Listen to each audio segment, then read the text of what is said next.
its runtime, setting up so many interesting directions that could have been a really good ending, a really interesting ending for this show and for this character.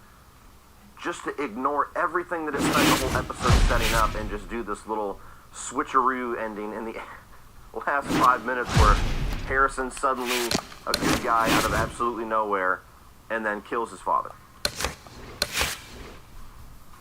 Who wrote that down and thought that was going to be satisfying for fans? That's what I want to understand. That's what I want to know. And now look, clearly there was only 2 avenues to go. Either Dexter was going to die or Dexter was going to get caught. If they had done the thing where he gets away scot-free and changes his identity, that would have been horrible. That would have been stupid. So clearly if they were going to end it in one of those 2 avenues.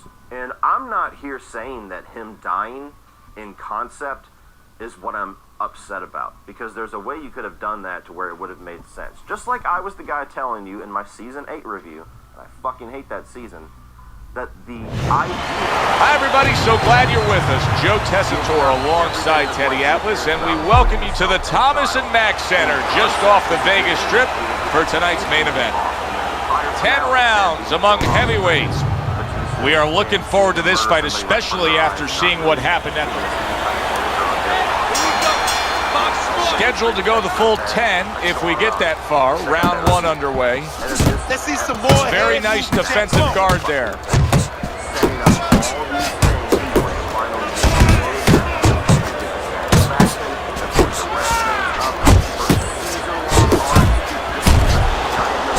Bam Bam's showing you what it takes to be the best in this business. Good, crisp combos.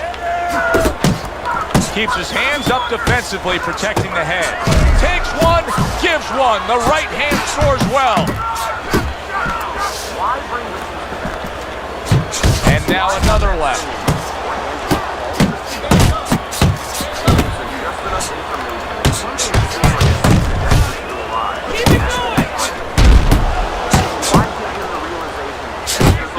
Very nice work to the head. The right hand landed. Right to the belt line. Keeping his hands up, getting way of his opponent's effort. He got hit. Oh, now the uppercut. The Undertaker's going to think about the next time he throws a punch because he just got hit by a good solid counter. Will you look at this? Look at this pace that these 2 are fighting at so early in the fight. Teddy, each man must have been determined to think they can get the other one out of here early. Yeah, I want to see who blinks first, though. That's what's interesting to me. Who changes? They can't both keep this up. I love you. You put that in our heads. A little give and take, and here comes the left hand. In the crosshairs of a right hand, left hook combination. Bam Bam's punch is far off the target. That worked out really well, throwing off the right hand after getting tagged like that. Bam Bam showing you that sublime skill right now with that 2-punch combo. So the round comes to an end. Joe and Teddy here ringside, and we've been enjoying sitting ringside because, Teddy, I know you have some of your fine guests from the Dr. Theodore Atlas Charitable Foundation with us here tonight. And they're having a great night, and it's great to have them here. The thing that I want to say is thank you to all the people that help us, help many. They trust us. They allow us to be the middleman to give out the resources where they're needed. Thank you for mentioning Joe, and thank you to all the people that help us do what we do. Effective with that 1-2.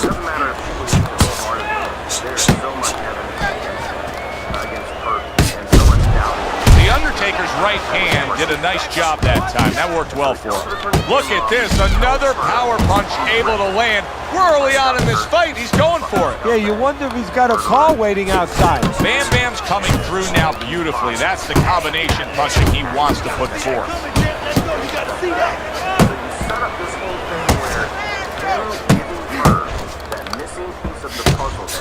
Halfway through round number 2.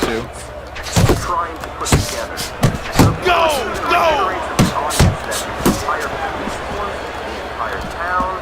Doesn't fucking believe her.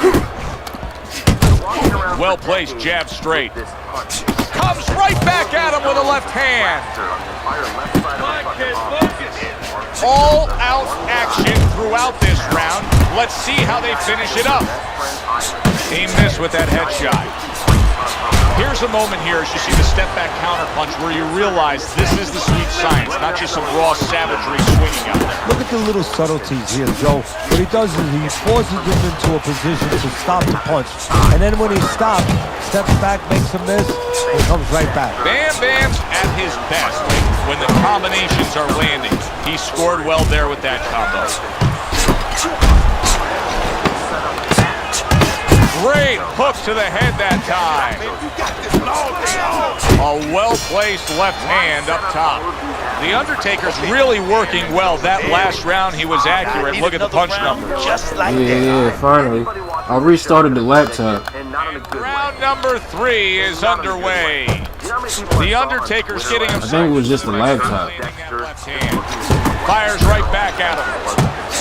Bam Bam's putting forth that hard work he did in training camp there, landing a crisp combination. Keep working the body. So swiftly able to turn defense into offense. Nice counterpunch. And what you're noticing here is his opponent is starting to be a little wary of letting his jab go, because every time he jabs, he gets caught. The Undertaker's showcasing one of the best weapons you can have, especially early on in a fight, to set the tone, and that is the jab. Yeah, and he's shown that it does more than just set up other punches and, just, snap your head back. It disrupts everything. It just throws the other guy's rhythm off, and that's what he's doing a good job of. Again to the melon. Coming to the halfway point of this third round. Bam Bam, his opponent landing an effective counterpunch right there.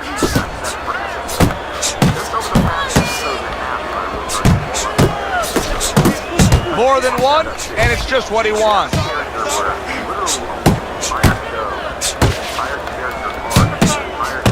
I like the way he went up top that time with the hook. He gives as well as he takes. You saw it on that exchange. Nice work with the uppercut. He returns the favor with a right hand of his own. Harry brings the jab right hand.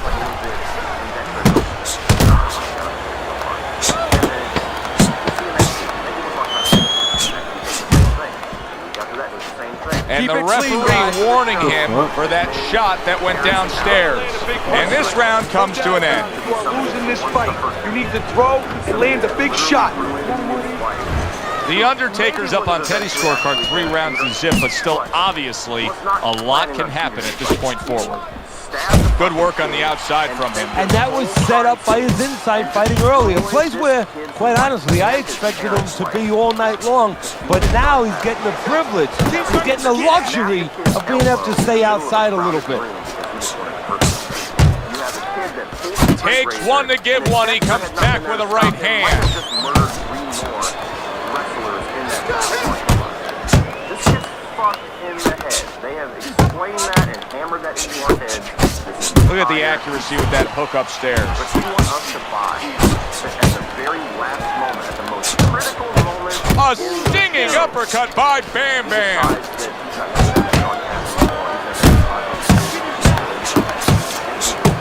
He took a go of it to the body, but came up empty.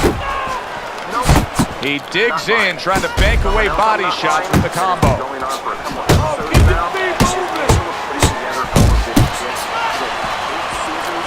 The Undertaker's left, working well that time. He's showing what a skilled fighter he is with the counterpunching. Well, the old timers used to say, when you're calm in there, when you're in control in there, you can make him do what you want. He made him tie his shoelaces right there. This woman, who is a smart woman,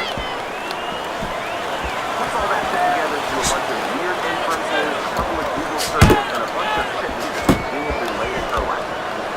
And that's what Left hand came after the jab. The Undertaker's doing good damage with the combination punching. Well, right there is a good example of the benefit of combination punching.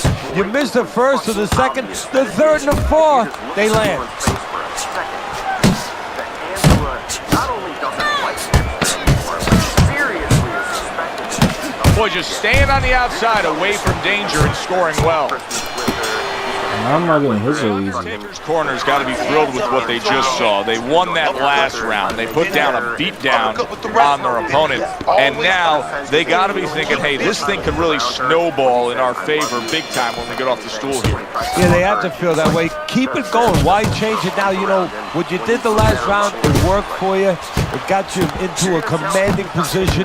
Keep doing it. Keep doing more of it, but remember your defensive responsibilities as you go forward. Okay, he's been out of, the killing thing for a while, especially him leaving a fucking blood trail. That is a big right hand after eating one himself. I'll forgive that. Okay, fine. Narratively, you're trying to say he's a little rough. Okay, fine. He saw the uppercut, he took advantage, throwing it out there. That is not Dexter. That is not smart. That is not what the fuck? The old 1-2 scores for him.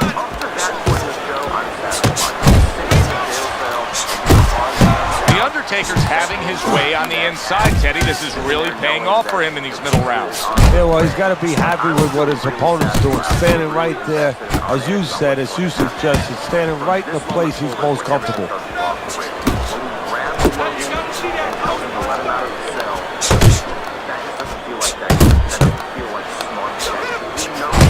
There he is, landing a combo. He knows that they don't have enough time. And he knows they probably don't have enough time to say Humber Butcher. Yes, he's going to ask some fucking questions. And it's going to be a little bit weird because it's going to keep him out and fake his death and why the hell he's in New York. But there's not really anything tying him. That's great stuff. He fires one right back after taking one. Gotta love the work by Bam Bam. And now they're trying to say that because he catches once, that's going to tie him. To the head he goes with a left hand. Best combination in the game, jab with a straight. They trade shots. He comes back with a right hand. Good looking counterpunch. Thought he had his target, but way off to the side with the uppercut. So he takes. Shit, I'm spamming body shots too. More of the same punch. We've been sitting here all night long as he lands these thudding blows. You can just hear the damage landing. Yeah, and I can feel them. Some fluids that I don't really want are coming onto I'm my shirt. spamming body shots too, but it looked like mine is having more effect with on that it. two-punch combination. Zones in on that overhand right. The Undertaker's doing well with that hook on the inside. That can Yep. Bam Bam. It's in bad shape. Big shot comes crashing home. That's all I'm doing now. I'm trying to. I changed my biggie, so I added all his punches to be body shots. I'm gonna just spam body shots That was an inside hook. and see how far I get along with it. And it was effective. But I'm gonna still box, you know. I'm gonna still box. Undertaker's not just loading up. He's landing combination punches like he did right there.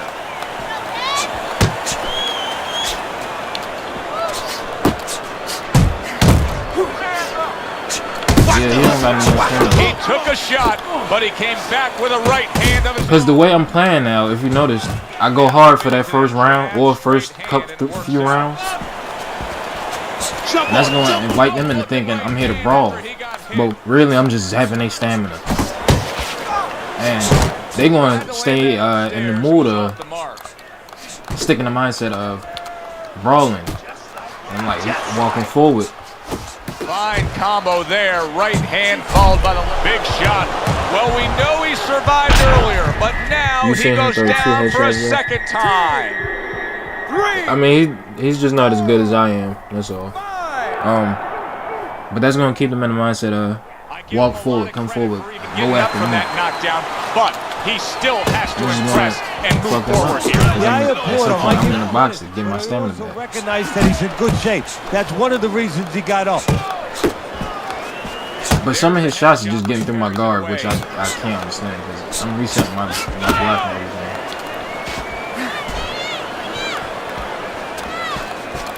The Undertaker's able to land a good, solid left hand. Bam Bam's failure to protect himself from that left hand, it's become a big story now.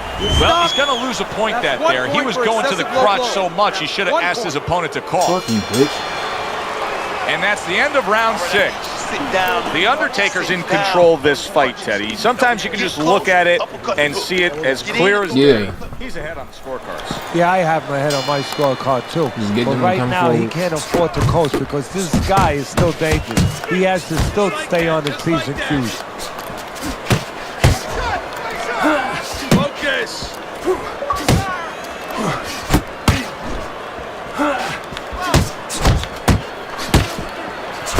Keeping him honest with the double jab up top. How you want time to come in and now you running? Well-timed, well-placed uppercut there.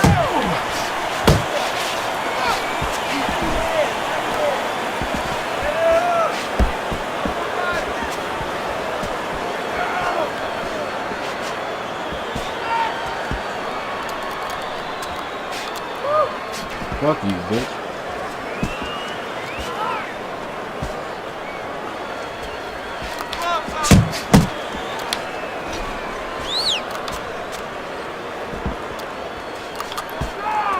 Not getting it done with that straight right hand.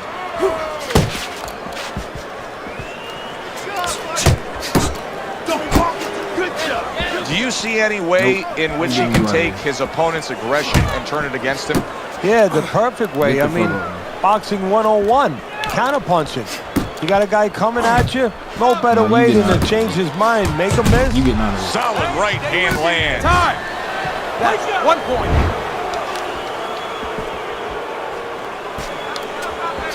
Keep working, keep working.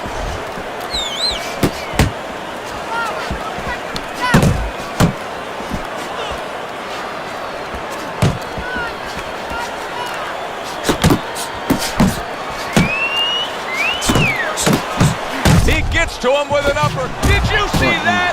That was a big shot that floored him, and it's a big shot that may end him right here. That looked like the great pitcher, Great Maddox, his sinker ball.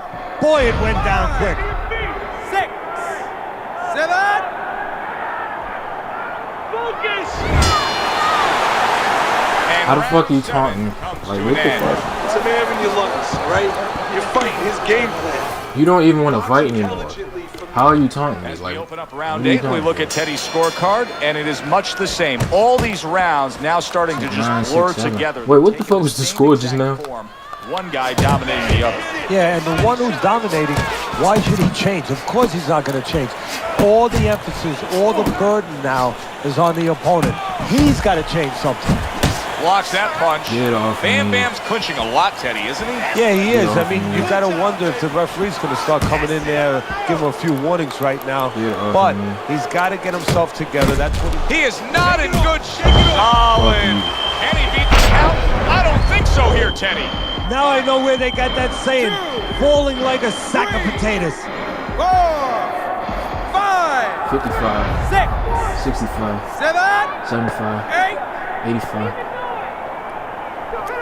Bam Bam's able to survive that knockdown, but Teddy, is it only a matter of time at this point?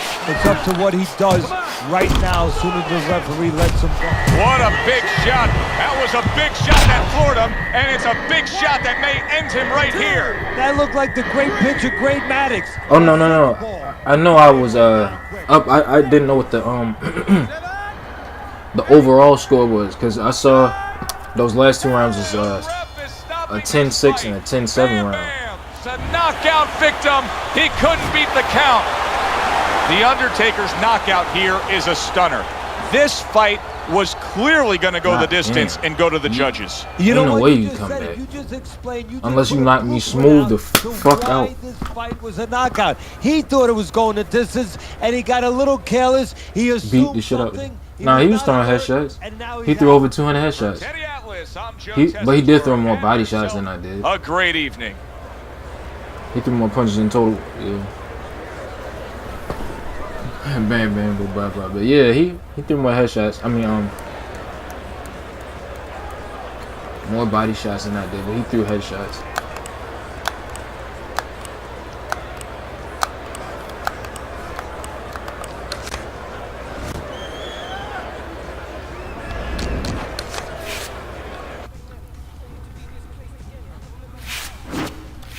I ain't got no time for 1 hour. Oh yeah. Believe me, I see through a lot of fake love, yeah. But I'ma let you go because you're really anything to me, yeah. I hope so. Broke nigga face, ribs, lungs, collapsed. Fuck that nigga. Like the taunting and shit don't even bother me, cause everyone who's taunting is like getting beat the fuck up, even though it's low level shit. Everybody who's taunting is like losing the fight. So it's like, okay, I don't have to walk forward, or I don't have to come forward because you're losing so much of the fight.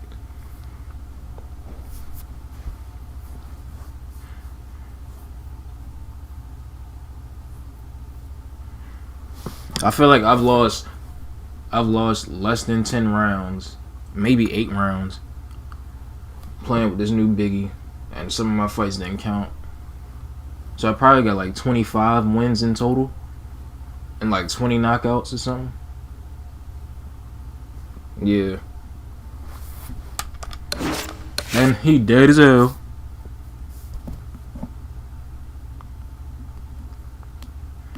But I'ma let you go because it really ain't a thing to me. Mary Jane from Scooby-Doo. Oh, hell no. Wow, look at his, if I lose to this nigga, he's probably a spammer, bro. But if I lose to this nigga,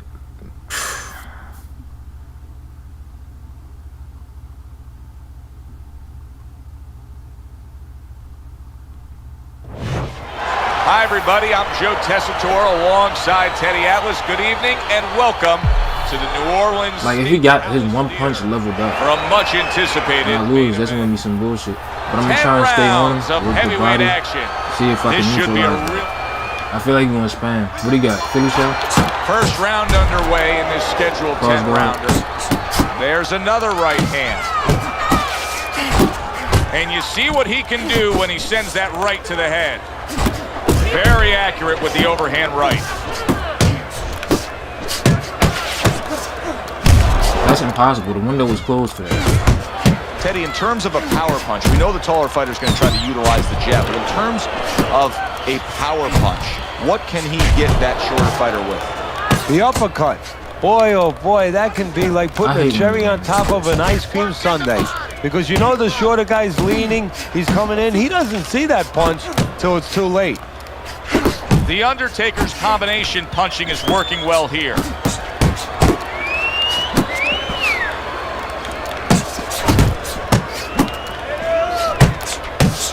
And now he's acting like a fighter, coming back with the right hand after getting scored upon. And now they're trading blows. Sets up that right hand with the jab. Blocks the headshot. He gets hit, but he gives it right back. How about a return to sender with the left hand? Body shot lands, it was the right. Not hitting his mark there, going upstairs. Tremendous pace. That landed right in his fucking rib. These two can't see this fight going the distance with this pace. No, not unless something changes, like moving their heads a little bit. Bad Intentions is putting his punches together now. That's a nice combination.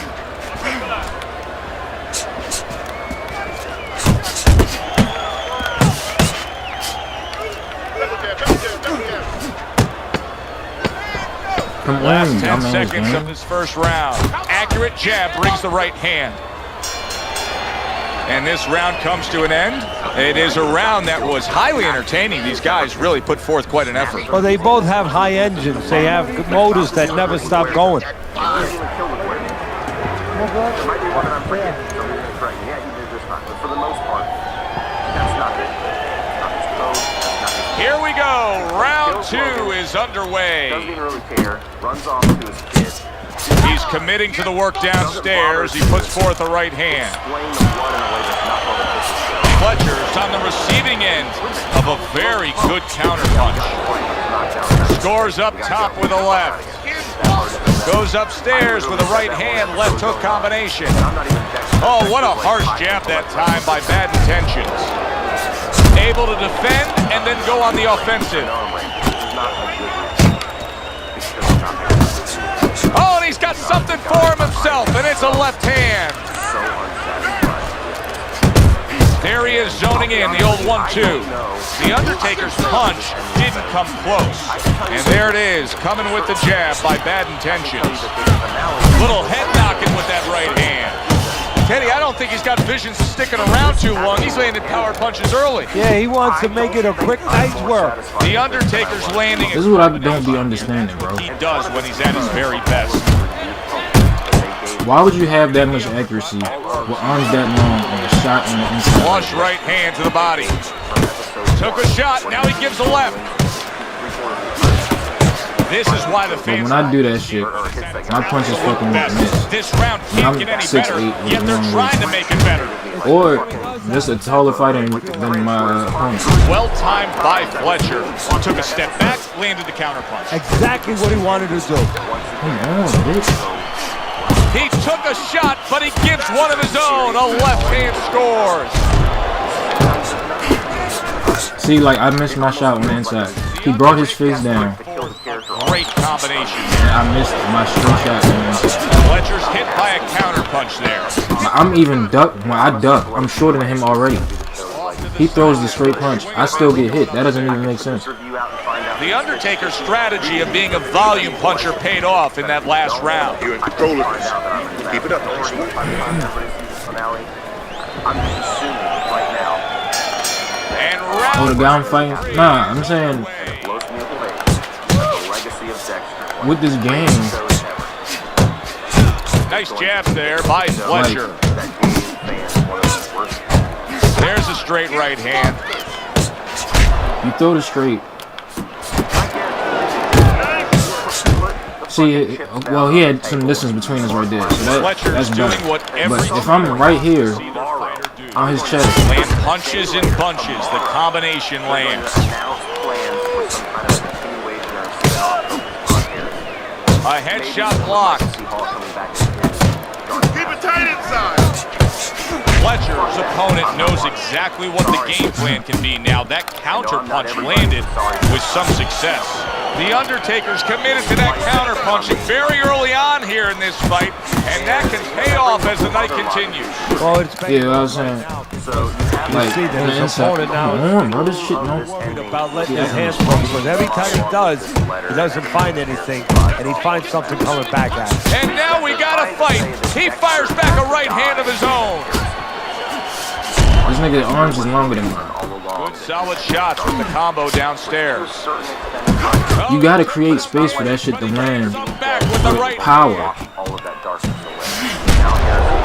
His arms aren't as Right to the body. shorter than his. well targeted right hand by And Fletcher. when I have a taller fighter, Oh, they decide to trade there. the accuracy on my punches do not be like that. Should just be fucking missing. There again. Missed the body shot. Takes one, gives one. The right hand scores well. And yet When I'm the taller fighter, he goes down. when I'm the taller fighter, And he survived the round. 3, 4. or I try to move my head off the center line, I'll still get hit with shit. And we come to the end of the round. I'm supposed to be ducking out of the way. I still end up hit. The Undertaker's up 3-zip on Teddy's scorecard, but obviously he's For putting them, together a big lead. they actually be getting out the way and shit. I don't understand why. Walking straight in.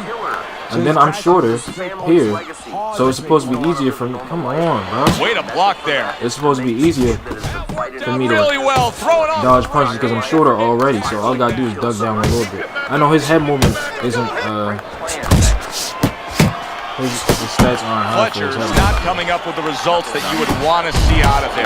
Now he's trying to counterpunch Teddy, but it doesn't seem to be the answer. No, he kind of looks a little bit like that guy who went in to get his hair dyed, you know? And he thought it was going to be just a little bit lighter, and it wound up being a lot lighter. And he said, wow, what the heck did I do?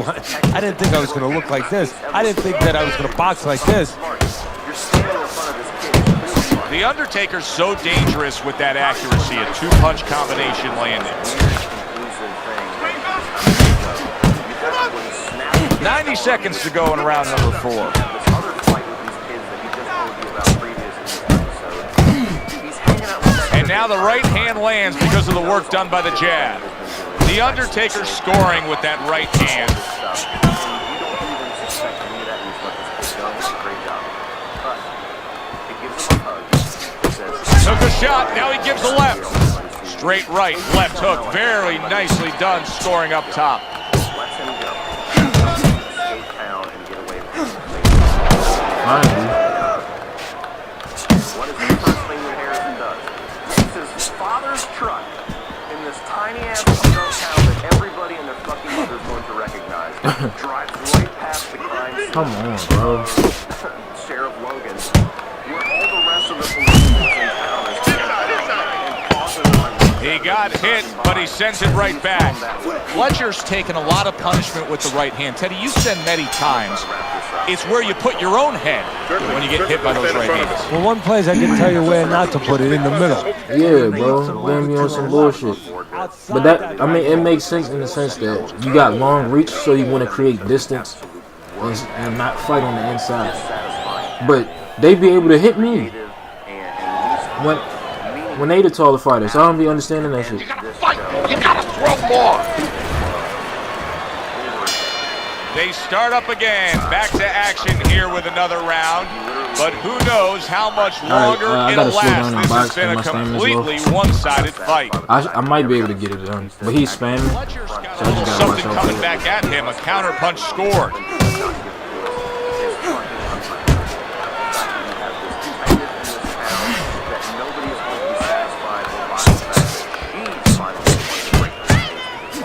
On the inside.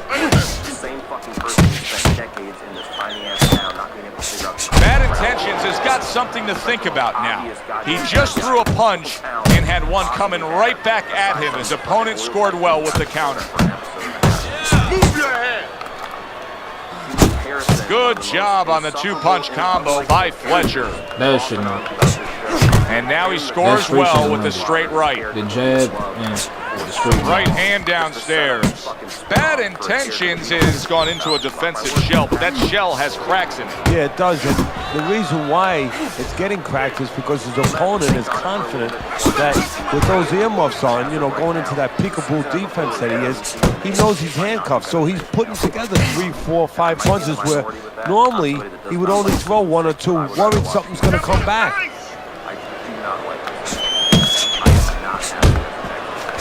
Look at that combination by Fletcher. He has his target. He lands the straight right. Come on, bitch, move when I press the fucking. Keep moving. Work the jab. I'm done ranting. Work the body. Come on. You guys go again. Focus. I hope that I'm much better. Good 1-2 by Bad Intentions.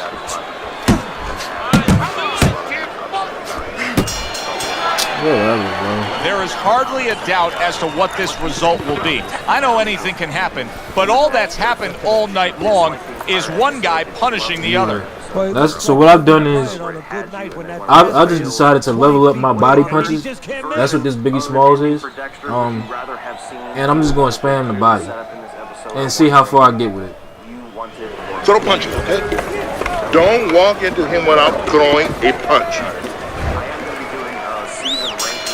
6th round now underway.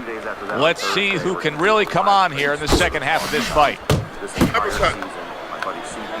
Teddy, what would you recommend based on what we're seeing here tonight? Well, 2 aspirin and then, oh no, actually I would say a little counter punching would be just what the doctor ordered. That's a better prescription for him. The Undertaker's right hand scores well. I wish it could have been a good conversation. Keep working the body.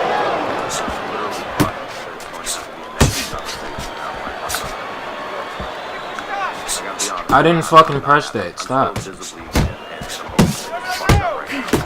Nowhere close that punch by Bad Intentions. The Undertaker's right. Oh yeah, he got a little stamina. Well that time. He scored well. Yeah, he got a little stamina. Absolutely rocked up. Big shot he just scored with. Once again, he goes down. Can he survive this? Come on, the fuck. Turn that shit off before I get a fucking copyright. 6, 7, 8, 9. What the fuck? I only knocked him down Still once, in a right? tough spot here. Don't get fooled just thinking he beat the count and everything's fine. And I'm not so sure that he can grab. So what you got to do now, if you're a trainer, the way you taught him in the gym is, you don't want to go. Well, they was trolling. That That what they were trolling. Move your head when he comes to you, then you grab him. Okay, now what I actually don't have to do, I don't have to fight him anymore. Well, for the rest of this round at least. I can just get my stamina. Blocks it away. The Undertaker's been getting to the inside with that jab, and once he's there, he's been connecting with ease. So, you know, he's a guy who likes to visit the refrigerator. Where's the refrigerator kept? In the kitchen. In the kitchen, and that's exactly what his opponent's giving him. He's giving him that kitchen. 10 clicks of the talk. Comes right back at him with a left hand. I'm smarter than that, brother. And round 6. Oh, that's the second time? The Undertaker's in a position now where he should be able to bring home a win. If things stay the way they are. Shit, him being taller gives him the opportunity to punch me from across the ring. That nigga can stand on the turnbuckle and punch me. And I If can't he do starts shit. just moving, just staying away a little bit, now the things that were keeping his opponent from coming in that front door, well, guess what? They're not there no more. Okay, His so opponent could get back. I'm gonna try and rest as much as I can for the first minute. I'm at 70%, so that's not bad.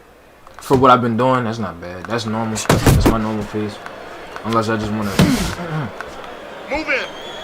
grind this shit. Keep moving. Keep moving. Unable to connect by bad intentions.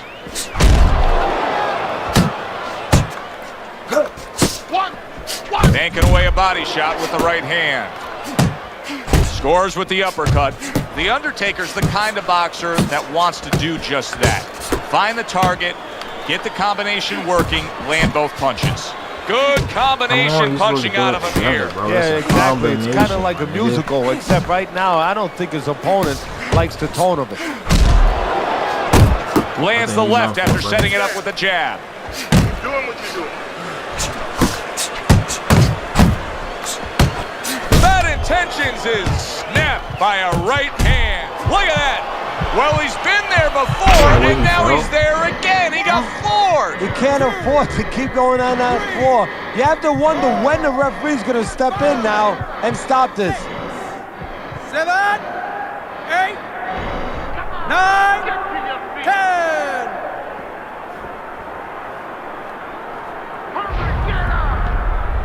That's it. It's over. Shout out to L in the comments telling people to like the Undertaker's stream. power just much too much for his opponent. Another knockout for him.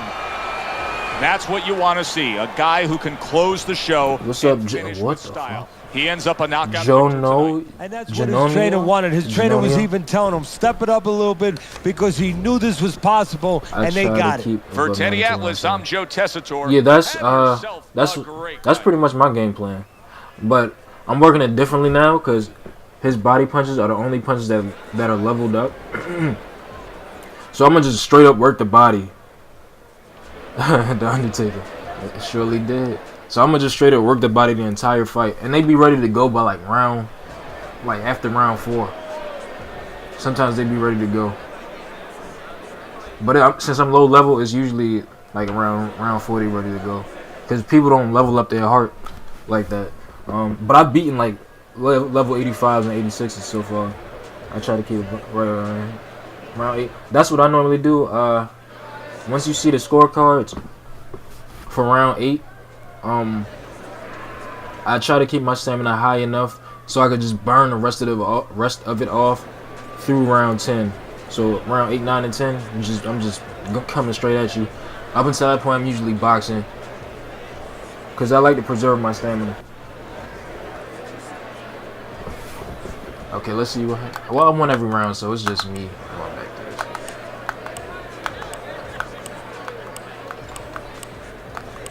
Do 100, 100, 100.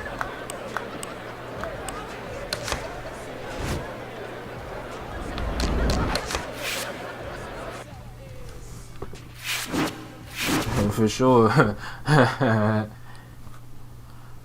Bro, I can't wait to get my real laptops back, man. So I don't gotta deal with this goofy shit no more. I'm gonna try and upgrade him when I hit 10,000 points. So that's probably like 3-4 more fights.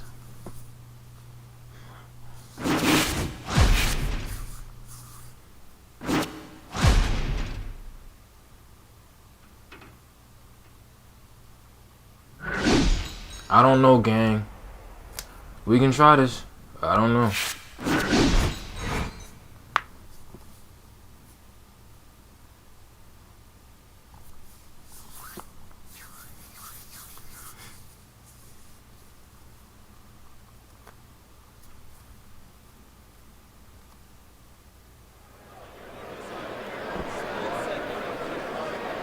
Oh, my shit in the pawn shop. I gotta get it back. Good evening, everybody. Glad you've made the decision to be with us. Alongside Teddy Atlas, I'm Joe Tessitore, and we're glad to be bringing you action and welcoming you to Chicago and the famed Aragon Ballroom for tonight's main event. 10 rounds in the heavyweight division. This should be a... Alright, let's see what I'm up against. Let's see his sparring. What type of guard you got? What type of guard? Underway. All the talk is done. Okay. It is simply time to fight. Hook right on the belt line. Like Captain Gingy right now. Good fuck. That was really well done. Targeting the jab and then thundering home with the uppercut.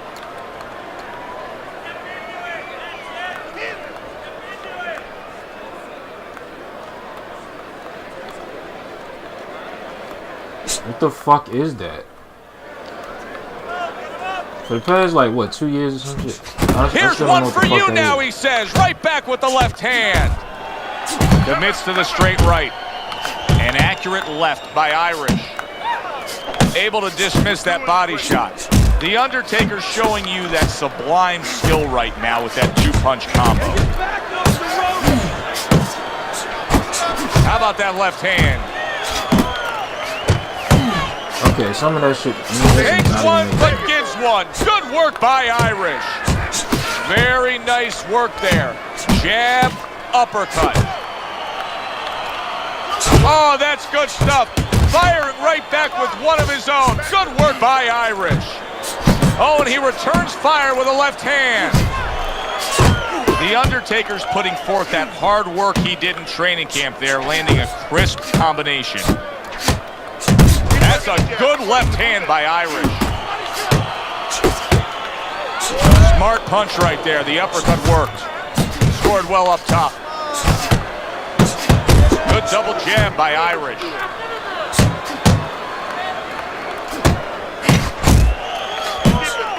Okay, I might have to focus more on boxing because if I burn up too much stamina, I want to be able to outbox him to get this shit back. 10 seconds to go in this round. Hey, let's go. See, but he's backing up a lot. Always interesting to see how things will play out in our fight. I'm pretty sure it was one nigga I was fighting against on head-to-head. Build up of what's going to happen. Yeah, Ray Robinson. The match was leggy the entire game until like the ending. Like something happened. He like he knocked me down or something, and then the connection got perfect after that. What are you waiting? And I think something like that happened yesterday too. Here we go. Round 2 is underway. Except I didn't get knocked down or anything. The match was laggy for like a few rounds, like the first 3 rounds. Good block. First 3-4 rounds, and then round 5, the connection got magically delicious. Irish is putting a smile on his corner man's face right there and frustrating his opponent with that jab. Must be the punch of the day. Both guys bringing home uppercuts. The Undertaker's doing well here with that two-punch combination. Accurate shot. Straight right hand comes in. Wow, that's crazy. Ducks those elbows in, blocks the body shot. Committed to the body work now. He lands the right hand. And now he's targeting upstairs. And now they're opening up. Both right hands land. Irish's blocking ability is doing well for him there. The Undertaker's impressing the judges and himself with that right hand. Well, he really digs in when he decides to throw that uppercut. Good job. The Undertaker's combination punching is working well here.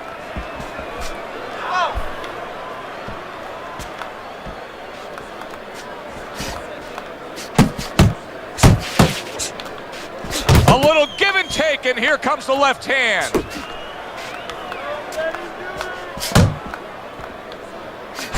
I don't have my patience. I gotta remain patient. I'm being a little too offensive. The Undertaker's landed a good, solid combination. Count down the final moments of this round. I'm doing good. I'm doing good. The Undertaker's proving that he's here to fight. Just look at the punch stats. Relax. How you feeling out there? Now, you're not with... And round number 3 is underway. The combo lands upstairs. He returns the favor with a right hand of his own. Good flush shot upstairs.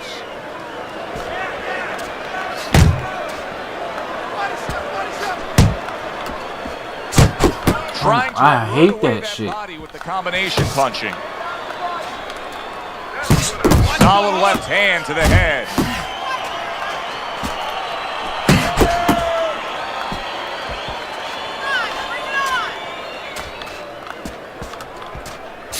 Keeping his hands up, getting rid of his opponent's offense. The Undertaker's right hand scores well that time. I just saw my stamina. Listen, everybody likes to see a great knockout shot to the chin, but truth be told, at this stage of a fight, the foundation for winning comes by going downstairs. It's just like the old timers would say, Joe, you kill the body, the head will follow.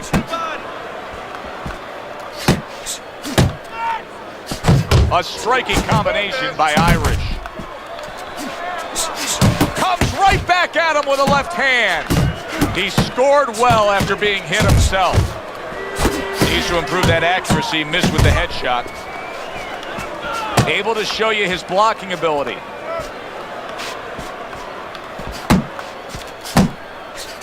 And now he brings the left hand upstairs. So he decides to go downstairs early on, and I think he'll be making a decision later on. Well, it tells you that he's a well-prepared fighter. His corner came in here with a good game plan. They understood what they had in front of him. A guy that's going to move a little bit. Start going downstairs, taking the air out of the tires, and later on, he'll be in front of you. Takes one to give one. He comes back with a right hand. I don't have my body jab leveled up. Certainly don't stand in front of it. Listen, I'm not going to stand here and watch you take it. The Undertaker's enjoying a lead on Teddy's scorecard, the first time we look at the scores ringside here tonight. Although early on here, it's not as if either man is in complete control of this fight. Nah, I'm in control. I'm in control. Good clean shot, returning fire. Well done by Irish. Keep it tight inside. Unload! Unload! More punches! And you see what he can do when he sends that right to the head. A nice clean jab by Irish. Come on, bro. What the fuck? The Undertaker's right hand did a nice job that time. That worked well for him. And now he's targeting upstairs. He tried to nab him up top, but was unable to connect. Irish is probably thinking to himself, there has to be an adjustment out there that I can make. Now, he's known as a guy who's a pretty good boxer, but here in these middle rounds, it's not paying off. No, I think what he has to do is maybe just for a minute go away from being a boxer. Sit down a little bit. He's got to do something to slow down his opponent, gain his respect a bit.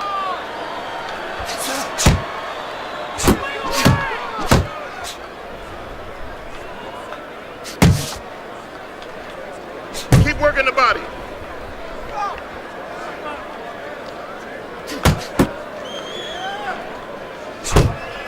Return to sender. He gives him back one of his own. I didn't punch that. That's supposed to be an uppercut.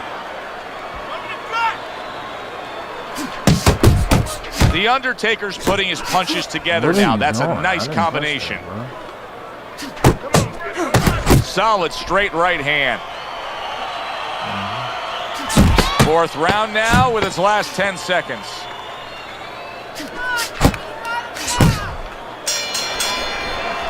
Irish is trailing in this fight. I don't think there's any doubt about that. But not by a wide enough margin where he can't accomplish the task at hand. His corner's letting him know that. You can just tell. Good job, buddy. That's it.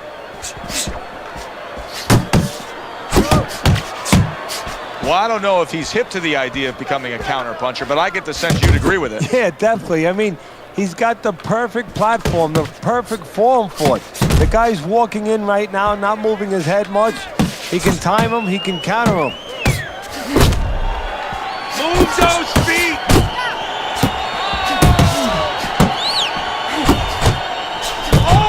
Get off the rope. Good step back counterpunch there.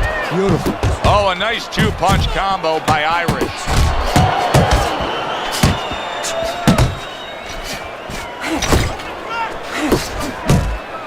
That is a big right hand after eating one himself. The Undertaker's landing a combination here. That's what he does when he's at his very best. That is my favorite punch there is. A forceful uppercut by Irish. They trade shots. He comes back with a right hand. Good looking counterpunch. Both men digging in with uppercuts. Two snapping jabs by Irish.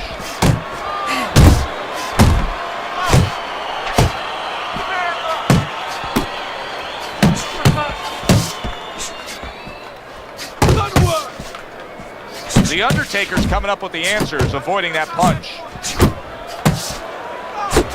Targeting that 1-2. Nice block that time. It was intended to the head. Little head hunting with the left. Using those feet, using that jab on the outside well. And you know what? He used his head early in the fight because he went inside, which is really where he's set up for, and he got his opponent's respect. And now, that respect is paying off because he's being allowed to stay on the outside. I'm not exactly experiencing fighting this match, but it is doing that shit. And I never know what the cause of that is. I don't know if that's like something manually, like something. Here we are getting ready for the second half of this fight as we've reached the sixth like round. some type of connection error. Doubles up the jab. He got hit right there, but he also gave one. Solid effort by Irish. The Undertaker's gonna think about the next time he throws a punch because he just got hit by a good solid counter. I counted that. To the head he goes and lands well with the right hand left hook combo. Good body shot. The right hand came home.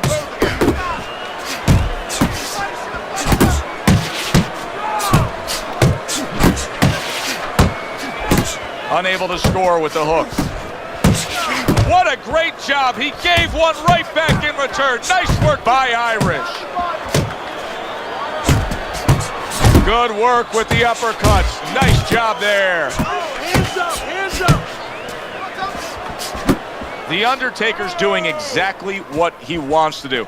He's an inside fighter, and he's getting right to the inside in these middle rounds. Yeah, exactly. And he knows what to do. See, that half of it is get to where you need to be. The other half is do what you're supposed to do when you get there. He's doing both. Punch, punch. Boxing 101, jab followed by the straight. You can see he's trying to score up top, but off the mark there. The Undertaker's scoring with that right hand. And you see what he can do when he sends that right to the head. Just fucking.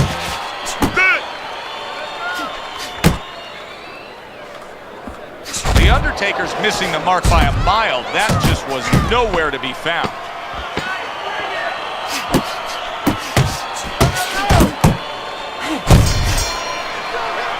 What a difference from corner to corner. As he sits on his stool, he knows that he is in complete control of this fight, peppering his opponent with power shots. Well, it's been like that all night long. Anything he throws finds a target. And you see he turned defense into offense, comes back with the counterpunch. And that's exactly what he brings to the Yeah, my play style, my original play style, I got from fucking about throwing a punch later on. Come on, bro. Irish is now feeling the after. I got from rocked by a huge hook to the the head. story mode. Because there's a training game that you would do. Good defensive skill. Irish is finding out right now where it's that like this throwing counter combinations is not getting the results he needs in these middle rounds. What is the answer? Well, when a guy's not coming in and walking body, in, body, head, or head, head, body, or head, he's not body, giving body, you the kind of turf body, head, that you head. need. Now you have to find a way to create your offense, to lead a little bit. That starts with the jab, getting off first. Nice job doubling up and I the still jab do. by Like, I Irish. still do the same shit. But He just missed that shot way up more top. technical. It's evolved way more. At the halfway point of round 7. The Undertaker's right hand scores well.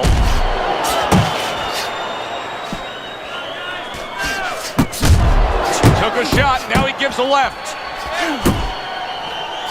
And he returns on that exchange. Right to the belt line. Good effective work with that straight right hand. Took a shot, now he gives a left.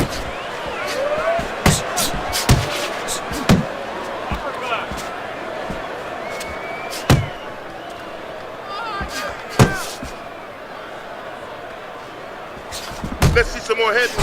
That is exactly what the corner wanted to see. A good combination punch by Irish.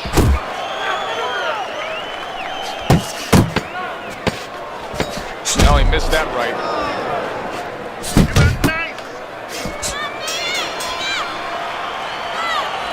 If you're standing straight up, move that body. Let's see what this let's see what this scorecard shows.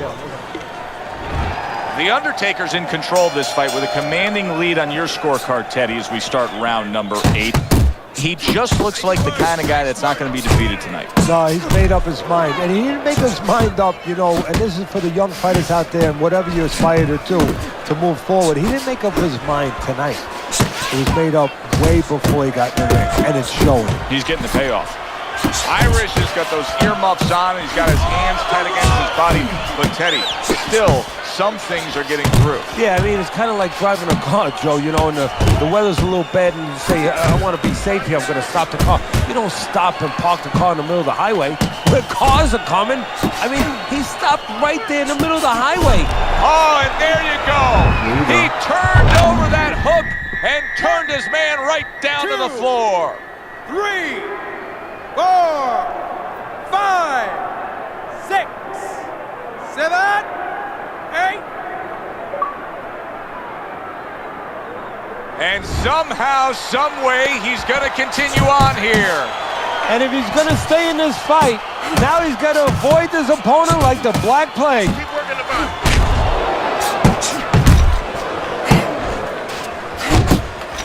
Oh, you see him with the left of the head there? That was not well targeted by Irish.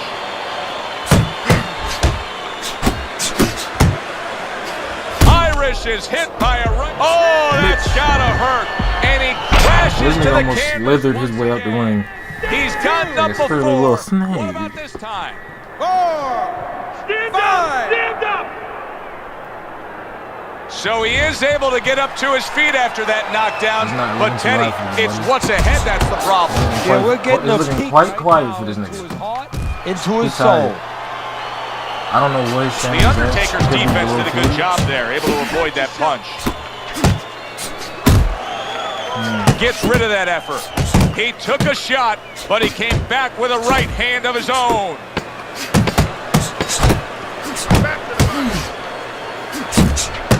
The Undertaker's so dangerous with that accuracy. A two-punch combination landed. Well, you can mark down another round for him there with his precise, accurate punching. What is Thanks for the legs, my niggas. He has to feint a little bit. Feinting is the kryptonite to timing. It throws it off. You know, you feint that you're going to throw something, you don't throw it. And then he makes a move, then you throw it. Feinting. That's the key. Irish is sticking to his game plan, regardless of the fact that he's been down in this fight. Yeah, in one breath you could compliment him for it, so you could say he understands who he is, he understands his identity, he's going to win or lose with that. But on the other hand, there are some changes. Wow. Oh! Unbelievable. Just the barrage continues. He's knocked down again. But his desired heart get your is big just ass out as of strong as it was before. 6, 7, 8, 8, 9. 9. He's got the heart of a warrior to beat the count again. He did it again there. What he's going to have to do now is have the smarts of a warrior, have the smarts of a general, and make sure that he ties up a little bit. Not able to land the headshot. See, the defense pays off as he gets rid of that downstairs. Irish is trying to survive this. He is taking a beating right now. That one good shot came in and rocked him. And that's the problem with his defense right now. You know, he's trying to block those shots. You can't block 2, 3, 4, 5, 6 shots at a time. They get through. His opponent wanted the body. He wouldn't give it to him. Uncle Mo has come to... Oh, a big shot comes home for him. Can he beat the count? I don't think so here, Teddy. Now I know where they got that saying, falling like a sack of potatoes. 5, 55. 6, 65. 7, 75. 8, 85. 9, South Shore. 10. Get him the fuck out of here. And it's all over. The Undertaker's corner is already celebrating. His opponent unable to beat the count. I don't know why we're always so shocked, but we just are. You'd think we'd learn by now that anything can happen. Here's a fight that is clearly heading to a decision, and just like that, it's over by knockout. Yeah, you need to go to sleep, take a sleeping pill, or do that. Stick your chin out. Look like Thanos was wrong. That does it from ringside. For Teddy Atlas, I'm Joe Tessitore. Thanks for being with us.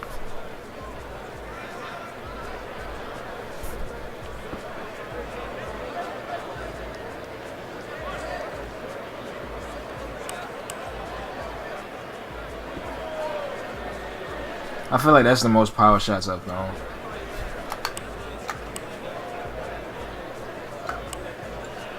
Nigga he didn't have much of a body left. What they gave him? 3. Okay. He did throw 30 more than me though.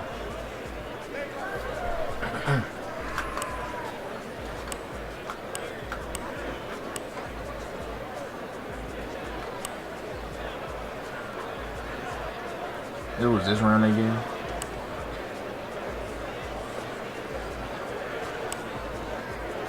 Or 6 or something. I threw 69, you can minus 6.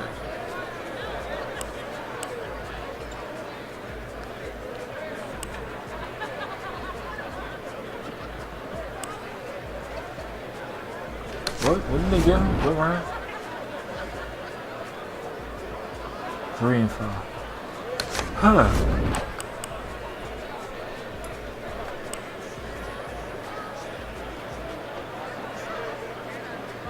Yeah, I must have been working the body, bro. Like, bad.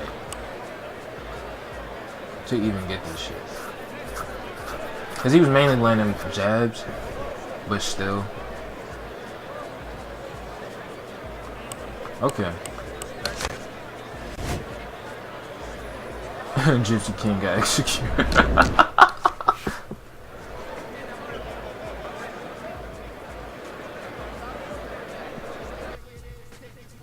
Thanks, Top Rank. Okay. So we got a little ways to go. And I should hit 10K. And then I'm gonna try to upgrade Biggie. Some more punches for me. Because it's, even though I am like grinding it out, working niggas' body, no such. He has a turbo connection.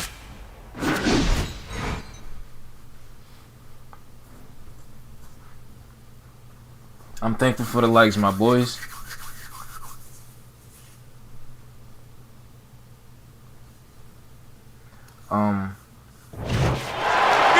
everybody. Joe Tessitore alongside Teddy I Atlas. feel like I should be able to drop them a little bit quicker with the hooks Here in upstairs. London, England. So I'm trying to see what exactly I should like level up. Little get to know you here in the opening round, scheduled for 10. Nice strike after catching one by Prince. As basic as can be, but it works. A jab followed by the straight. Comes right back with a shot of his own. Hands up, come on. How about a return to sender with the left hand? Due to us being similar in height, it's going to be a little bit easier for him to hit me.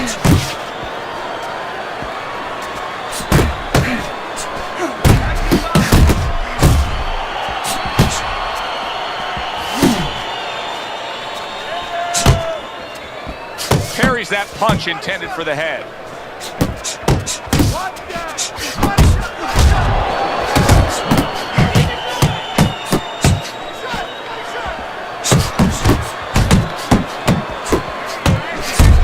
The Undertaker's the kind of boxer that wants to do just that. Find the target, get the combination working, land both punches. He takes a shot and then commits to giving one right back. Keep working the body. Dismisses his opponent's headshot. Right hand, then a left hook to the head. Both land flush. Good return fire that time. Rock'em sock'em robots right from the start here, Teddy. No defense, just pure offense. Really good work right there, landing the two punches in sequence by Prince. Good step back counter punch. Nigga, did you see that shit? That shit look like Missed this the time target dead in with my that fucking hook. tracks. The Undertaker's right hand working well that time. He scored well. And now he's targeting upstairs. Coming to the end of this round. Joe and Teddy with you ringside. Teddy, a round like that where it's a lot of busy activity and both guys being busy. When you were a trainer, are those the kind of rounds that you prefer, or do you like the pace to be a little slower? It does depend on each guy. No, if I have a fight, I'd rather have a guy fighting a guy that you never see him. Leave me the heck alone. And where I'm in control all the time. But the fans love to see a fight like that. Good scoring shot. It was a straight right. Come on, bitch. Beat the fuck out of The Undertaker's showing you that sublime. That's a huge left he just scored with.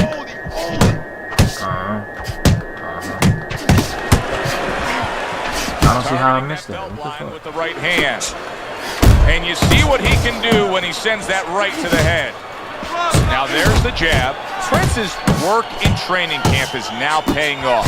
Do you see the accuracy and the effectiveness with that combination? You see what happens when he commits to the uppercut. Look at that. Great work there. Boy, sharp two-punch combination by Prince. He had his eyes set on the uppercut, but was unable to land it. Prince has just got away with a headbutt, and the ref's not going to tolerate the headbutt there. He hands out the warning. Takes one to give one. Uppercut in return. Turned that hook over, but couldn't turn it into a connect.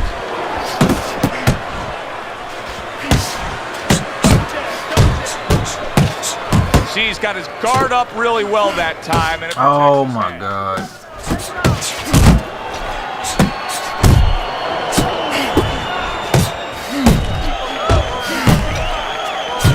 And you see how he just set the table. Great round now. Back and Fuck this game, dude. did the hurting. He's the one hurt. Joe, simply put, this is about wit, grit, and spit. This is about fighting. The tactical game paying off. You can see the counter punch. Yeah, you see the counter punch, but you know what I see? I see a little I don't know why he's stopping. in him because he's afraid to let anything go because when he misses, bang, it gets caught. Keep your hands up, keep working the jab, okay? Double up your jab and just keep moving. All the eyes are on him to start fuck this does that round. even mean? Prince is My culture legs banging with just strength. a little shaky. What the but fuck keep does in that mind, even mean? He barely survived that last round. No, but keep one other thing in mind. I agree with you, Joe, but he's been here before. He's very They just hold the experienced. shit out of If him, bro. anyone knows... Well, this is going to be a real Yeah, wake-up bitch ass call trying for to get him out with the these fight. repeated low blows because the referee is now deducting a point. He's really starting to straddle that line towards a disqualification. Well, he goes to the gut with a right hand.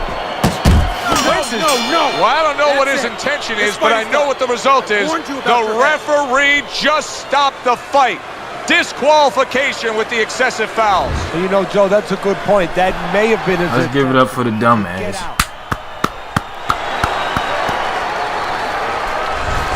The Undertaker's getting his hand raised, but maybe not the way you want to see it by DQ. No, not He the knew way that. a real fighter He knew he wants wasn't to going be. nowhere in that You know, fight. You want the W, That but shit was over for not him. that way. For Teddy Atlas, I'm Joe Tessitore. Yeah, look at Thanks the for damage. being with us, everyone.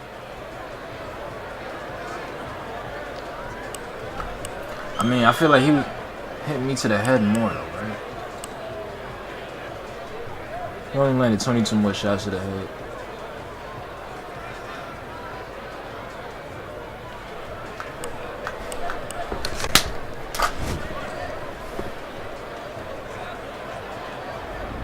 Wait, I didn't even see what I got for that. Let me see.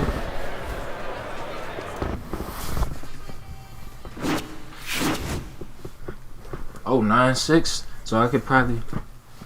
Nah, that's probably going to be 2 more fights. Or a fight and a half. Then they... Hey. Nah. I mean, I've never done that. I mean, I guess that's actually better. You know, getting DQ'd is better than, what's the name? Like, straight up leaving out the... No. I don't trust it. Although we similar in rank, I don't trust it.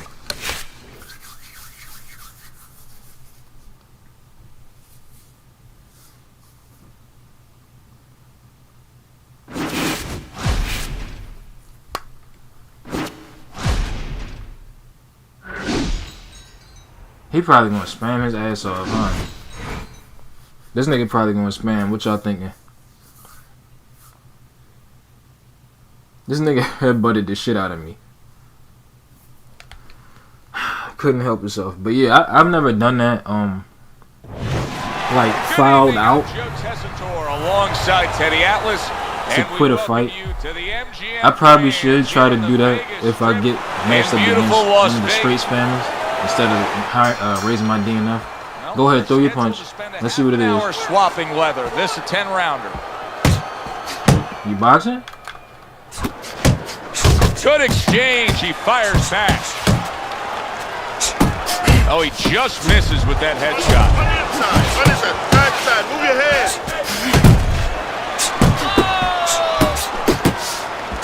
Keep working the body. The Undertaker's showing you what it takes to be. Wait, what was this guy? Like 85 or 80? The fuck was this? Able to cover up that gut.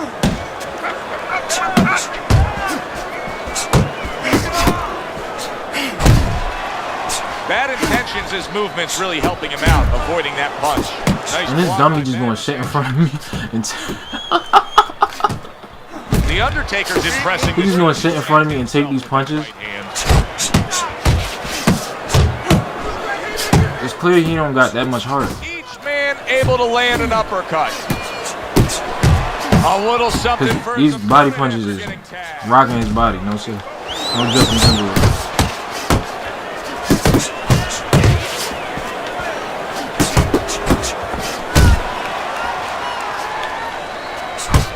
Nice work, the left hand to the head. Able to block that away. It was targeted for his head.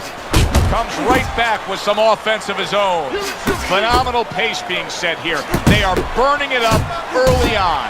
Let's find out who's in better shape. We're going to see.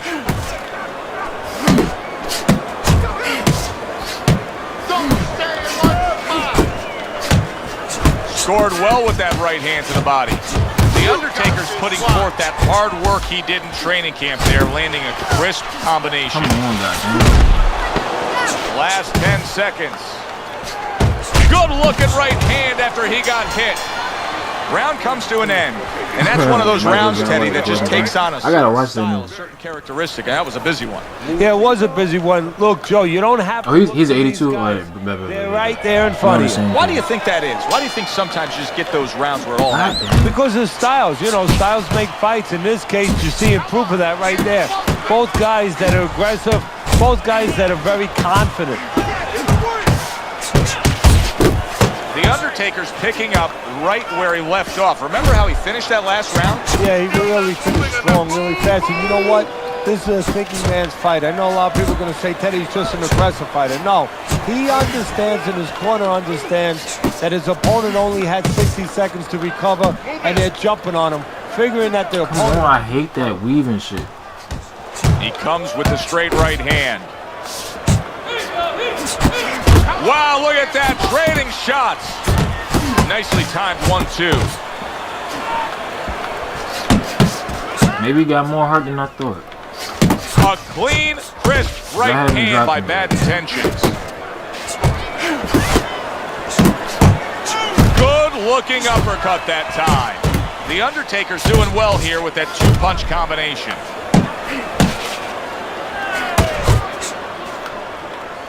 That's fine. I'll allow it.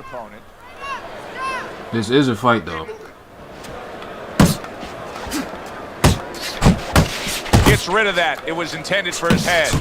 Nice, sharp, fundamentally sound hook right there, and it served him well. Okay. Defense isn't too bad. That's a well-scored left hand by Bad Intentions. Left to the body. More than one punch downstairs. That can be damaging. Solid uppercut. How do I miss that? And now he's acting like a fighter. Coming back with the right hand after getting scored upon. Scores up top with a left. Oh, boy. The Undertaker's going with a very efficient work rate in that last round. He chose his spots carefully, Teddy. Yeah, that's what I like to see. And that's what the judges are supposed to be looking for. You know, not just be... And I hope you brought your gun because I got mine. Like a Mad Hatter and just throwing punches, but placing the punches, strategically putting them in the right spots. Good job. Listen, stick close to the guy. And round number 3 is underway. Jab right hand. The Undertaker's being so very effective, punching in combination. Yeah, that's what you want. He's got pretty good hand speed. Might as well use that hand speed. No better way to use it than putting them together. Give me that bite. Hooks to the head. And that's what fighters do. Pulls the trigger right away after taking one. Throws out the jab, and then brings back the uppercut up top.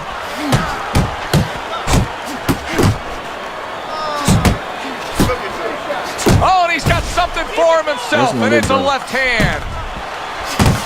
Come on, side to side. Solid uppercut. How are you missing that? Keep working the jab. Keep working the movement. Nice.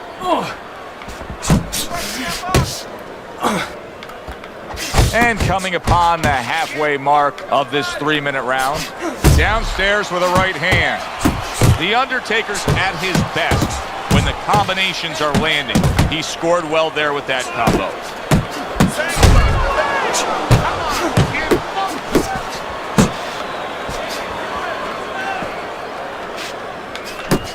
Very accurate two-punch combo by Bad Intentions.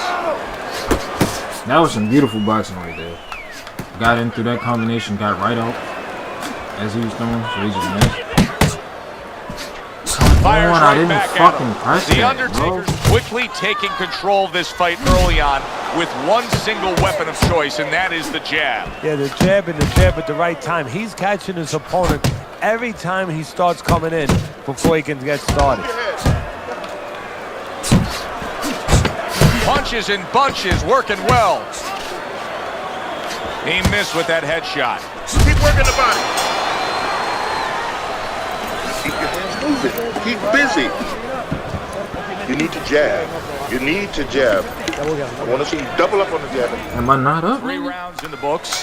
The Undertaker's in control. Teddy, he's up with a clean sweep on your scorecard. Yeah, and I like the way he's doing it. You know, he's making the guy come to him, he's making him miss, and he's scoring all the clean punches. He gives as well as he takes. You saw it on that exchange. Bad Intentions is nailed by a hook. He gets off with a combination up top. Oh, what an uppercut. Bad Intentions. Oh, yeah. Kool-Aid Man. There it is. Wow, crushing blow upstairs. Yeah, he was looking pretty fragile. 2, 3, 4, 5, 6. He went down from a big shot. Now he's got to have some big guts to move along. You're going to find out exactly what he's made of.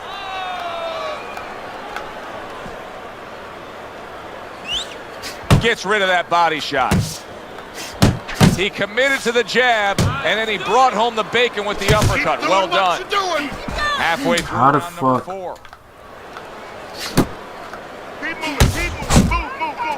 Teddy, there are opportunities that are here for him, aren't there? Yeah, counterpunch opportunities, because he's got an opponent who's walking in a little bit. Now he has a chance to start to chuck something back at him a little.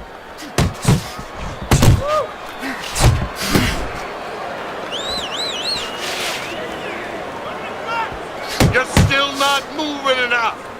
See him trying to cut down that tree with a well-placed right hand. Right back to the gut.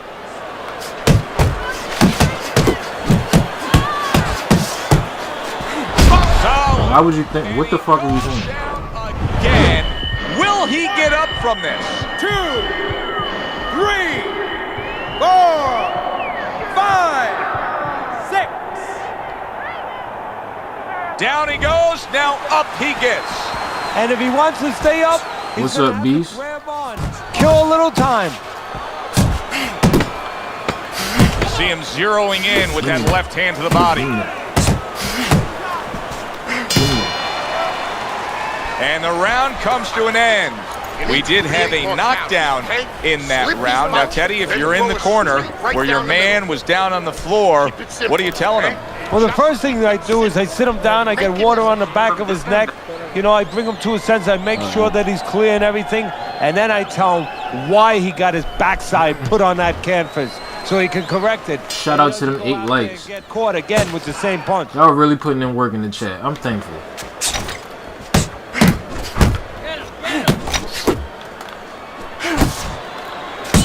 Blocks that belt line well. The Undertaker's right hand scores well that time. I like the way he looks right now, Teddy. Just taking control of this fight. Well, you know, the opportunity was given to him. His opponent was leaving him alone, and he figured, hey, somebody's got to be the boss. Right now, it's that simple. He's being the boss.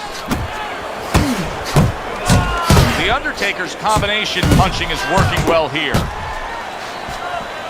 How your stomach feeling? There's that right hand he scores with. Teddy, he did a smart thing right there. Just created enough space and then landed the counter punch. Looked like the Will of the Wisps, the old great Willie Peck. Made him miss, made him pay. There's the uppercut, one of my favorite punches, and it works that time for him. He gets hit, but he gives it right back. Right to the body. Good combination to the body. The Undertaker's right hand did a nice job that time. That worked well for him. He's not trying to lay down. He's putting up a fight. He scores with the left. Gotta commend your big burly ass for that. Tried to land that upstairs and was off the mark. Solid left hook, right uppercut combination to the head. Oh, no, no. Oh, this shit lagging bad. I'm not trying to get knocked out like this, bro.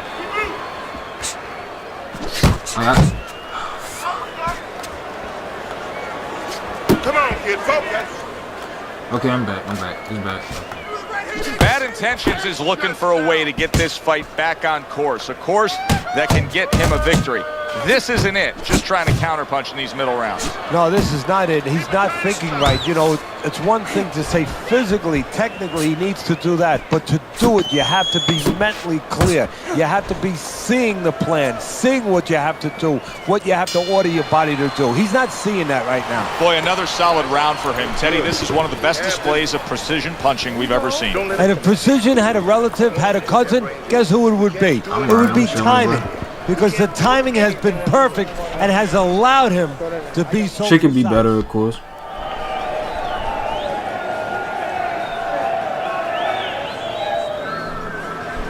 Look, you're standing straight up. Move that body. You need to move that body more.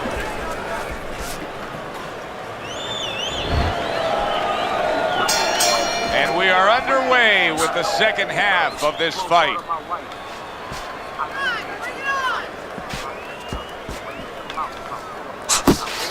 He got hit, but he sends it right back.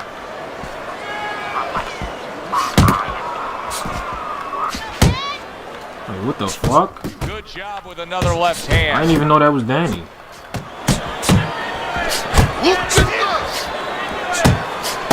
Until I heard him say Rock, I was like, he just name flipped himself.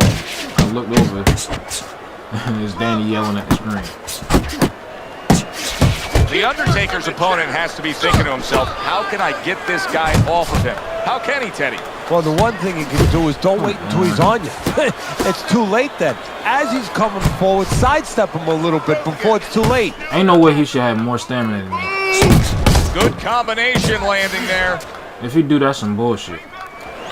Halfway through round 6. Unless this nigga increased his heart. Which was a wonderful decision for him. Then I knocked him down twice. He's committed to the combination. That's fine, I'll allow it. It's working out well up top. Relax, relax. I don't know. It's kind of fishy though.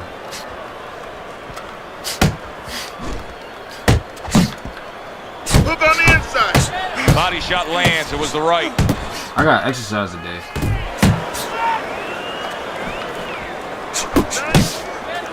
Bad intentions, his movement helped out there. He avoided that punch.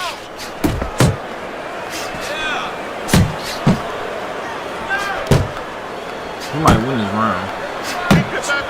Get your back up to him.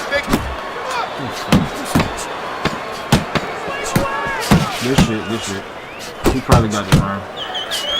The Undertaker's really in position to control things in this fight if he can do what he did just there, and that's land a good, solid jab.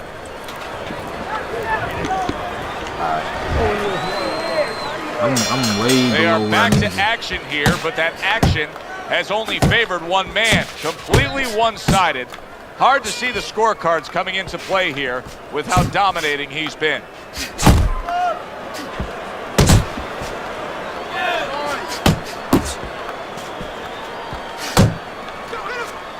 He scored well after being hit himself. Basic but beautiful. Jab, left hand. Good defense upstairs to stay away from that offensive assault. Good shit, good shit.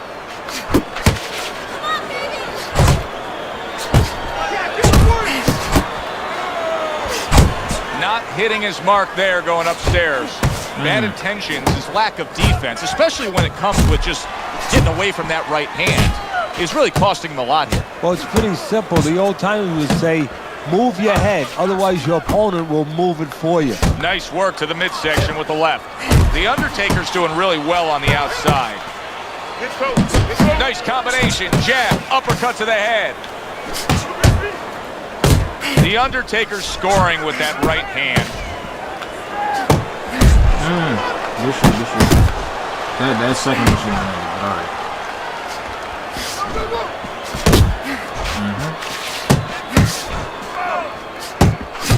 Combo lands to the head. Well, supposed to be fighting, but instead he's hugging. In and out, in and out.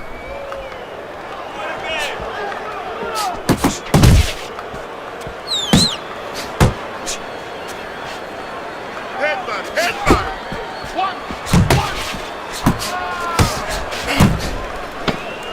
Hella low. 10 seconds to go in the 7th. Yeah, that's all. The only punches I got leveled up. He's done. He's done. I want you to double up on that jab and finish off with a hook, okay? One, two, They're the only punches I got leveled up. I need you to... Is the body shots. He took a round number 8 here. The Undertaker's been on the mark throughout the first 7 rounds, Teddy. He's dominating on your score. You ever have one of those days where you're playing basketball and you just can't miss the basket? I mean, everything you throw goes in. Well, that's kind of how he must feel. Anything he throws out there, it finds the target. The old-timers love that right there. The right hand and the left hook to the head. Oh, yeah, I see weakness. I saw it. I saw it.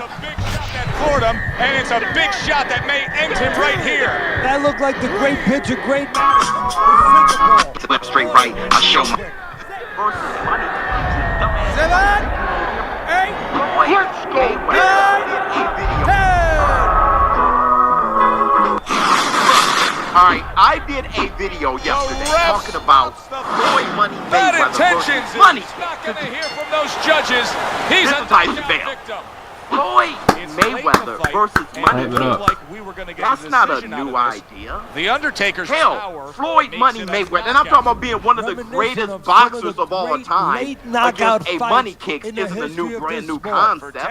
Even against Logan Paul, that's not a brand new concept. But this isn't, this circus act is the brand new concept. Hold on. He threw 30 more than me. But I almost landed 100 more than him. That is crazy. Shows you who's accurate. But look at how many power shots I threw. Wildin'.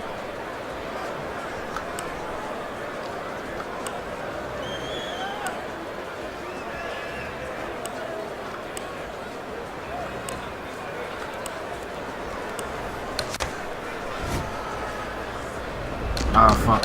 I never look at that shit. The last bone got broken. Good fight for sure. Yeah, it is. It's showbiz. I'm about to put it back on, though. So, one more fight. Look, 99, 7-6. One more fight, and I can finally upgrade this nigga. To Tyson Bale, okay? Michael Jordan was offered to fight for the heavyweight world championship. What the fuck? Hold on. How many of you guys remember that? I remember that like yesterday. He was offered $15 million. The funny thing is this. Michael Jordan was unaware. Michael Jordan was unaware of it. And Michael Jordan ended up turning it down, stating, and I quote, "I wouldn't fight those guys if I had a gun." Hit the Tyson. Now, is this the first time? Is this the first time you've ever heard of a champion boxer fighting a basketball player? Hang on. What the fuck? 6'1", 81-inch reach? Okay. The first time. What's the most famous one? Do you guys know? Muhammad Ali and Wilt Chamberlain, which never happened. All right. Let's see if he used that reach. Theater, great venue here in New Orleans. I'll tell you why it fell through. It fell through. Look, Muhammad Ali was hard up on cash. They're underway. Scheduled for 10 rounds between these two. Joe Frazier fought who ended up being the champion. Okay? After 2 years of being hard up on money, around 1969, Wilt Chamberlain said that he'll fight Muhammad Ali. Muhammad Ali was down for it. It was a circus act. Muhammad Ali versus a wrestler, absolutely. But let's talk about this. It was a circus act. It was a big deal. Muhammad Ali versus Wilt Chamberlain. That fight fell through. More like Kane and shit. Let's see where this goes. I don't want to get one punch though. $1,000. Ali said okay when the contract was sent to Wilt Chamberlain. Wilt Chamberlain looked over the contract. Come to find out, he was offered $500,000 before tax. Once he saw that little change, he said, "Nah." Ali didn't know about it. When Ali found out, he said, "Hell, no. We're gonna split evenly $1,500,000." So if you guys Hey, what the fuck? Clap it up for the dumbass. What? What? What the fuck? Clap it up for the dumbass, bro.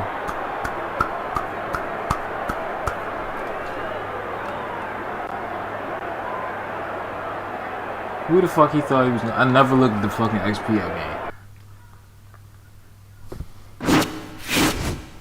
Let's get it.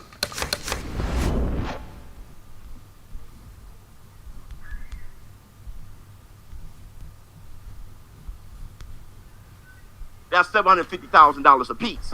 Wilt Chamberlain still turned it down by saying, you know, this is too funky, man. The boxing contracts and stuff is just too funky, and then it fell through. So listen, hit Tyson Bell. So, but is Floyd Mayweather taking on money kicks? Is that the same as Muhammad Ali taking on Wilt Chamberlain? Many people would ask that. Is that the Shaquille O'Neal versus De La Hoya? Mosley, huh? Shaquille O'Neal, 7 feet.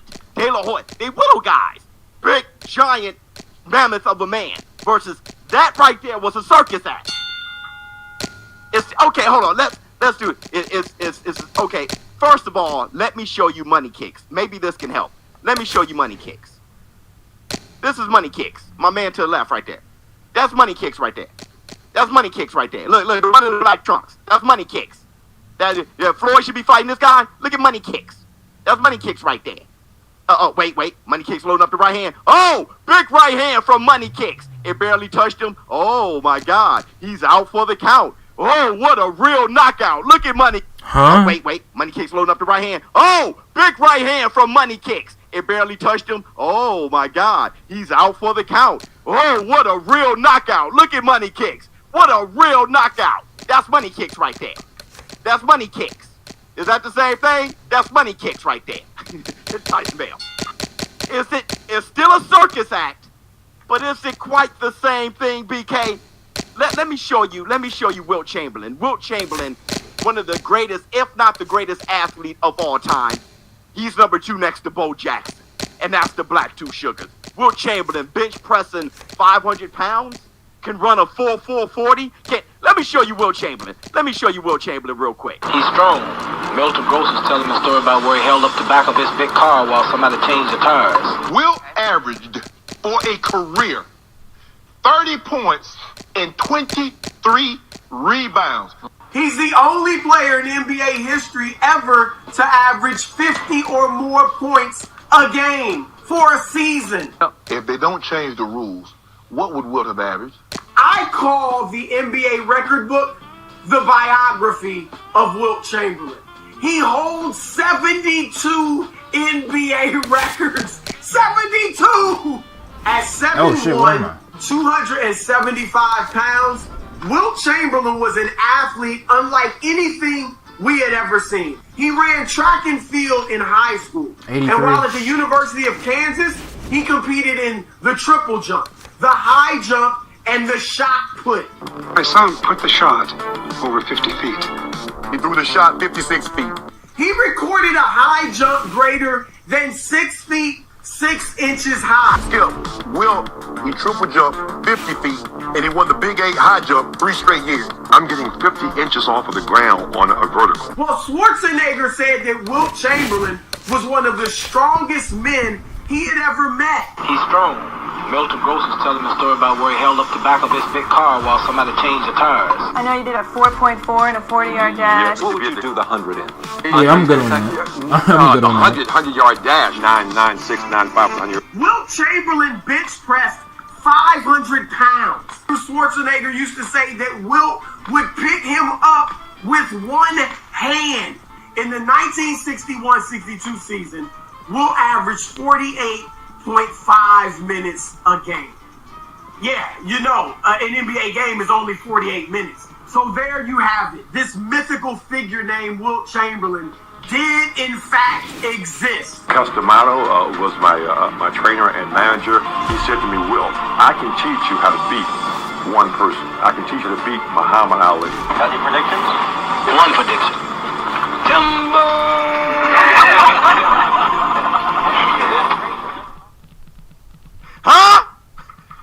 That's a little bit different than money kicks. You're talking about a freak of nature. Wilt Chamberlain is probably the greatest athlete of all time. He's a freak, a little bit different than money kicks. Not quite the same. Then you're talking about Olympic freak and Wilt Chamberlain. Let's look at money kicks. Let's look at money kicks one more time. Let's look at money kicks. Opening round, scheduled for 10. That's money kicks. This is the kind of fight that makes he got fat on his back and he's 112 pounds soaking wet. That's money kicks. Okay? A little bit different. Now I do know it's a circus act, but it's a tad bit different. That's money kicks. Now I know that Wilt Chamberlain wasn't a fighter, but it's a smidgen different. Just a smidgen. Oh, you gonna run out of stamina doing Just that. a smidgen. Hit the type loading up. He's Have you ever seen? You want to see how strong Wilt Chamberlain is? You guys want to see how strong Wilt Chamberlain was? Wilt Chamberlain had a receding hairline all the way back here. This is Shaquille O'Neal with the magic. A prime Shaquille O'Neal. Wilt Chamberlain shook his hand and because almost they ripped his arm. understand that the body. Wilt Chamberlain shook Shaquille O'Neal's hand and almost ripped his damn arm right out the socket. Let me show you. Let me show you. Let me show you. They understand that. Look at this. Look at this. Shaq Walker. This is an old man. Look at it. He almost yanked his face off. Look. Hey, look at how Shaq looks at him afterwards. Pop, he almost popped his shoulder out of the socket. Why? Look at how Shaq looks Because at him. he has power. The one thing that people want to see. What should we He shook his whole body. And then Shaq's going to look at him like, Teddy, come up with a device, a way to take that power and get it to the target. Good looking jab there. The Undertaker's right hand. What the hell? When you shake a man's hand and you look at him like he's some kind of machine. Punch by Comeback Kid. Goes upstairs with a right hand left hook combination. He ever been in the gym with? He wasn't bullshit. And that's old Wilt. Wilt would have fires one right back after taking one. Gotta love the work by Comeback Kid. Let's look at money kicks, okay? It's a smidge. Look at this fighter. I can't help but think, did anybody at all teach him defense? Why is it that guys have such it was a circus. It was a circus, Muhammad Ali versus Wilt Chamberlain. But it's a smidgen different than money. Other than just throwing a towel over your still a shoulders to circus. get in that gym. Still a circus, but at least there was intrigue. There was intrigue. A lot of these trainers don't know how to teach by that. customizing. It's Tyson. Well-placed left hand up top. Floyd Mayweather versus Mike. Because they were going to have Michael Jordan. The Undertaker swinging and missing like he's at bat right there. That punch was nowhere near At it. least Floyd is coming off the couch and he's fighting retired. If you want to tune in, you can tune in. Michael Jordan had an opportunity to be the next baddest man on the planet. And that's a damn shame. Michael Jordan, let's get this right. Michael Jordan versus Holyfield. Blocks a shot and then does nicely. I don't give a damn how good he could dunk a basketball. All right, now, but let me show you where Holyfield said about Jordan. Here we go. I didn't think nobody with two hands could beat me.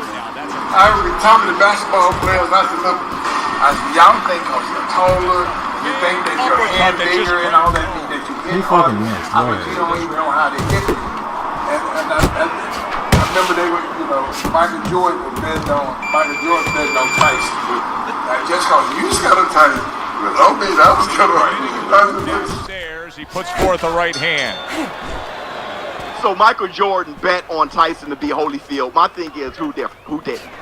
But Holyfield said something. Firing off the uppercuts. Great exchange. Smart and extremely revealing. He said because your hands are bigger, because you have a longer reach, doesn't mean you even know how to hit. There's the combo to the body. Know how to hit. Off to the side. That's why boxing, you start from a little kid all the way up. Not just know how to throw a punch, but know how to hit somebody who is trained to be elusive. With a left hand. This fucking game, bro. Come on. All right. When it comes to boxing and boxers, when a boxer is a money grab, when a boxer is a big time superstar, that always happens. Good job. It happens since the beginning. You know who Jack Dempsey fought after he retired? Jack Dempsey fought a professional wrestler when he retired. 13 years after he retired, he fought a professional wrestler called Cowboy Luttrell. And what did he do? Let me show you what he did. Let me Kid comeback was just punching air that time. His opponent was able to. Let me show you what he did. Jack Dempsey is the first millionaire boxer ever. Let me show you what he did. And his defense is big shot comes crashing home. Big body shot floors him. Let me run this one. And again. let me show you what happened to Cowboy Luttrell. 7, 8, 9. Look, that's Cowboy Luttrell receiving here. That's Cowboy right there. Oh Lord. In prime form. Power surge here. Knockout winner. He knocked Cowboy Luttrell knockout, Teddy. through the ropes. Praising one guy. Cowboy Luttrell slipped through the ropes like the ring was taking a shit. Yeah, two ways you could criticize his opponent. One is that obviously that was the first circus fight. And that came from training camp. But the other, Jack Dempsey. The reason why that fight happened is because Jack Dempsey and Cowboy Luttrell was at a bar somewhere. He's a wrestler. Jack Dempsey, everyone knows him. You know, Hall of Fame, one of the greatest boxers of all time. They get into an argument about being physical. They get into a physical altercation. They choose to have a fight. Luttrell, dumbass, say, I'm going to knock him out in boxing. You didn't choose wrestling? I'm going to knock him out in boxing. Jack Dempsey banged his head off that was the second round. Yeah, he surely didn't. And then the ring took a dump and slid him right outside. Okay? Then, of course, you have Muhammad Ali, 1976, against Antonio Inoki. All right? And, Muhammad Ali, he did that for a quick second. That was actually a weird match where Muhammad Ali was boxing and Inoki was wrestling. So Muhammad Ali had gloves, Inoki didn't. If you ever seen that fight, it's the funniest thing in the world. Inoki's on the ground throwing leg kicks and rolling around the mat, and Muhammad Ali is on the ropes trying to jump up and down and kick back. It's the most ridiculous thing you ever seen in your life. Muhammad Ali had no idea how to fight a guy who's already down. Okay, in boxing, when he knocks you down, that's it. But Inoki started the match on the ground, just rolling around the ground. Okay, hit the Tyson bell. At the end of the day, it's on you if you want to watch Floyd Mayweather or not. What Floyd Mayweather fans say is Floyd Mayweather's retired. He had his impact on the sport. He can do whatever he wants, which is true. I'm going to tell you what I'm going to do. I'm going to watch it. Floyd Mayweather, if there's money kicks or not, whatever exhibition it is, I'm going to watch it. Why? Because I'm a boxing historian. I know it's been going on since Jack Dempsey. It's as much of the culture of boxing as Butterbean and Jake Paul. I know what's going on, right? Floyd Mayweather versus The Big Show, Mike Tyson, Hi, everybody. I'm Joe Tessitore alongside Teddy Atlas. Good evening and welcome to the first WrestleMania, whatever. All this boxing / wrestling / acting / boxing is just that love by the general public. It really is. Everybody see that form as you want to kick my ass to throw in the glove. At the end of the day, I know what it is. Okay? And I'm going to watch it. And I want you guys to understand this is nothing new. Floyd Mayweather won't ruin the sport any more than Jack Dempsey. That's the fact, right?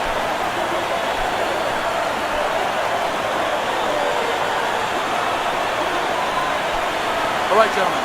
Protect yourselves at all times. Let's touch them up.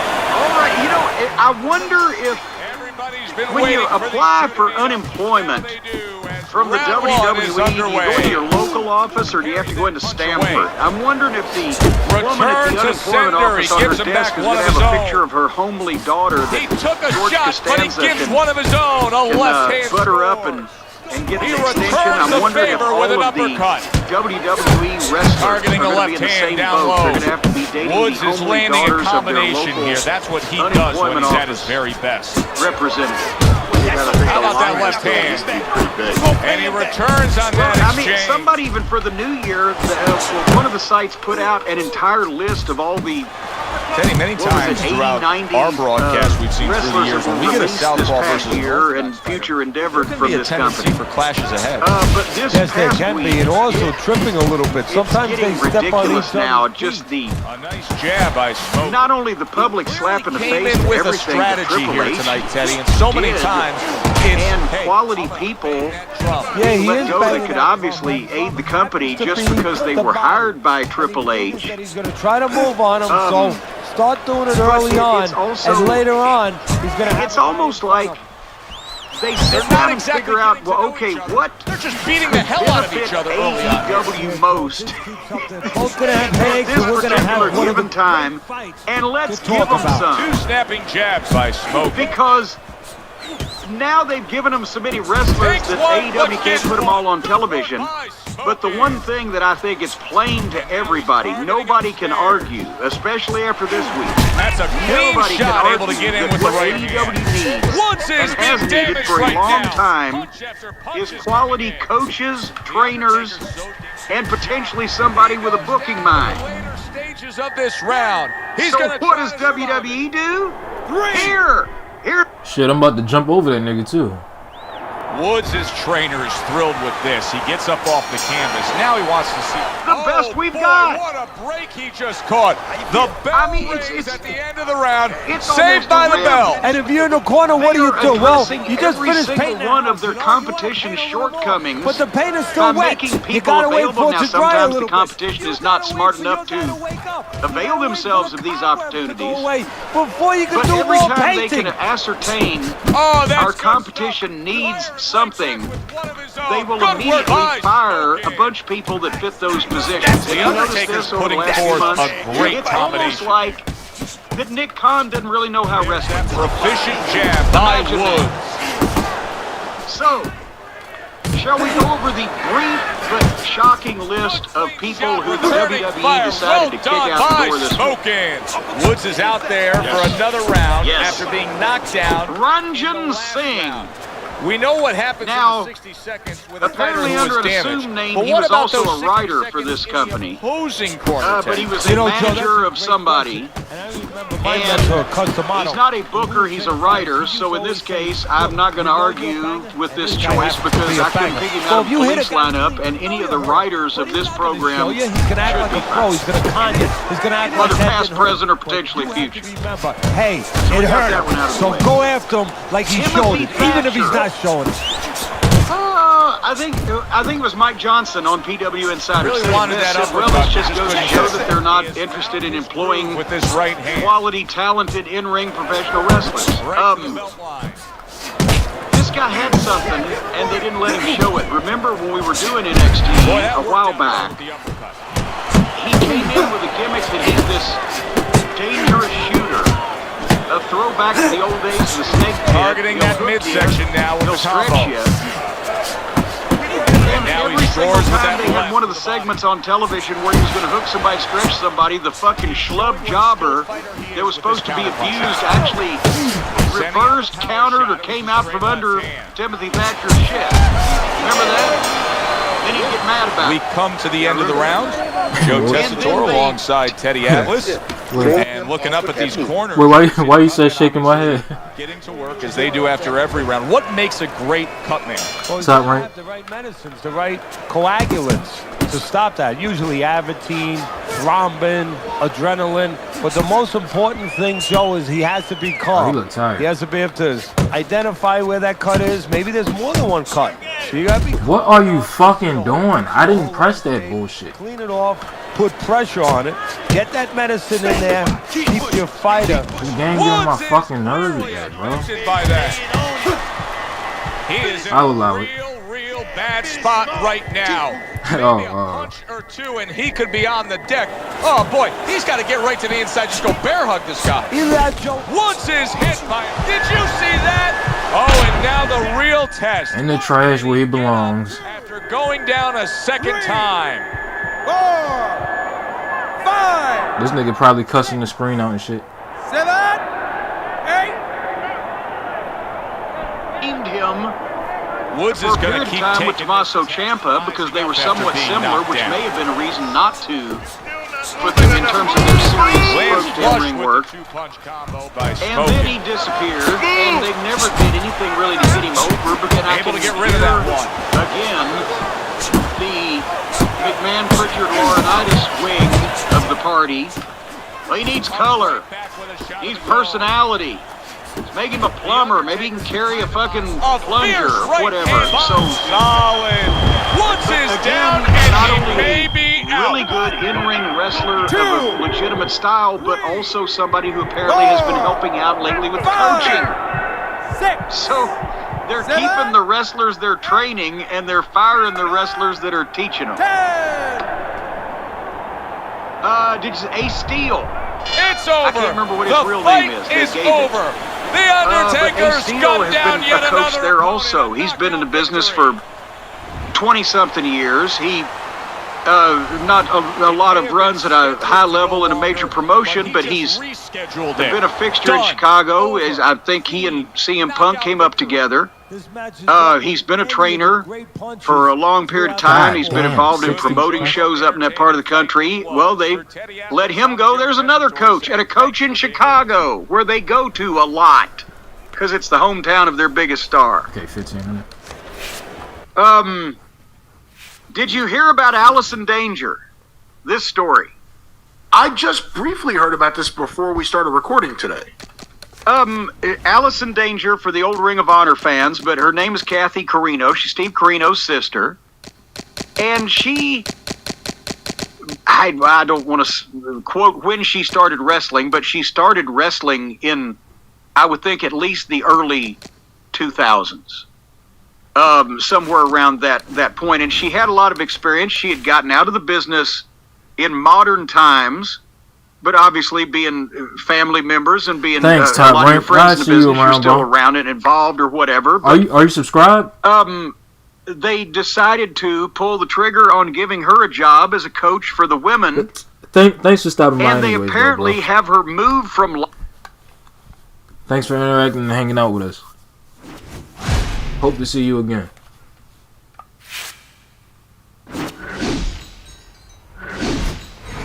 This guy doesn't have the best connection. That shit did not go to green. It stayed at yellow. Let's see how this plays out.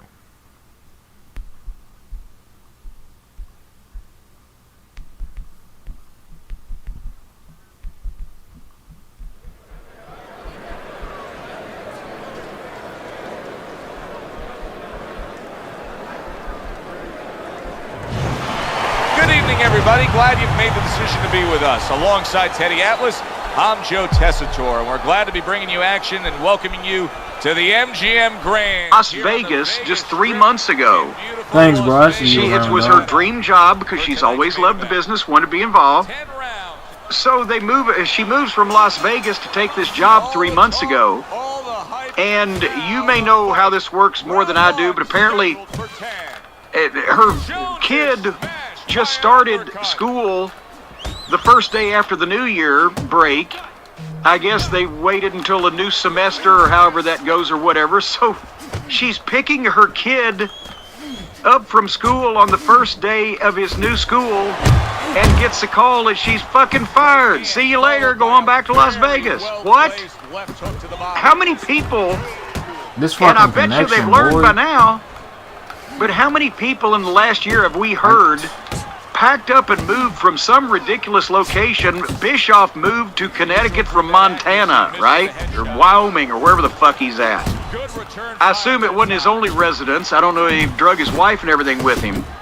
But people move across the country, sign leases on apartments, put kids in school, and because they've offered them a job and they've accepted it 3 months later. Nah, we changed our mind. Fuck you. There would be, the goddamn SWAT team would be called to the lobby of Titan Tower. If I was always ready to go home once I got there and saw what it was like, but if they had suggested that I move back to fucking Tennessee in 1996, about 2 or 3 months after I'd got up there, we wouldn't be having this conversation right now. I'd still be in maximum security. But that's just ridiculous. And the thing is, guys have no plans Vince of having didn't this even fight do go that far. in the I'm old sure the days frame of when it reference was for the most wrestling had business and he had control of things. They didn't have human resources. They weren't a publicly traded company. Even if he brought somebody in, unless they were just a total schlub and they fucked up on their own, if something didn't work out, I mean, a lot of guys weren't moving back in those days because they were just flying all over the country. But he would try to make somebody whole. He was so very if it was a short-term thing and it didn't work out, or you had the ability, somebody in his circle, Jim Ross, Bruce Pritchard, or myself, or Jerry Briscoe, or Pat, somebody with Jack Lanza, somebody within a group of 8 or 10 people could say to him in a private setting, hey, you know, so-and-so really got fucked around by this, so can we take care of him in some description?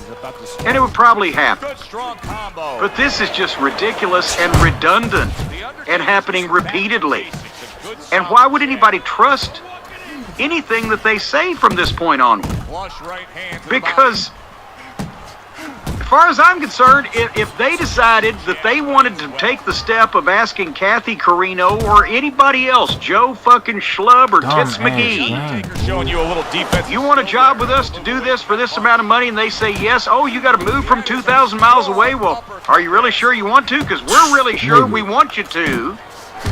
They both. And then if they get stuck and they got buyer's remorse, well, after 9 months or so, hey, probably in about another 3 months, you ought to be planning on being back where you came from. But at least fucking give them a goddamn chance or a run. Fuck. Anyway, I'm going to talk about the next two together because they're brothers. And one's more surprising than the other, but it just goes to show loyalty means nothing. Scott Armstrong and Road Dogg, Brian Armstrong. And I mean, Road Dogg was the head of creative of SmackDown until, what, about a year and a half ago when he finally said, I can't fucking take this anymore because they're all screamed and yelled at. And didn't retire, but moved over to full-time work in NXT because, again, they had a nice little working environment, apparently, from what we can understand down there, and it was Triple H's team, and Road Dogg and Triple H are friends. The DX connection, the go back years, the whole 9 yards. Scott has been a referee for him, and again, who makes less news, first of all, than Scott Armstrong? You never hear anything bad. He's been in the wrestling business for 40 years. He's got all this experience. He's done everything from wrestle to referee to book shows to promote shows. Quality employee, shows up, does what he's supposed to do. No bad habits, no bad reports. No, probably because, well, he's going to be pissed off if he has to hang around without his brother. But again, Road Dogg. All the people they've got in that company now that couldn't fucking tell a wrist lock from a wristwatch, and the experience and the knowledge that Road Dogg has just of what's going on and how to fucking perpetrate this shit, and the fact that he was one of the closest people to Triple H, along with somebody else we're going to talk about in a second. And you mentioned Shawn Michaels earlier in the program. Did he move to Florida from Texas? I can't believe he did. I don't know. So is he only there part-time? Is he just come in for the TV? What goes on there? He's not only a WWE Hall of Famer, so was Road Dogg and DX, but also Michaels, that's a name. Nick Khan may say, oh, well, he's like one of our big stars from the past, so we shouldn't cut him. We'll do something else there. Even old man Vince would protect Shawn still. Well, I was about to say, even old man Vince, but Shawn may be bulletproof because of his name and what he's done there in the past. And also, Nick Khan wasn't around when he was doing all the shit he did there in the past, so he probably doesn't hate Shawn Michaels like everybody that was there when he was doing all that shit. But every other member of Triple H's team, including, next up, 2 more members of Samoa Joe. They fired Samoa Joe last year, and immediately Triple H hired him back because apparently they hadn't consulted him on that, so Triple H hires him back for NXT. They have the fiasco with Karrion Kross where they put the belt on him and then had to get it off of him. Let's get moving. So they put Joe back in the ring to get the belt off of him. It was a great match. Then Karrion Kross goes to the main roster where he's split up from Scarlett and marginalized and made look like an idiot and then fired. Samoa Joe never defends the NXT title, even though he's probably in ring one of the 2 or 3 best champions they've ever had. Instead, he relinquishes it because of an injury that we still have not been told what it was. He wrestled just fine, never wrestled again, and now they fire him again. Well, he should feel that. This guy can't be a coach. This guy can't be a trainer. This guy, he's done commentary. He's well-spoken. Plus, he could still go in the ring because he just had a match with Karrion Kross, 6 months ago? Can you imagine Samoa Joe and Powerhouse Hobbs? Samoa Joe, if he's still motivated, if he doesn't just hate the wrestling business after what he's been through, he knows all the young guys. He's a generation ahead of most of the guys in AEW, but he knows how to work with younger guys, and he's impeccable in the ring for his fucking gimmick. But they can't find any way in the WWE to utilize Samoa Joe. I don't know why he can't But block. meanwhile, Mandy Rose has a helicopter. Mandy Rose has a helicopter and Joe Gacy has a stooge. Nothing was coming at him. His opponent wasn't. And if, just to make sure that Triple H got every goddamn lump of coal that was left in every single one of his stockings, they fired William Regal. William Regal. The Undertaker. What are you doing, potentially the best combination trainer, talent scout, guru, mentor figure Are really showing up now. to almost everybody they've put through there for the last 10 years. What we've seen recently, he's getting hit by the left. Or however longer than that. Who knows how long. The Undertaker. And again, what does AEW need? I think it's a close fight. Trainers and coaches and teachers. And they've just let some of the best go. Do what you just said. And not only that, but with Regal, he's got to think that he's got to take one round at a time. It means so much to such a great amount of the stars that have come through for the last however long. They're not going to like that. They're not going to like, they've already said on Twitter they can't believe, in some cases, it depends on who it is, how far they can go with what they say. They can't believe it and what he's meant to them. So that's an incredible acquisition that the other company could turn around and pick up, and they've got a direct pipeline on a personal basis to someone that a majority of the modern day WWF talent trusts. Dumb shit. Fucking insane. I don't see Regal why could he will not recruit block that shit. talent for Tony Khan for the next 10 years and not get in everybody that would want to come for him. And nobody's even brought that up, by the way. Oh, what a great guy he is. What a great trainer he is. Nobody's talked about that. They've just given Tony Khan a skeleton key to their goddamn talent closet. Plenty of time to work here in round number 5. Minute. And while we're on the subject of coaches, trainers, and teachers, and we said they could do with a few less writers, but now there's an actual booker available. Gabe Sapolsky. And I've got to be honest, I've always got along with Gabe for the most part. There was one point in time when we were trying to help him in Ring of Honor. He was doing Evolve, and he didn't believe it. It hurt my feelings. He thought I was trying to swerve him. But he's more of a wrestling booker than he is a writer. To the body, and he In does his that. early Ring of Honor days, it was a lot of the indie stuff, a lot of the smaller guys and blah, blah, blah. But he did put them in stories that people could latch on to. It just wasn't, that talent and that style was not mainstream, and it never really got mainstream. But at the same time, that after 5 years of booking Ring of Honor. Then he ran his own promotions. He learned through successes and failures how to do that. And then they ended up buying Evolve because of the Indian underground talent that he had fostered there, that they wanted to bring into the NXT system because they made their own Ring of Honor. And he's learned now from working for a major company with a budget, with major television it's production. somewhat working.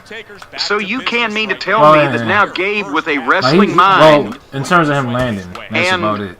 a mind that's more of He's a landing more booker than than I'd a like him writer, that has also worked for a company this size, done major league television production like that, and learned some of the things that you have to learn, unfortunately, in this day and age, when you're not just a territory booker, but you're with the big boys, Pinocchio. How the fuck is he not going to be more valuable than Tony Khan, the amateur booker of the year from his basement, who has never done this before for anyone?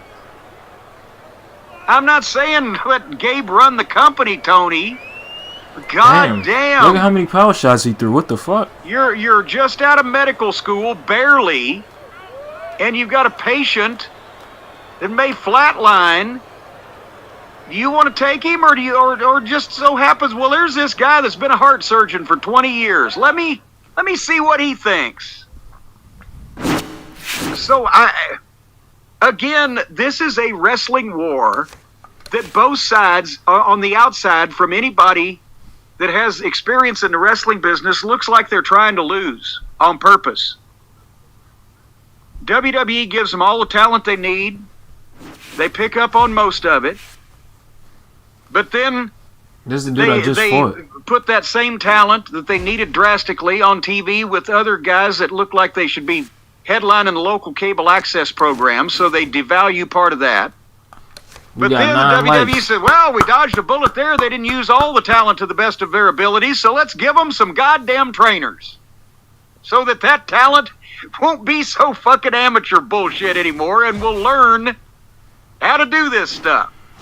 But we'll hide and watch. He won't pick up half the fucking trainers, and the ones he do will not... The ones he does won't be the ones he should, because that side's still trying to lose on purpose. It's a goddamn clusterfuck. It's a four-finger stinker. What do you think, Brian? I mean, there's a lot of things to think about here, but one of the issues is there's now a ton of people, good and bad, but a ton of people with wrestling backgrounds, wrestling experience, major wrestling company experience on the open market. Tony has an unlimited checkbook. Let's not make any mistakes about that, but I think even he realizes he can't hire everyone. He may try, but I think he knows he can't. That's the interesting thing. You look at a William Regal and you say, yeah, he's going to end up in AEW. There's no way he won't. Because you know what? He'll be an incredibly valuable asset behind the scenes. And the workers like him. Gabe Sapolsky, you bring someone like that in, that ruffles some feathers. He's not popular with everyone. William Regal's popular with everyone. You bring him in. I did forget that this company also, more than ever, is a popularity promotion where everybody has to be well-liked instead of good at their job. But as WWE is going through its menopause right now and having its changes... Changes! The question becomes, what happens with all these people? We've talked in the last several months about the need for a well-funded, serious third promotion right now for this very reason. Tony Khan can't hire everyone. He already doesn't get a lot of these guys on TV. What's up with the connection, WWE is getting rid of people and looking for people who don't have wrestling experience. Get close to what happens now to all these people? What it's is kind up of with the the shrinking of an connection, industry bro? in some ways. Yes. And that's been the problem that a lot of people thought that AEW is supposed to alleviate. Well, there's no alternative. There's no place for guys to go except the Evil Empire. Well, now there's no place to go except for the Evil Empire or the Amateur Hour. But I'll tell you what, Tony Khan could pick up another 20 people easily by just doing the logical, sensible business thing. To quote Carrie Silken, what am I running? Make-A-Wish, and fire some people of his own. Because So right from the start in this fight, he has still on his roster of his YouTube extravaganzas and, you know, tapings they do in closets somewhere, and people see him on their cell phones. He's still got a bunch of people that there's no way in the world that they could benefit the WWE, or would they be interested in them in the WWE, that might go out and work some independent promotions, and maybe in a few years something might turn on with them and they might be worth a shit. But right now they aren't. And you could free up, I'm sure I've heard some of the ridiculous amounts that Tony Khan was paying some of these guys when he first started signing them. As I mentioned, 5 times more than any other indie promotion would ever pay any of these people. So you've got to think that if you cut 20, what's 20 times 100 grand a year? You save a couple $1 million, and you'd never know who he cut. If he just cut 20 people, you'd never know they were gone unless you look for them. Because he's got that many people and that many unimportant people. He's just too fucking nice. Well, that's what it is. I don't know if it's a case of too fucking nice or what you call it. It's different for wrestling. He's not cutting anyone unless there's a cause, like a Jimmy Havoc situation. He's letting the contracts run out of the people he's not going to bring back, but he's not actually firing anyone. So he's a more compassionate boss when it comes to thinning out his roster. So instead of firing a Marco Stunt a year ago, he's going to let his contract run out in a couple months. With the right hands. I thought he was gone already. He's still under contract. That's Seriously? my point. That's my point, I believe. I just read an article this morning that he was under contract. Just wad money up, drive down the interstate, and throw it out the fucking window. And at the end of your trip, you'll have the same thing as you've got when you've hired Dwarf Dong Sucker. I know somebody's out there going, well, he's mad at one promotion because they're firing people. He's mad at the other promotion because he won't fire them. Here's the problem. People that the WWE is firing, in large parts, shouldn't actually get fired. And also, since they're a billion-dollar corporation making record profits through the middle of a pandemic, but in the case of AEW, now that they are trying to, and in some cases succeeding, to present a product that looks like a real promotion, they've got a bunch of guys that should have never been signed in the first place, that weren't ready, that may never be ready, and are not good enough to be in this spotlight. And that is a good enough reason, since he's already paid them for a year or two, to say, you know what? This you, Gary? Call me in a couple of years. We'll revisit this. Grow up. See you later. Because it's been charity money that they've got so far. They've added nothing to the company. And these morons are going to be the ones that are remembered as, oh, the building blocks of AEW. We were here at the start. Yeah. And that's why for the first year, everybody thought you were a goddamn dog and pony show. Because that's all we were looking at, was you outlaw mud show fucks. No, you know what it's going to be? All the people that Tony kept under contract for a few years, well past the point where he should have cut them, those are going to be the career. Was that you, Gary? One single knockout punch. Well, it's one of those punches that actually can be marked down. It's going to last. I hope that wasn't you coming in here talking reckless like that. Up with any of the great knockouts Came in and got slumped. in this sport. I'm Joe Tessitore for Teddy put right this week. Thanks for being with us, and enjoy the rest of your night.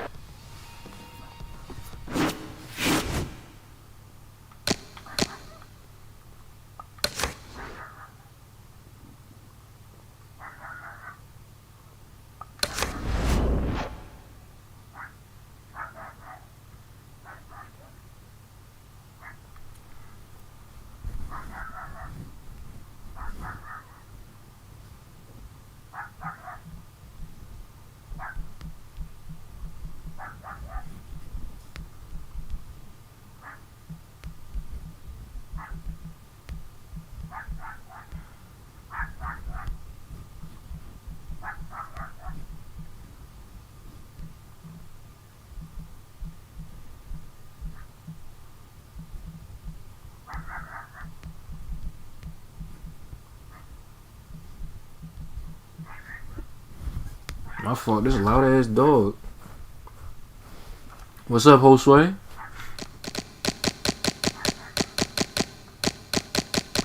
What is it, K Paso? So it's the left hook, not the uppercut. So I'm straight on the uppercut.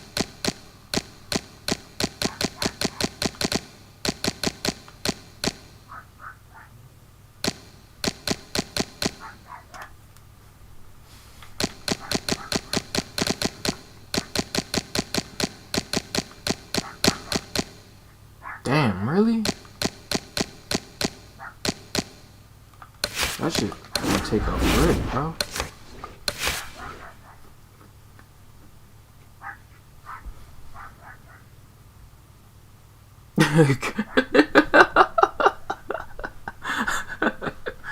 The highest I fought was 86. That wasn't you, was it? That just got beat up like that?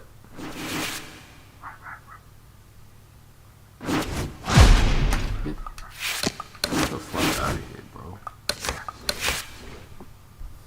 Get ready to...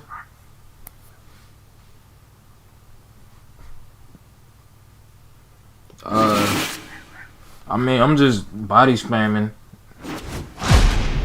until I win, so it's going okay at the moment. Yes, it was, nigga.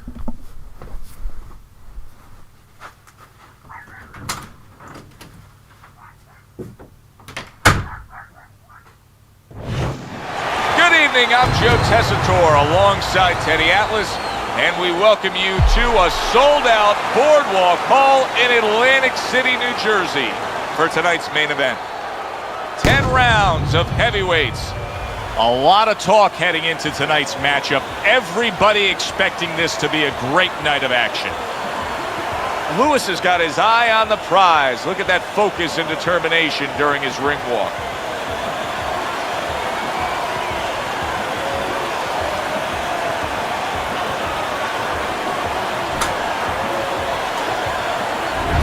The Undertaker's got his eye on the prize. He has complete focus on his ring walk here.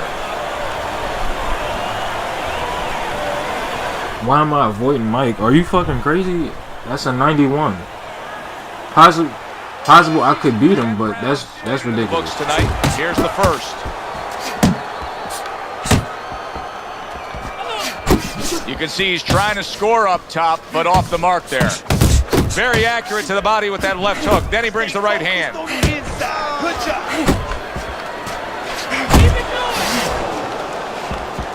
What the fuck are you doing?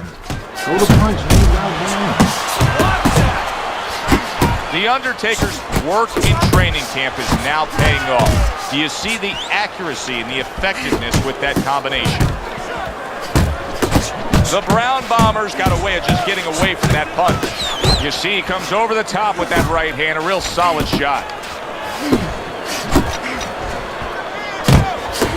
The Undertaker's showing you what it takes to be the best in this business. Good, crisp combos.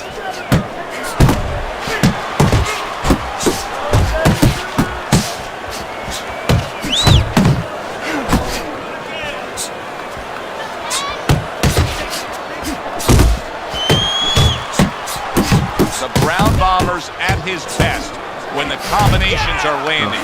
He scored well there with that combo. Lewis is getting himself into the mix now, landing that left hand. So many times you hear of an early round where they're just feeling each other out. No way. Not these guys. Straight to action. Well, if they can keep this up, they're both going to have headaches, but we're going to have a special one on our hands. Targeting that jab with the right hand behind it. Goes up top with the right hand. Took a shot, now he gives a left. Oh, he took some damage, but he gave some back with the right hand. Good flush shot upstairs. Bitch, if you stop, I didn't fucking press that. Alright, bro, this shit acting fucking retarded. This shit is acting fucking retarded. You're letting this guy get away. Come on, this is it. You gotta make it a fight now. You can't just move around. You gotta move your hands in there. All right, let's go. Okay, listen to me. When he misses with him. Oh no, I wasn't saying it was you, L. I'm not saying it was you, L. I was saying it was Gary.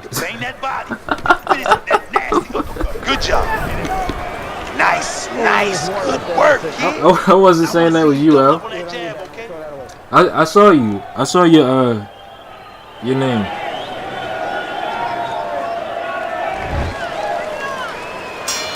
Here we go. Round 2 is underway. A little defense turns into offense. He blocks the shot, comes right back with one of his own. Oh, and he's going to the body well. There's that overhand right. Keep working the body. The Brown Bombers hurt by a superb hook to the head. The Undertaker's not just loading up. He's landing combination punches like he did right there.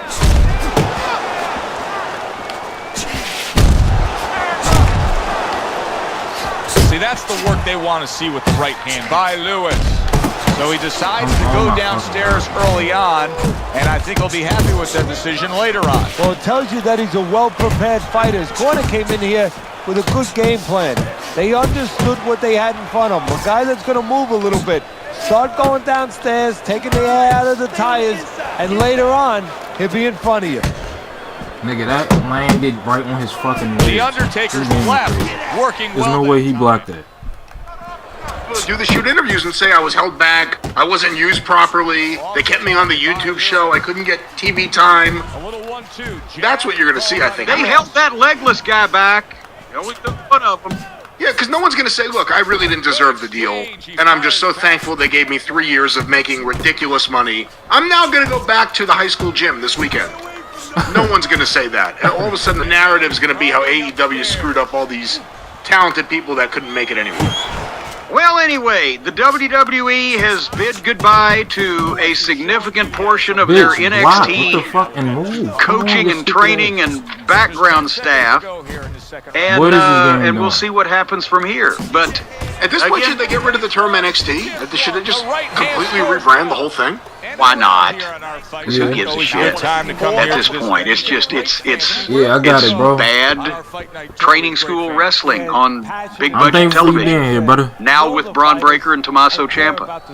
And poor Roderick Strong, who's thinking, oh, goddamn, the other three are over there and I'm fucking here. But if Tony Khan does not hire William Regal, he's out of his mind. Samoa Joe could make a contribution in a variety of places. Scott Armstrong would be a referee that could referee every match on the card in his sleep and do a better job than the corpse referee and all the rest of the fucking feckless, limp-dicked refereeing crew that they have there that just allows things to go on for no... And Scott would take the motherfucker down if he had to and hold on to him and say, don't bury me, you asshole. Learn to work. Road Dogg, right there, a pipeline to Triple H, but, you know, Road Dogg may, I would think as close as they are, unless Triple H has just been put out to the pasture, he might get a reprieve, but anyway, and Gabe Sapolsky, if Tony, just do with him what you wanted to do with me. Just pick his fucking brain, because he's goddamn amenable enough that he'll come up with ideas for these fucking off-brand high school gymnasts that you goddamn book. But his ideas would be better than yours because he's actually had some for a while. And he didn't just do it in his notebook at night under the covers with a flashlight.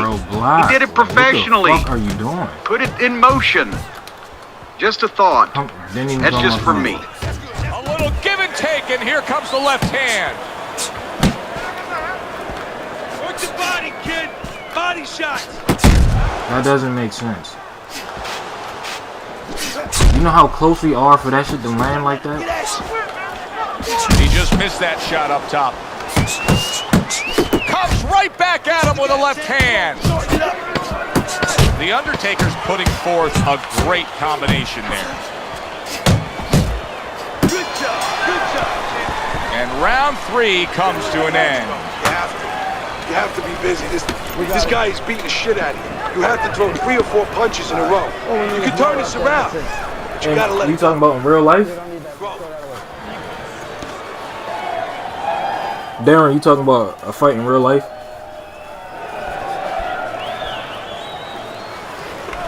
Finish with the hook.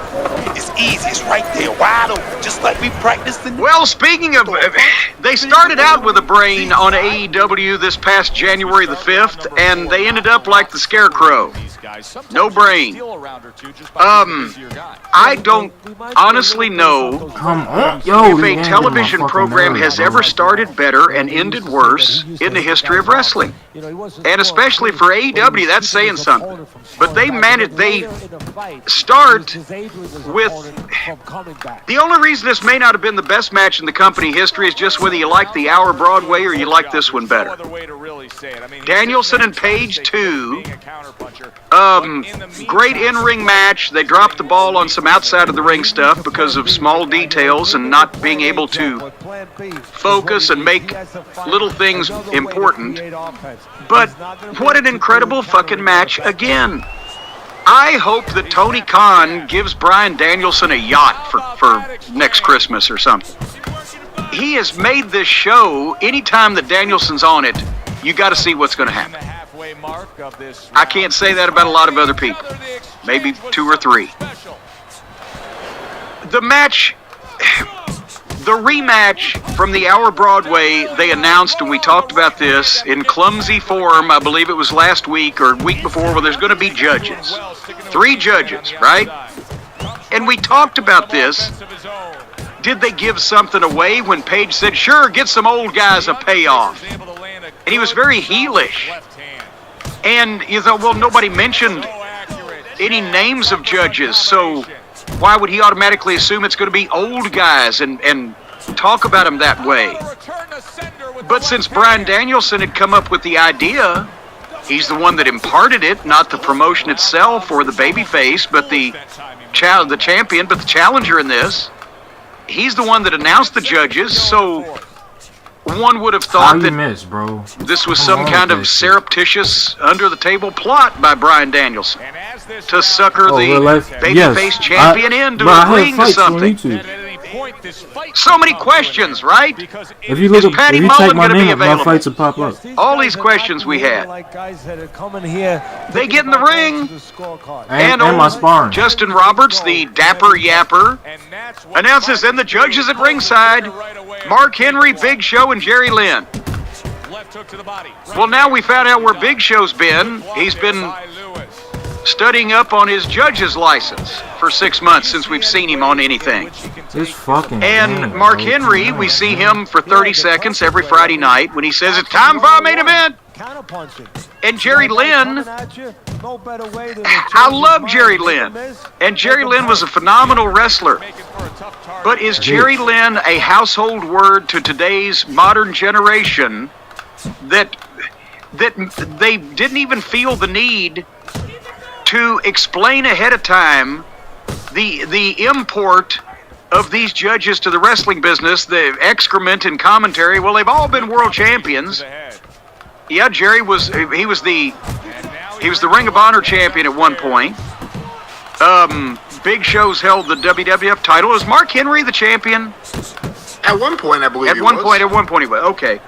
But they didn't say, so if people didn't watch Ring of Honor in 2008, they go, wait a minute, Jerry Lynn, was he a world champion? They expect everybody, as in Bill Watts' words, gentlemen, I know you're all stars and all the fans already know everything, but tell them.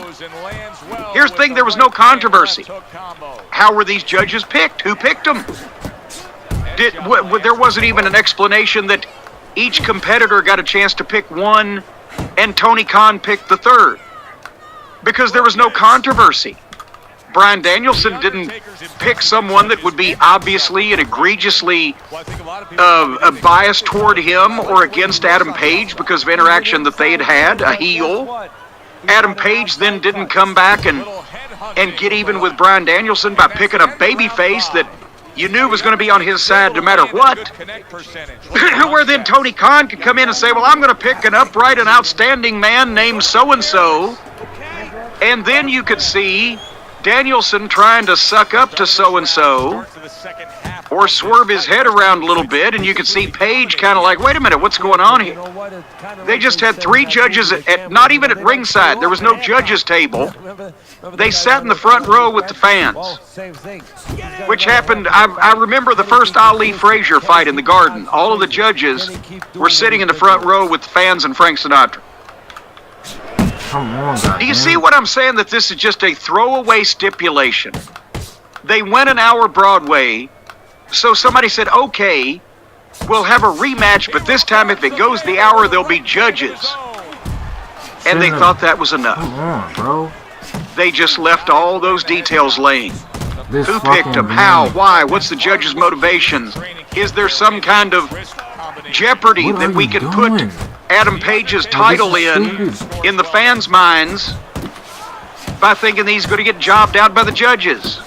It didn't happen. It's not going to happen. So we don't have to worry about the people. Oh, you fucked us. You fucked us with a fuck finish. Even though it's on free television, so you can't be fucked out of anything that's free. That was nice. They didn't make anything out of these things. That's what I'm talking about. But they were certainly able to spend enough time and effort on the world champion's graphics. And I never read these things, but on this one it caught my eye.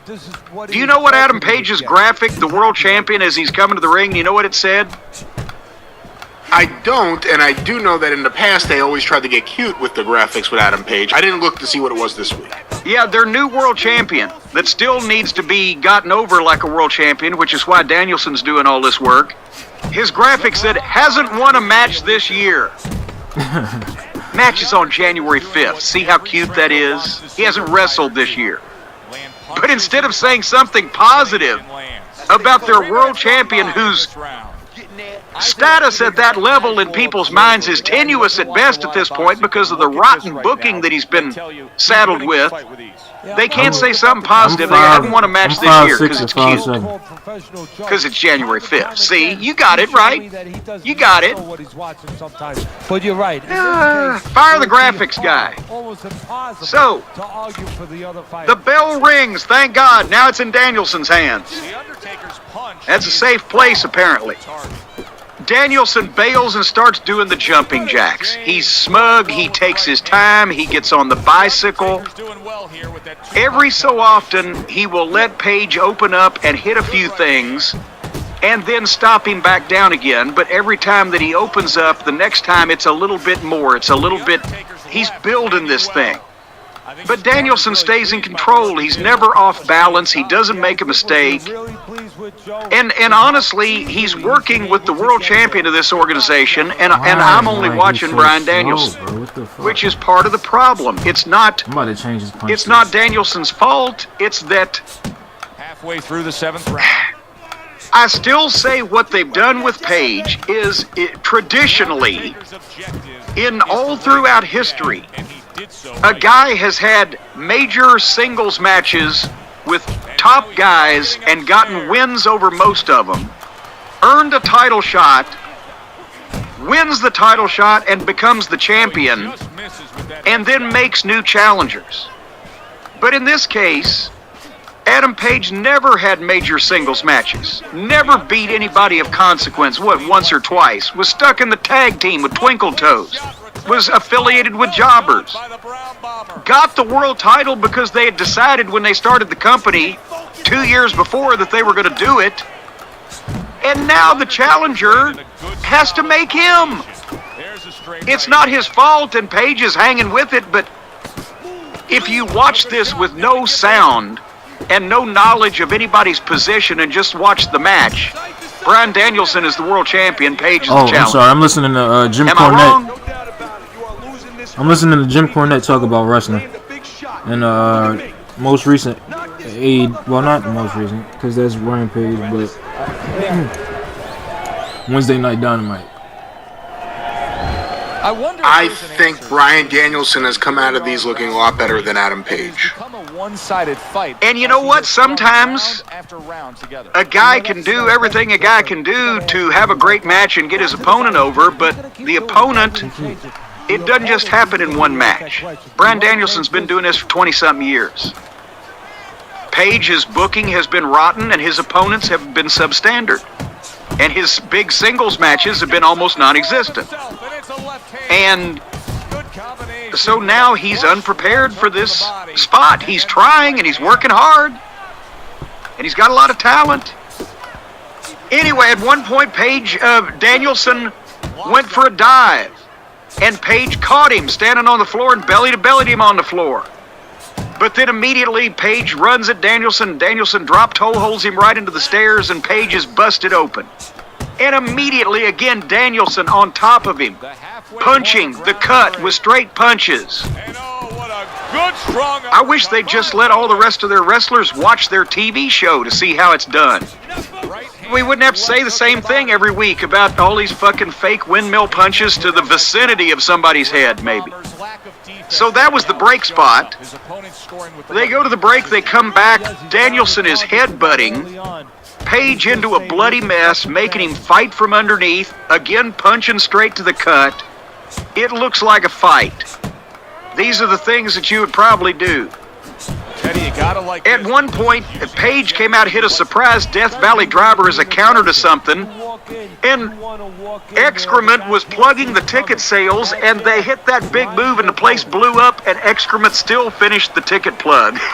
And JR made fun of him for it. You gotta sell him tickets. And then Page starts opening up with bigger stuff, but Danielson is start kicking him and chopping him senseless. And then the vertical suplex spot. And I will mention this specifically with what happened later on in the program. Just type my name. Just type SANHII. They did the deal where Page tried to suplex, vertical suplex Danielson over the top rope. But Danielson held on and both went over the top. Channel to see my and I think I first saw Tiger Mask and Dynamite Kid do that. And goddamn, it looks scary and dangerous, and it looks cool at the same time, and it is. And since that, Tiger Mask and Dynamite Kid, I've seen top guys do it in main event matches down through the years, but I mean, no, it's a dangerous thing, and most of the time you wouldn't take a bump like that unless it was a big main event match. Then the indies came along and everything, and then you see a lot of people do it with varying degrees of success.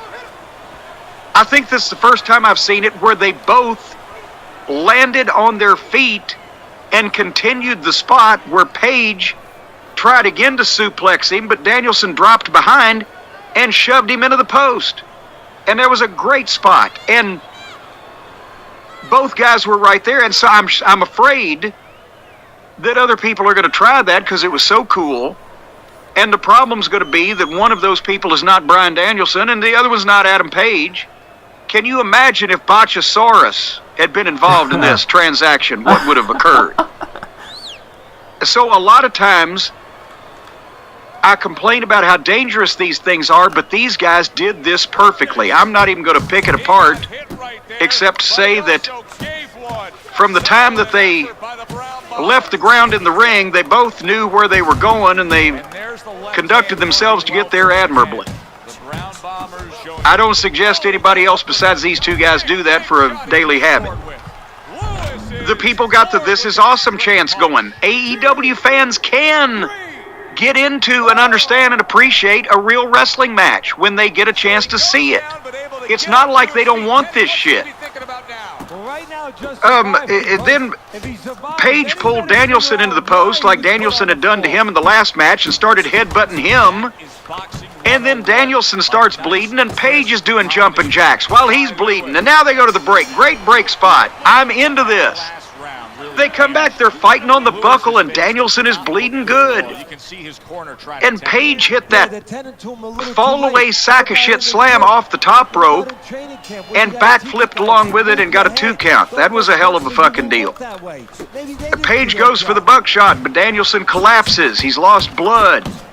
Page goes to pick him up. Danielson small packages him, gets a 2 count, then goes into the label lock. And the people are going nuts. Page escapes. Danielson goes to the floor.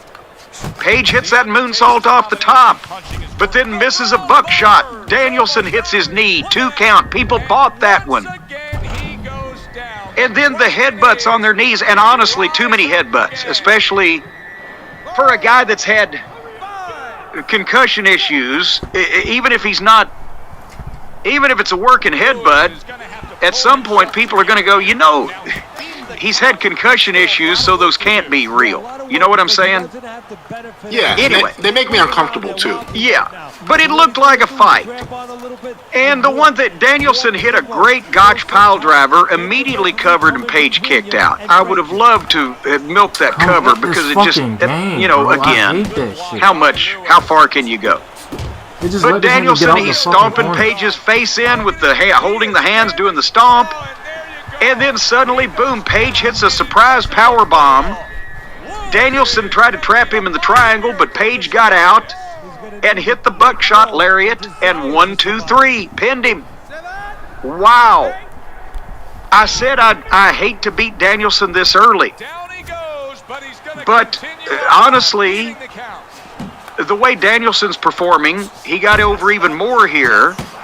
And Page has to beat somebody to get over.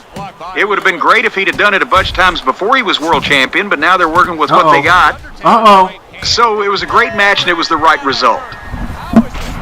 Again, they've just... I think if probably if somebody like Kippelman or Jay Whole lot of lights in this motherfucker was to go back a year and a half, I'm sure I probably said at some point, and they could confirm, it's not going to be fair to Page if they've got all these plans for him. If they want to make him a world champion, he needs big wins against veterans. He needs more experience. He doesn't need to be in football field fuckery. He doesn't need to be in a tag team with Twinkle Toes where he's not going to learn anything because Twinkle Toes doesn't know anything. It's not going to be fair to this guy. He's not going to be ready to be the champion. He's got all the talent. He threw more punches than me. What's happened, Brian? What, 30 more? Has the prophecy come true? Look, these matches have been great. I personally like the 1 hour match a little better than this one, but this match was great. And you know, the only big problem I'll say is when you start the show like this, it's really hard for the rest of the show to keep up this pace. What did they give him? But this was phenomenal.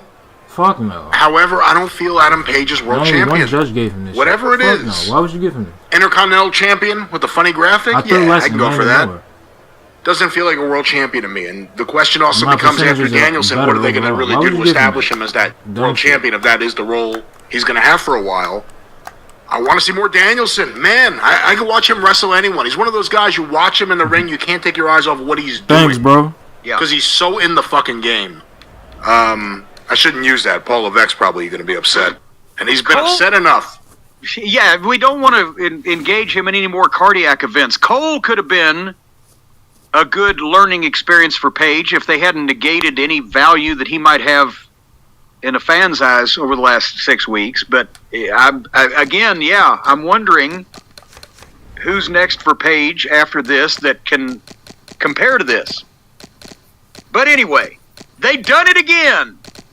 They did it again. Great match. Where's my... I can't find my... I got too many notes over my applause machine. Oh, that's it? They followed this up. What was this? The first 35 minutes of the show.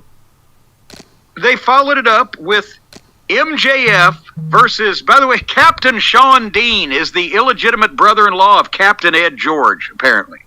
What? Just because he's a captain? Well, you know these captains, they like to stick together.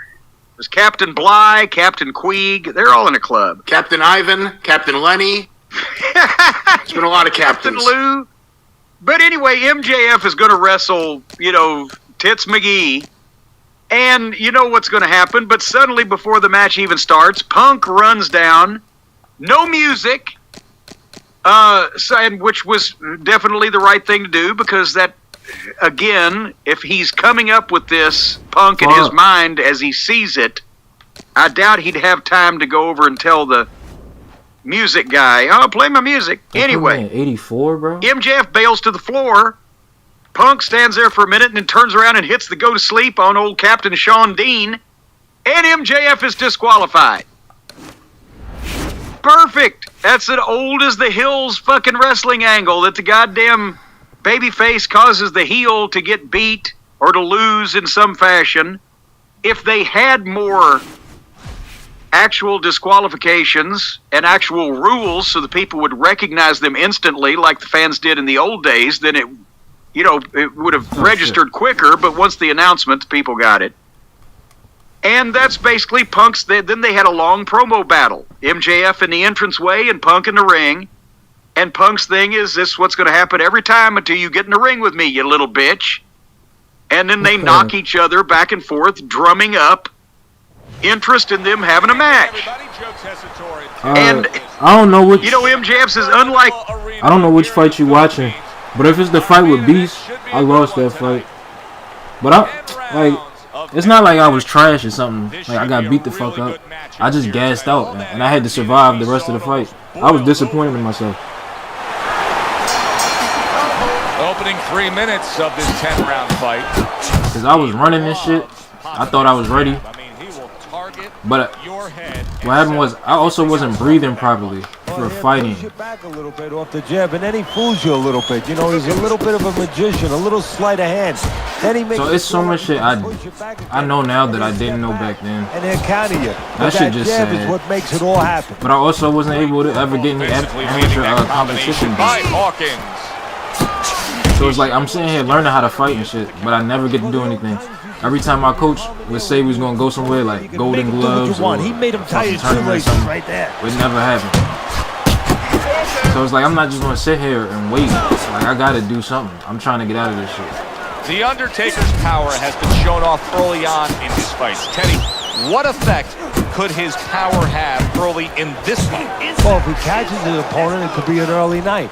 But if he catches his opponent and his opponent survives it, guess what? It could be a long night, man. Nice block. The way these two are going at it early on, they're going to break the punch stat computer. Well, they're trying to break more than that. They're trying to break each other's will.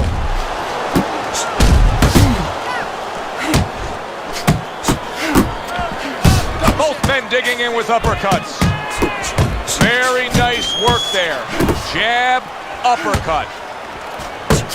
That is a big right hand after eating one himself. Hawkins' punch didn't come close. Effective work with that flush overhand right.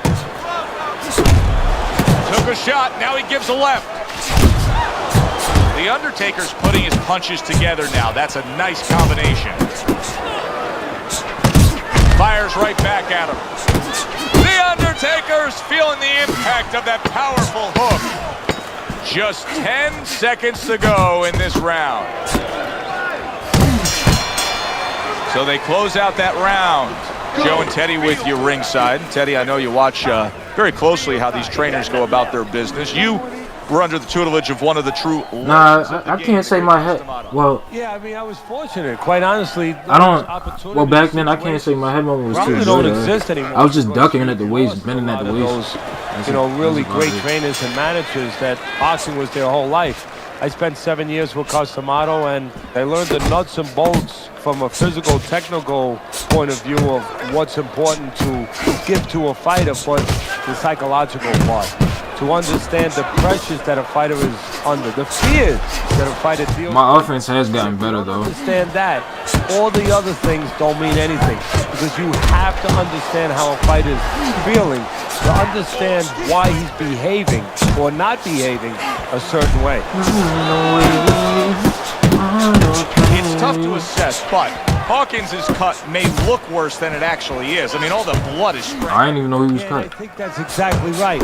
And you just wonder, and I know this isn't supposed to play in, but you wonder if the judges in close rounds, if they get influenced by that look. That's a forceful two-punch combo by Hawkins. They trade shots. He comes back with a right hand. Tried to land that upstairs and was off the mark. He gives as well as he takes. You saw it on that exchange. Two good jabs by Hawkins. The Undertaker scoring with that right hand. He does a nice job with the uppercut. And I think fans, especially fans that like the big shots, lots of offense, they love that power punch. Yeah, because, you know, it's something that comes out of nowhere. It has real impact. It has vision value to it. I mean, it gets your attention. All of a sudden it explodes up the middle, and bang, the head comes up, and it gives an opportunity for a little sweat to fly and for other punches to find that chin before it comes back down. He took a shot, but he gives one of his own. A left hand scores. He gets hit, but he gives it right back. Final 10 seconds.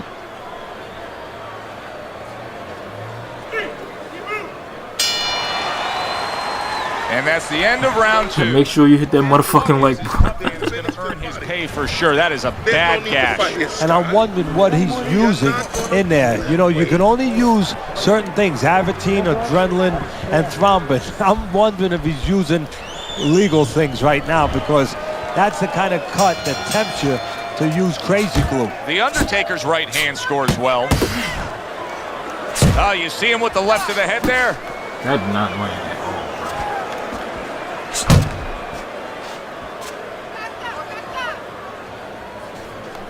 Come on, bitch.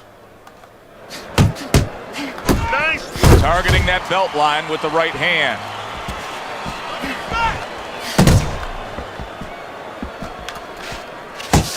Scores up top with a left. The Undertaker's able to land the hook on the inside. Is there anything he should be careful of, though, Teddy, on the inside like that? Ripping off the power punch. Yeah, one of them is, and I just saw them. Good power punch. The right hand landed. Unable to steady himself right now after being stunned.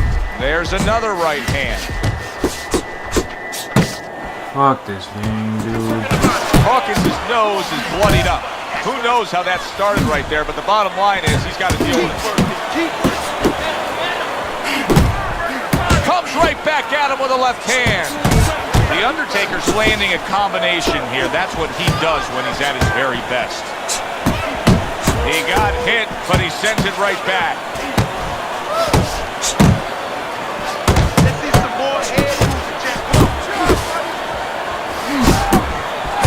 The Undertaker's so dangerous with that accuracy, a two-punch combination landing.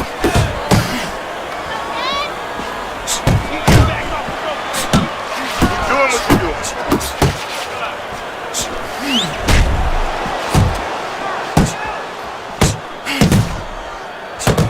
He took a shot, but he came back with a right hand of his own. Good work with that lead hand, doubling up the jab by Hawkins.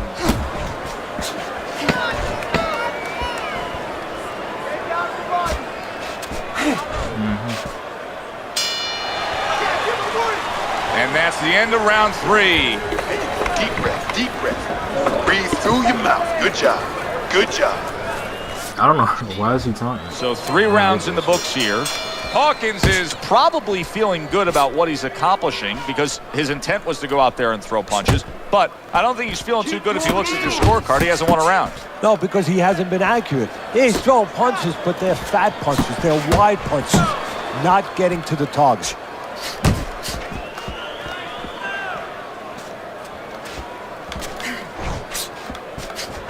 Covers up nicely, gets rid of his opponent's body shot. That's crazy. Teddy, what would you recommend based on what we're seeing here tonight? Well, 2 aspirin and then go, oh no, actually I would say a little counter punching would be just what the doctor ordered. That's a better prescription.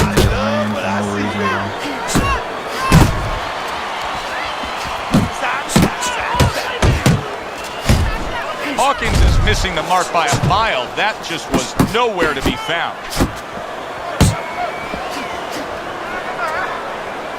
90 seconds to go in round number 4.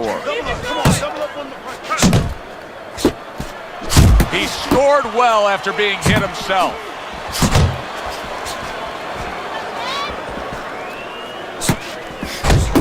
Right hand, then a left hook to the head. Both land flush. Come on, I hate that dude.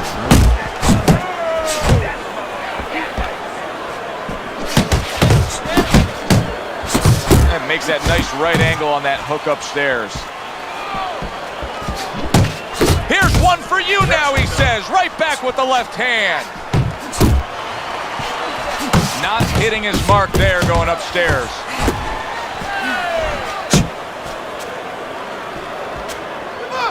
He's tied. Good looking right hand after he got hit. Took a shot, now he gives a left. Throws out the jab, and then brings back the uppercut up top. And that's the end of round 4. The Undertaker's corner knows the situation here. Yes, we're up in a close fight, but anything can happen that can turn things around and go against us. I need a lot. Like, my boxing IQ has increased immensely. Punches at a time, okay? You understand that? My IQ has increased immensely, but I still gotta apply that shit. Like, I need to get some good sparring in and some amateur fights in, and then I'll figure out, like, from there, like, I'll have an idea of where I can go from there. Like, I start beating the shit out of niggas, and then I know I'm on the right track. I don't want to go out there, because it's not like I go out there and I can't fight and get beat up. If you look at my fights, like, the reason I lost the first fight, I got tired and I couldn't do shit else. But I got tired way too early. And he returns on that exchange. Like, that's no good. I needed better conditioning. If I had better conditioning, I probably would have won that fight. My second fight, I lost that one on Street Beef. The Undertaker's done a good job there, offensively scoring with that. I lost that one strictly due to inactivity. I did nothing. Like, in total, the both of us landed like less than 12 punches in the whole fight. And that's my fault, because I got tired so easily the first fight. I was like, I don't want to get tired again, so I played it way too fucking safe. And it was also like a weight difference. It looked like it was one, so I didn't want to risk leading and getting like knocked out or hurt. Scores well with so I had to play real defensively. But I noticed he got tired. He saw the uppercut, he took advantage, throwing it out there. Hawkins' right hand working well that time. He scored well. As aggressive as he was, it caused him to get tired. I was breathing pretty good, and then I fought twice that day. So after I lost that fight, I went back and fought again, because I was only supposed to fight once. And the guy I was supposed to fight here hadn't showed up yet. That's why I had ended up fighting Emilio. Coming to the end of round number 5. And when Shooby-Doo got there. Oh, this is going to be close. He may be able to. When Shooby-Doo got there, we fought, and I was starting to gas too, because I don't know how much time passed in between both of those fights. And round 5 comes. It wasn't a lot. Hawkins is, well, he's back in the corner, which is critical in terms of trying to stop him, and I beat him.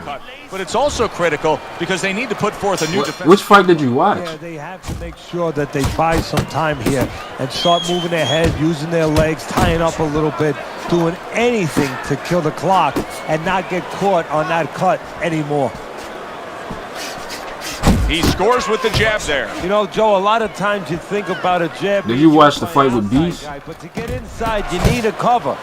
And there, right there was the cover. Hawkins is showing us that he is willing to stick with the game plan. But Teddy, that game plan saw him knocked down earlier in this fight. What would you be telling him? You know, in some ways I tell him good, because you have to go with what you have.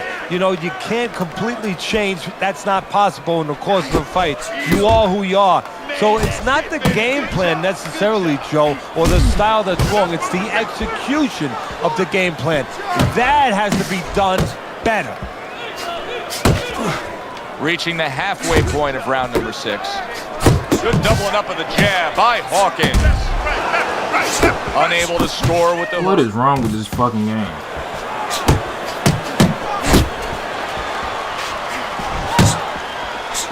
Hawkins is wanting the counterpunch here, but that doesn't seem the route to go here in this fight, Teddy. No, he has to be honest with himself and see that. But, you know, people under pressure in all walks of life, you know, in the ring especially, you see it right away. You kind of peek at it right away. It's obvious.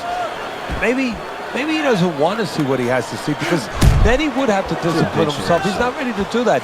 Then he would have to make the change. Maybe he just wants to leave it this way. At the end of the day, people are going to say, oh, that guy fought a kind of fight that's, you know, hard to fight with, you know, and he has an excuse. Maybe that's what's going on right now. Yeah, you got this. You got this one, baby. Working our way towards the bell. Last 10 seconds of the 6th. And now the right hand lands because of the work done by the jab. So he takes a breather between rounds after he just put forth more of the same punishment. Teddy, we've been sitting here all night long as he lands these thudding blows. You can hear the damage. Is that the one against Beast? Some fluids that I don't really want are coming onto my shirt. The nigga who had the big ass arms and the little legs?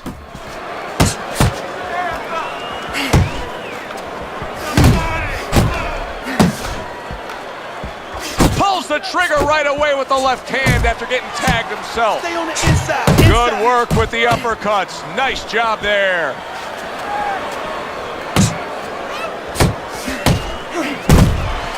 The Undertaker's impressing the judges and himself with that right hand. Most important, myself. Off to the side, a little swing and a miss going upstairs. The Undertaker's got a real knack for infighting, and right now he's getting an invitation to do as he pleases in these middle rounds. Yeah, he's not hesitating. Just ate a big shot comes home for him. Oh, and he goes down again. The question is, can he rise up and continue on? 5, 6, 7, 8, 9, Get on your feet. 10. And it's over. Look at this. The Undertaker's hand to be raised in victory. He scores the knockout here tonight. And that's exactly why he... Roddy Piper was talented enough to main event WrestleMania, and if I don't get proper respect here, I may be main eventing 2 or whatever the fuck. And then Punk said, yeah, you can main event night 4 of a buy one, get one free extravaganza. And again, they're not referencing putting over another company as much as they are taking inside digs at each other like guys in the business would, saying shit like that to each other. And then finally MJF says, well, you want the goddamn match? Well, next week it's CM Punk versus Wardlow. Oh boy, here we go. And Punk accepts, of course, because eventually MJF is going to run out of people to hide behind and he's going to put him to sleep. But next week, I can't wait to see what Punk does with Wardlow.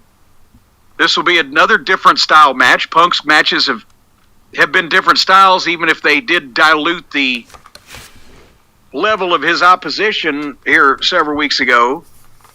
And they're milking Punk getting to MJF. And why do it next week? Why give them what they want when this is interesting? And again, 45 minutes into this show, you've had one of the best matches they've ever had, and 2 guys that can promo like that, and it makes the program seem major league and much more exciting and much more interesting than anything the WWE does.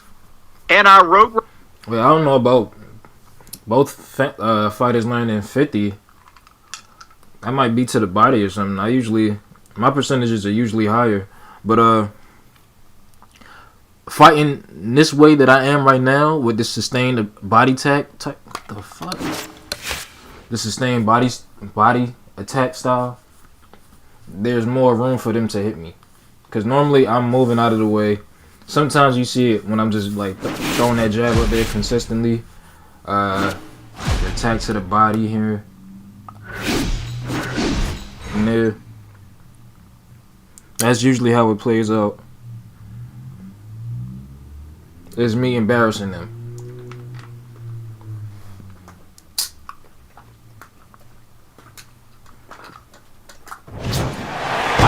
So glad you're with us, Joe Tessitore. Right here, I guarantee you that they're going to ruin this by the end of the show. And that prophecy came true. What'd you think about Punk and Maxwell? I really liked it, and to your overall point, and this has happened a few times lately, the first 45 minutes of this show were a great wrestling show. Nothing insulted me, good action, good promos, it was a great show up to this point. And nothing else in the remainder of the show really referenced anything from this portion of the show or went back to it. We never heard more from Danielson or Punk or MJF. Take a peek in the back for 30 seconds of both the guys in the world title match getting sewn up or patched up. It's just the show moves on and the universe of AEW moves on. This was good. Everything they've done with MJF and Punk has been good. Some of it's been exceptionally good. They're getting from the beginning to whenever we get to this match, and it hasn't been boring. They keep mixing things up. Even when they use classic wrestling stuff, they put a little bit of a modern edge on it to keep it fresh. This has been great stuff. Whoever's booking fucking Punk and MJF should book the rest of the fucking show. I mean, what? It's like 2 different universes. Why is this good, and then everything else happens? Like, one thing is serious and well thought out, And Danielson, too. I mean, I'm not going to take anything away from everything with Danielson lately. Is it ever good? But what happens? The show just goes right off a cliff. And it happened again, and big time this week. Straight right. Will you look at this? Look at this pace that these two are fighting at so early in the fight. Teddy, each man must have been determined to think they can get the other one out of here early. Yeah, I want to see who blinks first, though. That's what's interesting to me. Who changes? They can't both keep this up.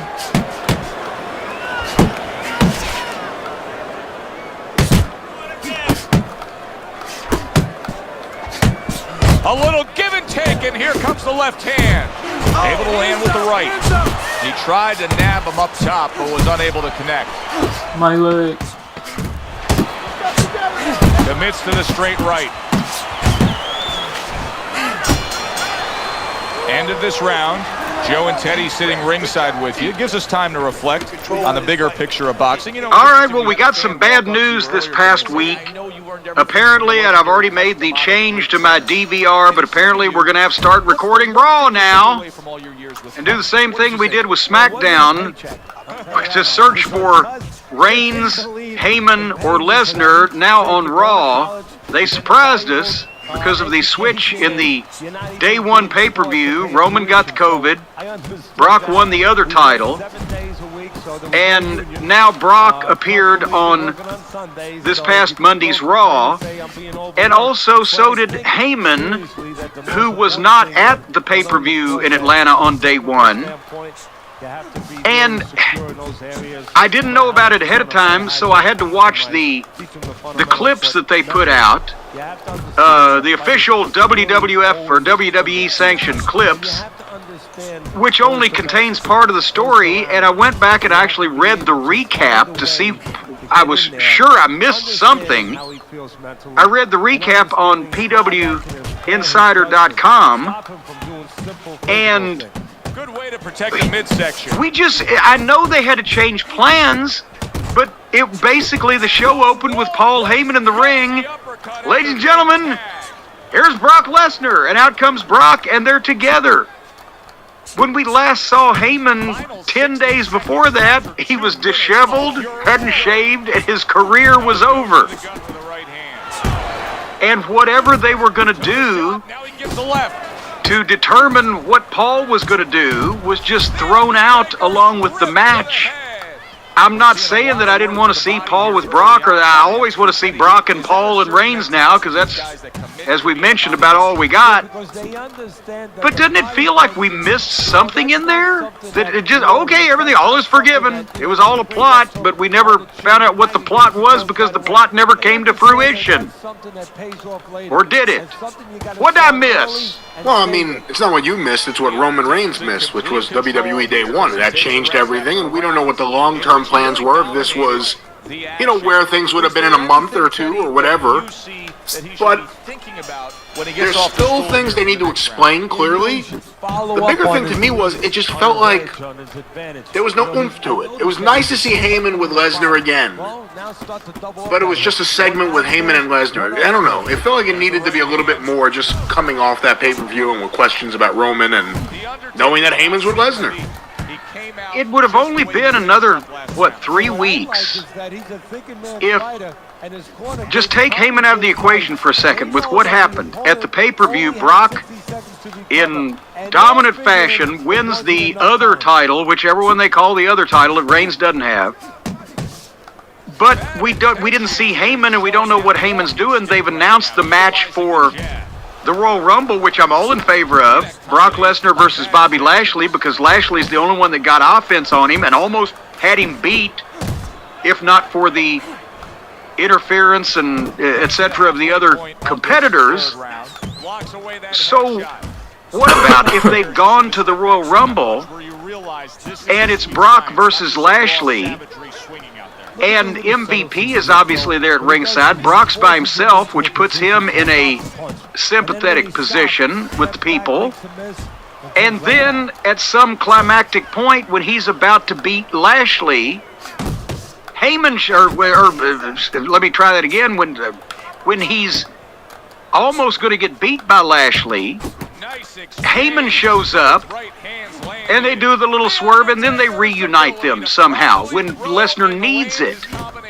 Because, do you see where I'm going with that? Because there was no reason for Paul to come out and show that he was with, that everything's cool and we're copacetic, when he wasn't needed to win Lesnar the title, and he wasn't needed to assist in Lesnar retaining the title. Although, and I'm not saying this justifies it, they did try to have that explained a little bit with Brock saying that it was Heyman was responsible for him getting...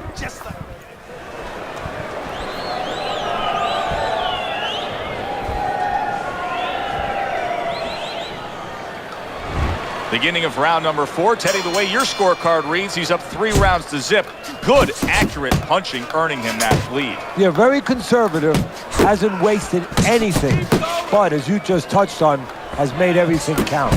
Good job on the 2-punch combo by Bad Intentions. And now he's acting like a fighter. Coming back with the right hand after getting scored upon. Oh, what an exchange.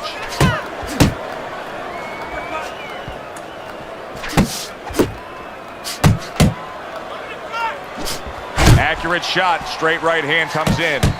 Bang the body, that's right. Bad Intentions has got to figure out a way to do something different here. I mean, I know he's committed to being a counterpuncher, but right now he's giving rounds away. Yeah, he is, because he's waiting for things to happen that are not happening. You know, he's laying back, he's waiting for the guy to walk in. See, to be a good counterpuncher, an effective counterpuncher, guy has to come close to you. But his opponent's staying at a distance. He's not giving him anything to counter. Scored well with that right hand to the body.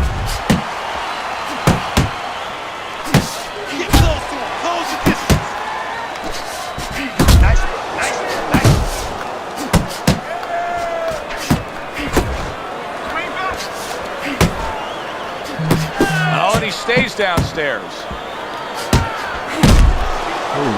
And now we got a fight. He fires back a right hand of his own.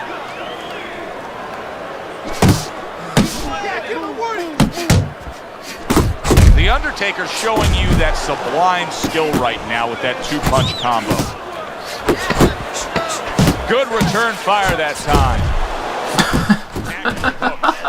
Do that one more time. Bruh. Let's go. What are you waiting? You want this fight? Then let's get moving out there. That's YouTube, and that's my phone. I don't know why. I don't know why you said radio. Hands up and throw your hands. I mean, shit. Then left. Uppercut with the right, then the left. Always uppercuts, okay? Keep busy. I mean, what you want to talk about, bro? I don't mind talking to y'all. I embrace it and encourage it.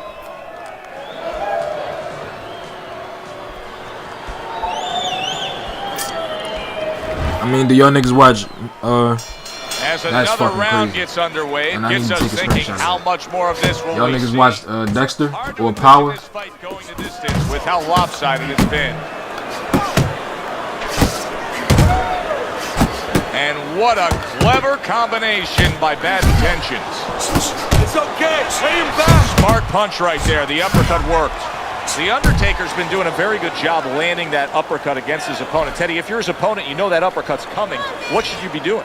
Well, exactly. You should move your head a little bit, slip a little bit, let that uppercut miss you, and then there's going to be an opening to counter right away, fill that hole, probably with a hook. You saw it?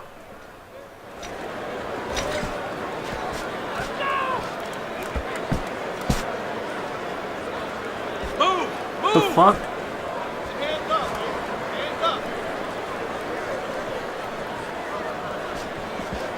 Halfway into round number 5 here.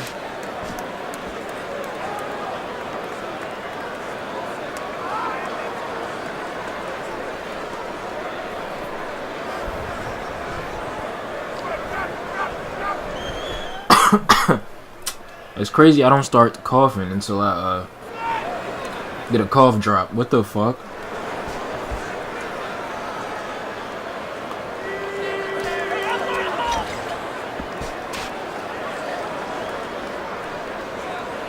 Yeah, I watched it this morning.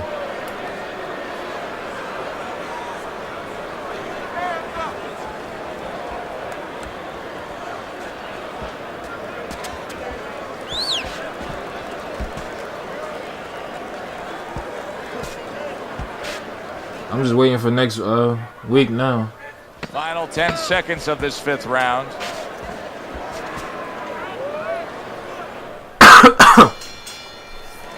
Another strong round of accurate precision punching from him. Well, it's easy to be accurate when your opponent walks out there and says, please hit me. I mean, he's like putting a sign on himself. Here's the red target. Keep moving, keep moving. That's it.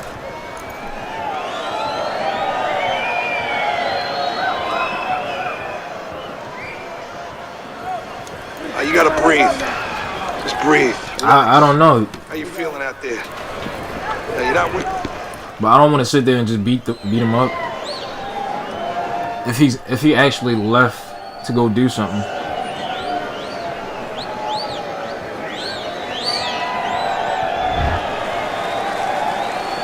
The start of the 6th round. The Undertaker's corner has to be pleased with everything they've seen so far tonight. Consensus ringside is that this is a one-sided fight, that he's in complete control on the scorecards.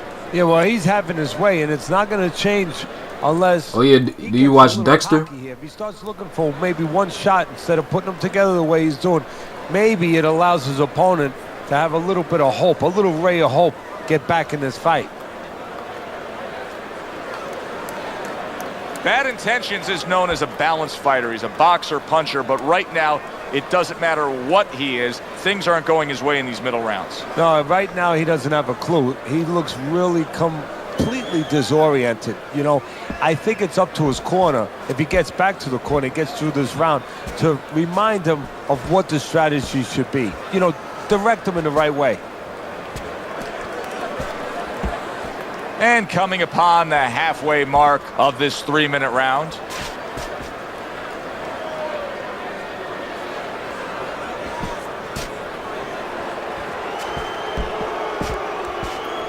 You say you a GOAT at this game?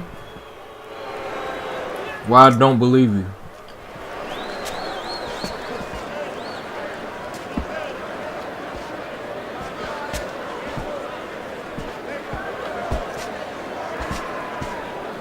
I have no idea.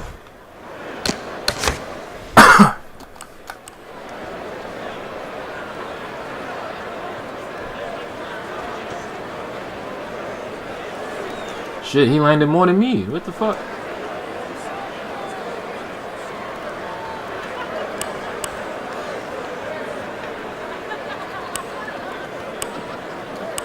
Final 10 seconds of the 6th round.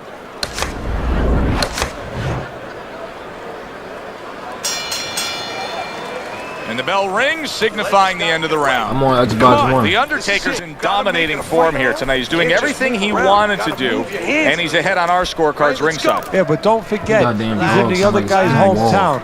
So don't let up too soon. Don't start partying too soon. You know, still keep doing the things you were doing to get you to this place. Nice and strong. Nice and strong. Uppercut. Hook. We got it. Hook to the liver. Don't forget that. Keep your hands up. I need you to keep busy on the inside, okay? Keep busy on the inside.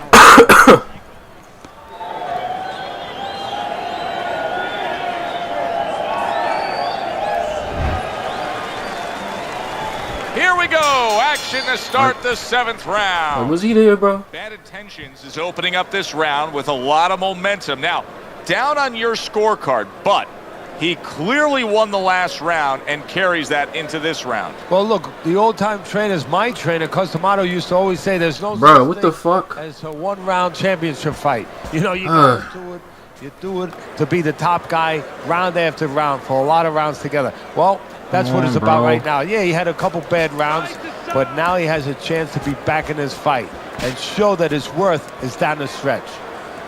Well, I don't know if he's hip to the idea of becoming a counterpuncher, but I get the sense you'd agree with it. Yeah, definitely. I mean, he's got the perfect platform, the perfect form for it.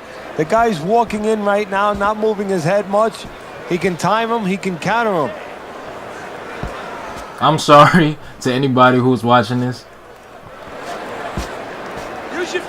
At the halfway point of I have round no 7. idea. I'm sorry to anybody who's watching this. Just like that. I think I'm winning the round based on ring generalship. Keep moving around the ring. Like, the judges like to see this. This is good. Move those And he's feet. holding.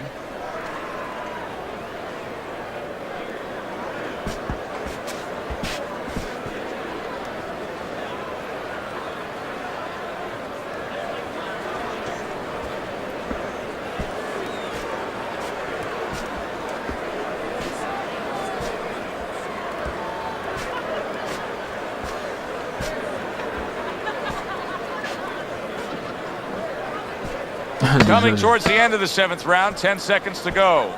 Yeah, the judges like to see good movement. Ring generalship. All right, you are dominating this fight. Keep How the fuck? keep doing exactly what you're doing, baby. Who you calling a coward? Now keep it up. This guy's never felt a beating like.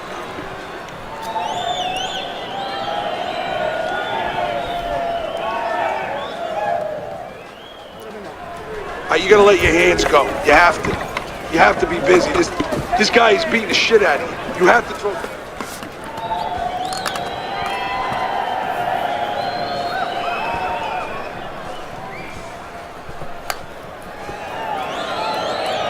Bro, this shit OD. Like, Start of round number they 8. gave this nigga 2 rounds. Why does it do that, bro? Channel surfing, but not here, not in this fight game, when power punching always gives. How the fuck you sit still and win a round? No, you can change the script when you have power. You know, Cinderella could punch like this guy. There never would have been a pumpkin at 12 o'clock.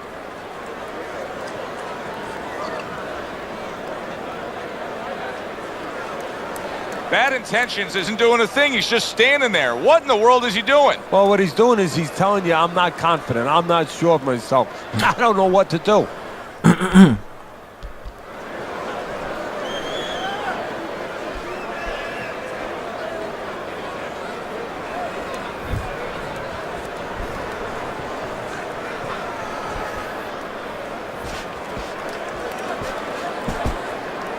I might have to. Good. Up and down, side to side. 90 seconds to go, halfway through round 8. Punch. Looking good. You're looking real good. Don't stay in one spot. Work the body, kid. Body shots. 1, 2, baby. 1, 2. Keep them popping. All right. Bad intentions is tagged by that powerful hook. The Undertaker's getting himself into the mix now, landing that left hand. Wow, what an uppercut. Is this what you wanted? Is this what you wanted? Downstairs with a right hand. This is what you wanted all along, isn't it? The Undertaker's right hand scores well that time. I didn't want to do it. I didn't want to. Bad intentions is jacked up by an uppercut. But you didn't fucking let me. The Undertaker's right hand did a nice job that time. That worked well for him. Bad intentions, his failure to get away from his opponent's right hand is really the difference in this fight. Yeah, it is. He continues to get hit with the same punch. Needs to slip. Yeah, if you don't get the fuck out of here, bro. You have to take a risk. You need to cover up more, okay? You're leaving yourself open too much. Just cover up. Throw that in. I got more. No, throw them in there. Now the nigga decided to quit? Are you fucking serious? Are you fucking serious? There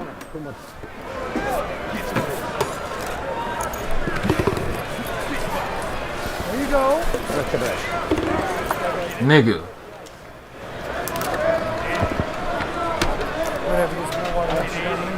Throw that in. I got more. No, throw them in there. Yeah.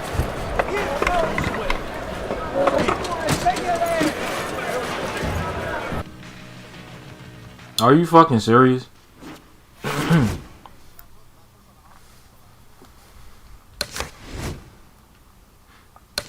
Bruh, just...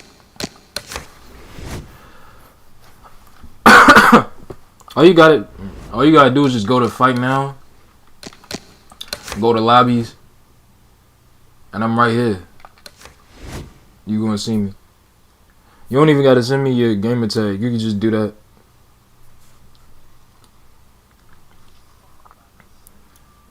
Just go to where I just went at.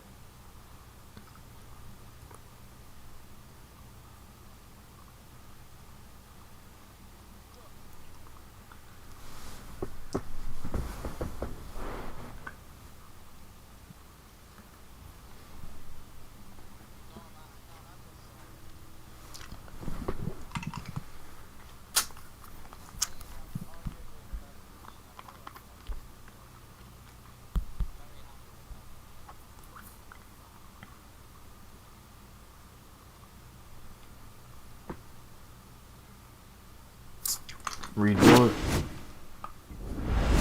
Okay. From the main menu, go down to Xbox Live. Press A on Fight Now. Go to wait, you on the Xbox, aren't you? Go to lobbies. And I am going to be in all levels.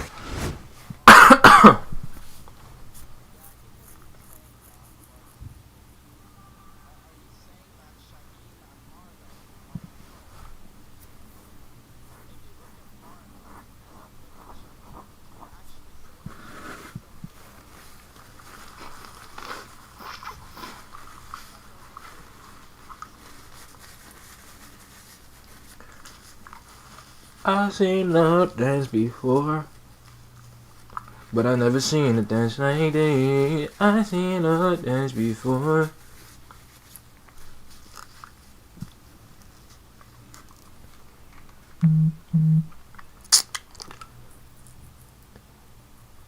He not in here. I gotta create him when he in here. You don't see me? Are you on the Xbox One? Well, are you on Xbox? Fight now. Lobbies.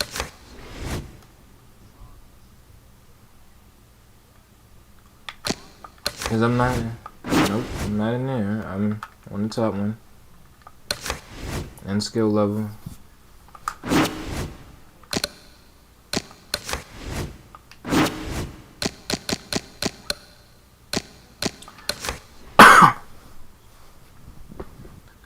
Big Wang 1 Scrappy.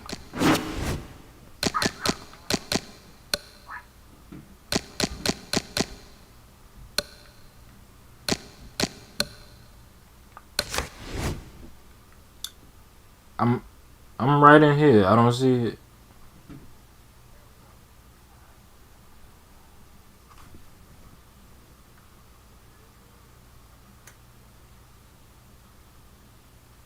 Okay, hold up.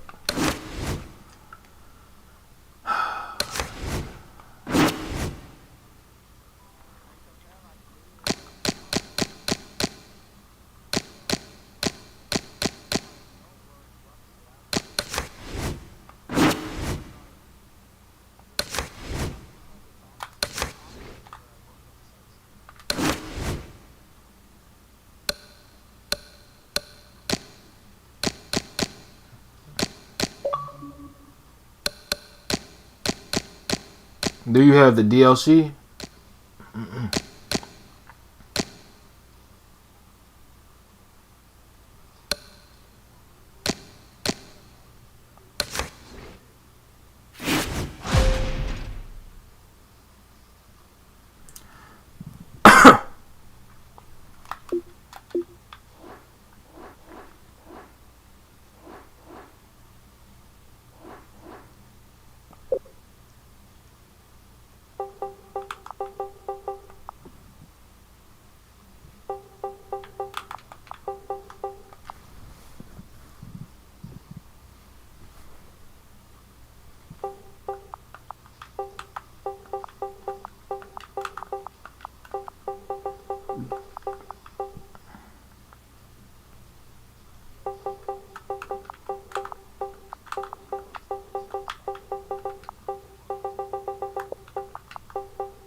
I mean, I sent it. I don't know.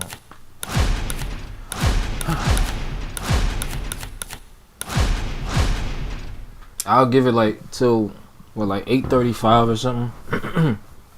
If not, I'll just move on and try to finish some OWC matches. You can always try again next time, I guess. Hopefully.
The fuck was even the point in that? What the fuck?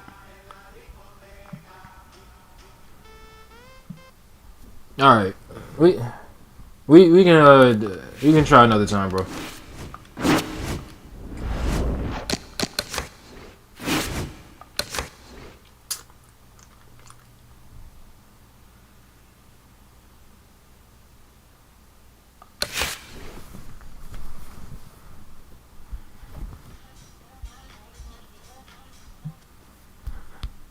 My granny called. She said, "Super, you work so hard. Don't worry, you forget about me."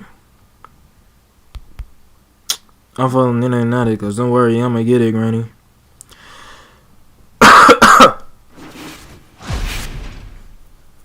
Oh shit. Man.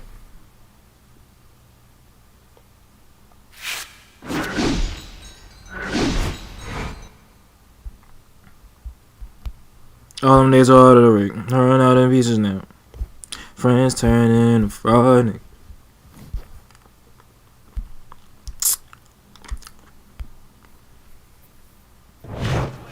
Hi, everybody. I'm Joe Tessitore alongside Teddy Atlas. Good evening and welcome to the Aragon Ballroom here in Chicago, Illinois for tonight's main event.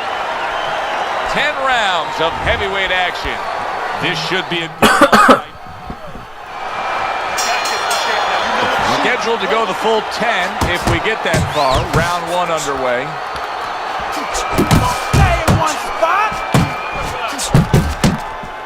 When a right-handed fighter faces a southpaw like we see here tonight, Teddy, that right jab is right up against his jab.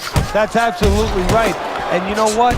That's a great point, because there lies maybe the greatest advantage for the southpaw, because now the orthodox fighter doesn't feel comfortable using his jab. It doesn't land. It doesn't have the clearance that it usually has. And therefore, he doesn't use it, and he hurts himself. You can see he's trying to score up top, but off the mark there.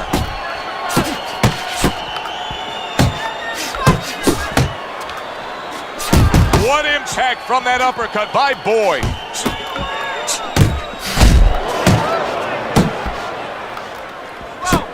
Halfway through this round, he stays committed to the body. Able to dismiss that body shot. I hate that. Get inside, get inside. He takes a shot and then commits to giving one right back. Tried to land that upstairs and was off the mark. The combo lands upstairs. How you send it? Frustrating his opponent with great defense. Dynamite's got something to think about now. He just threw a punch and had one coming right back at him. His opponent scored well with the counter.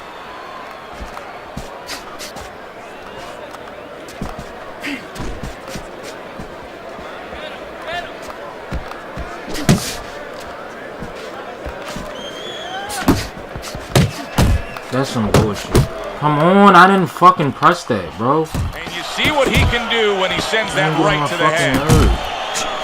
Back and forth they go, each man getting the best of it. Round comes to an end here. Glad you've joined us ringside. Joe Tessitore alongside Teddy Atlas on another night at the fights. We're with you all year long, every step of the way, as is our crew. And the guys just don't get enough credit sitting back there in the production truck, but they make all this happen, Teddy. Yeah, they do. Of course, Rick, Robbie, Mike, all you guys, Ryan, Scott, Russ.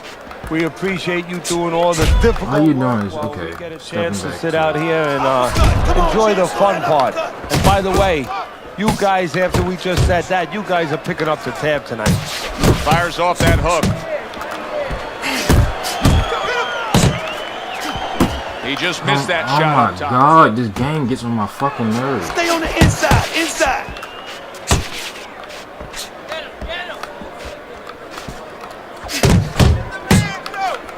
Boyd's defense is now serving him well. Nice job blocking that punch. Okay. So I'm not doing that anymore, because you did it. See him trying to cut down that tree with a well-placed right hand. Halfway through round number 2. Not able to land the headshot. Great movement to get away from those punches. Teddy, among the things that we should be looking for early is which fighter can show a wide array of an offense. Yeah, you don't want to always be coming in that front door all the time. You want to come in the side door every once in a while. You know, sometimes you want to maybe even come through the roof, down the chimney. You want to mix it up. Well-timed, well-placed uppercut there. And now they're trading blows. Keep working. Digs in with a good oh my god, stop. After taking one.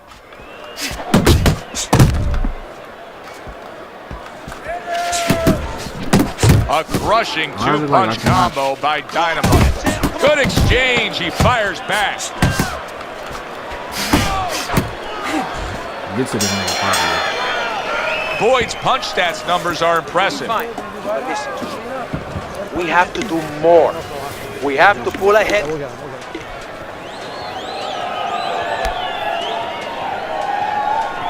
So it's tired right now.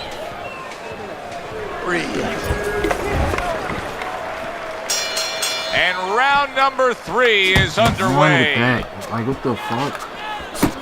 Good job staying away from the danger there. Super two-punch combo by Boyd. What a great job. He gave one right back in return. Nice work by Boyd. The Undertaker still shaking after feeling that uppercut. And this could cost him the night. You never know what effect it can have, but there's a cut above the eye. And he was having enough trouble getting away from punches. This just adds to his problem. Oh my God, stop. Oh, he took some damage, but he gave some back with the right hand.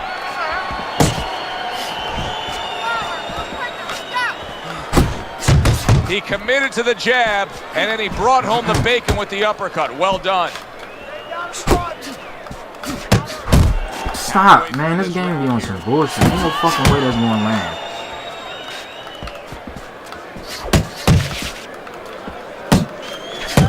Scores well to the head with the right hand. He clearly came in with a strategy here tonight, Teddy, and so many times it's, hey, I'm going to bang that drum. Yeah, he is banging that drum. That drum happens to be the body. I didn't press and he that. figures that he's going to try to move on him, so start doing it early on, and later on, he's going to have a guy in front of him. You're running ass, boy. What the fuck? The Undertaker stumbled back. He just got Dude, hurt. get the fuck away from me. Dynamite's on the bad end of a very impressive hook up top. Get the fuck away from me. The Undertaker's work in training camp is now paying off. I didn't crush that. What the fuck is wrong with this game? Effectiveness with that combination. Oh, you got this one, baby. You got this one all day, all day. How you doing? You okay? Now I need to use your feet. Move around the ring. You got that? Okay, now let's go. Move around the ring. You got that? Okay, now let's go.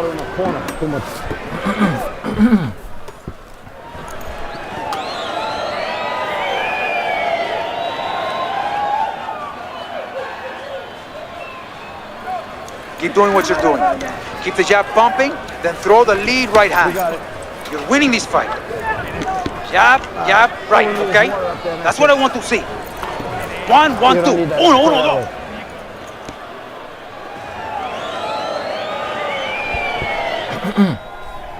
Well, if anything has been learned from the first 3 rounds is that sometimes just being the busier fighter will do well for you. And that's the case right now for him as he's up 2-1 on Teddy's scorecard. Yeah, not always landing a lot. You put it very well, Joe. Not always landing a lot. But keeping his opponent defensive and come on, bro. Doing what he wants to do. The Undertaker's got a good understanding of how to approach this. He was blocked earlier, but you can see he's not doing what got him into trouble. Oh, that means he's smart. That means he's thinking there. Good for him. He has a chance of turning this around. Hook, he wide open for the hook. A well-placed left hand up top.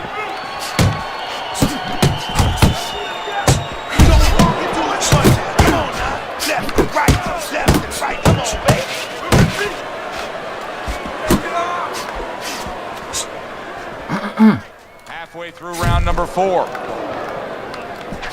A little something for his opponent after getting tagged. Resourceful hook by Boyd.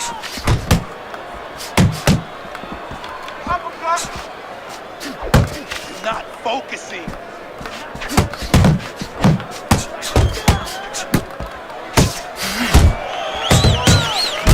Bitch, put your fucking hands up. What are you doing? Jab. Pop the jab. Use the Comes jab. right back with some offense of his own.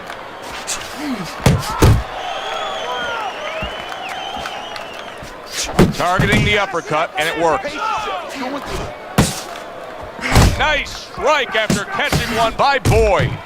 Why is that getting through my guard? The Undertaker's showing you what it takes to be the best in this business. Good, crisp combos. I don't know, Teddy. It just feels like one of those nights, one of those fights where somebody's getting hurt, where this is not going to the judges' scorecards. I feel like I'm in Coney Island watching one of those hot dog eating contests where somebody's going to try to eat 50 of them, 60 of them. In other words, he's not worried how he's going to feel at the end of the night. You gotta move forward and get close to this guy. When you get inside, I need you to chop to the body. Keep hitting that body, all right? Body shots on the inside.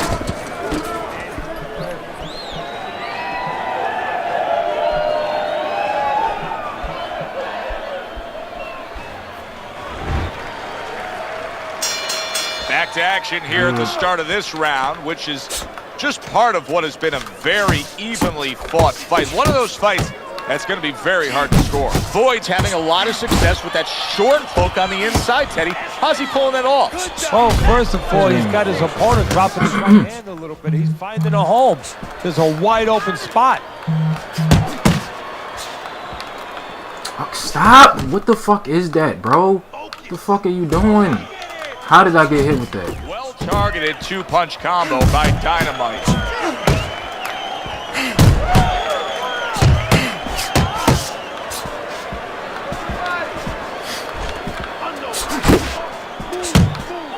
The Undertaker's scoring with that right hand.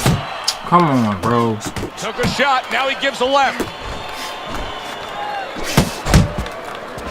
I don't know why that's landing. Boyd's putting forth that hard work he did in training camp there, landing a crisp combination. Dynamite swinging and missing like he's at bat right there. That punch was nowhere near his opponent.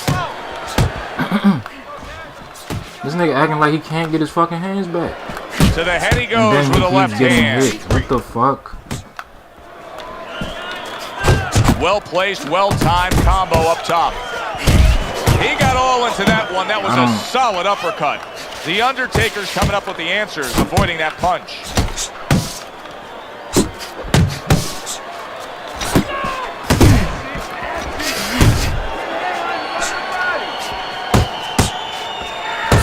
A stinging uppercut by Boyd. Boyd's found exactly what he likes on the inside, and it is that power punch of choice, the uppercut. Now what he has to do is add something to it. It picks the head up, put something on top, and finish the job. What an excellent two-punch combo by Dynamite. I don't know. Boyd's got a little something coming back at him, a counter punch scored. Boyd's good, clean, and effective punching damaged his opponent in that last round. You need to throw and land a big shot and knock this guy out. Do not fight his fight. Over the hump, the back end of the fight now begins. Block, bro. In and out. In and out.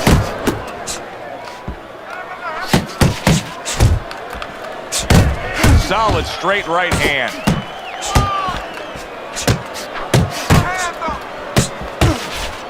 And now he's targeting upstairs. Hands up, hands up. Body shot, the left hand.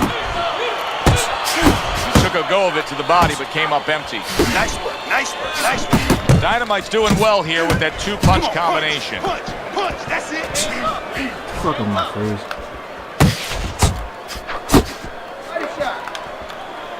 Keep your back off the rope, baby. Keep your back off the rope. Unable to land clean by Boyd. Get the fuck out of here, bro. Shots with his defense up top. Halfway through round 6, the Undertaker's combination punching is working well here.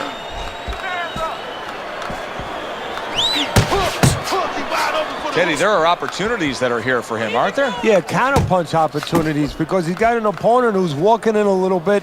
Now he has a chance to start to chuck something back at him a little. How about that left hand? Hold the distance.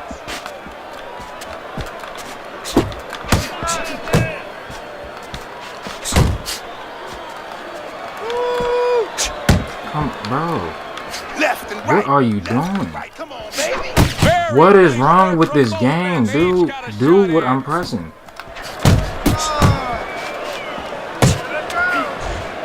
Keep working that jab, baby. Nice 1-2 by Dynamite. I don't know why it's letting that shit get through. And clicks of the talk. Boyd's opponent landing an effective. I don't know why that shit is getting through my guard. What the fuck? As this fight has gone on longer and longer, you're seeing supreme skill by Boyd. Good, strong, clean, and effective punching. And you're seeing a lot of frustration, at least I am, by his opponent. I mean, it's kind of like spitting in a windstorm. It's coming right back and hitting him in the face. Anything he tries to throw, it just doesn't work.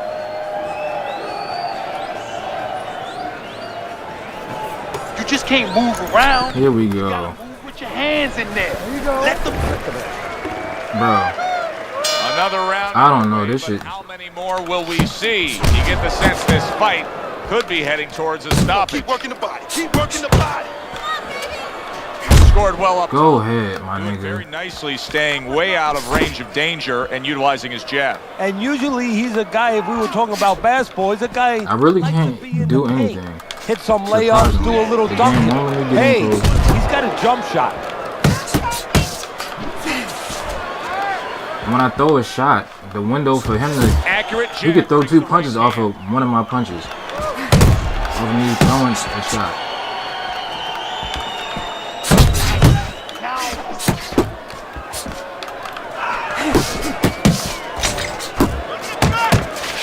Well, he really digs in when he decides to throw that uppercut. Good job. Yeah, always time to fucking throw. Come on, I didn't press that. 90 seconds to go here in this round. Hooks on the inside. Hooks on the inside. Tried the hook, didn't get it.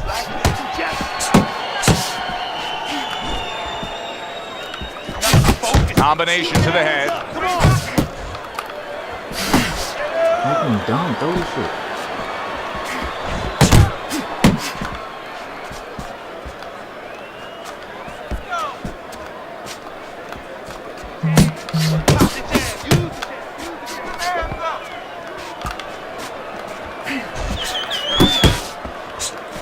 Bruh. The issue is I can't hit him. Boyd's defense did a good job there, able to avoid that punch.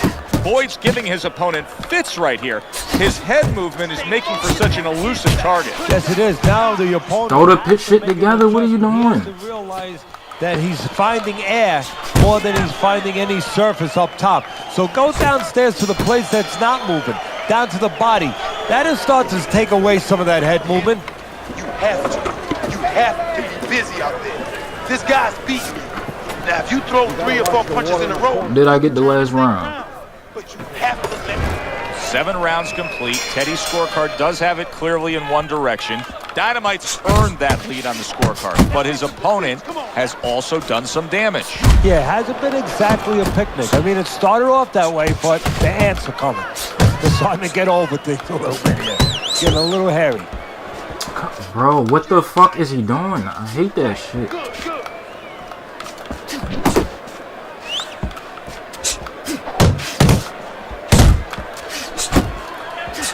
Oh, a nice 2-punch combo by Boyd. Oh, he just misses with that headshot. Nice work blocking that, and then an uppercut of his own. get inside. Nice, nice. Why is he not blocking that? Why would this nigga not block? Punches together now. That's a nice combination. Takes one, gives one. The right hand. I'm getting hit too easy. Reaching the halfway mark of this round. Come on, bro. Throw the fucking.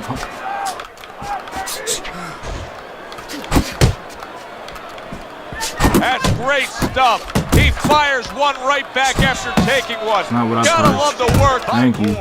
The Undertaker's thinking right now that he's doing a good job defensively, but it's really not the case, Teddy. Every so often, you will see a punch split that guard. Yeah, he's just standing there. First of all, the gloves, he needs to extend them just a little bit away. So as you said, those punches, you know, aren't going to force their way through to the target, which they're doing right now. They're getting down to I don't got no punches. The only punches leveled up to the head is Able the to hook. time that left hand and score with it. Come on, game. Last 10 seconds of the 8th round. Boyd's landing a combination here. That's what he does when he's at his very best. And that does it for this round. Dynamite's in position right now to really bring home a good victory. He's up on the punch stats. He's up on your scorecard. This is his fight. Yeah, we just hope that the judges, and you never know that. That's one thing that sometimes can really disappoint you in this business. You hope the judges see it that way, because I can't see it any other way. Fine work with the left hand. He landed well by Boyd. zoning in on that gut combination punch downstairs. That's not what I pressed. The Undertaker's well off the mark that time. Good flush shot upstairs. Comes right back at him with a left hand. That is exactly what the corner wanted to see. A good combination punch by Dynamite. Dynamite's making for a clinic here in combination punching. Well, the first couple punches here, Joe, they're throwaway punches to really set up the payoff down the road. You see the third punch, the fourth punch, the fifth punch. They are the ones that wind up landing. Oh my God, this game has to stop that shit. 90 seconds into the 9th round. Dynamite's just punching air that time. His opponent was able to get out of the way.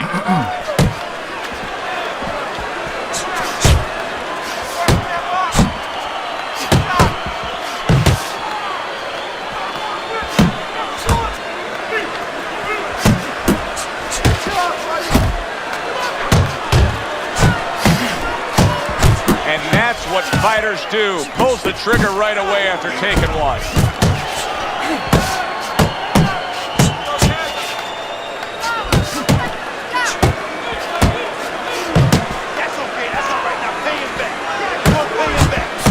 Damn, how long are we gonna be stunned? Dynamite's so dangerous with that accuracy, a two-punch combination. Now he's blocking. What the fuck? He missed with that headshot. Bro, my punches were, I mean, he was not blocking them shits earlier. Right hand. And that's the end of. I don't know why Biggie would not block them shits earlier, bro. In that last round served him well. They have reached the final round. 10th round underway.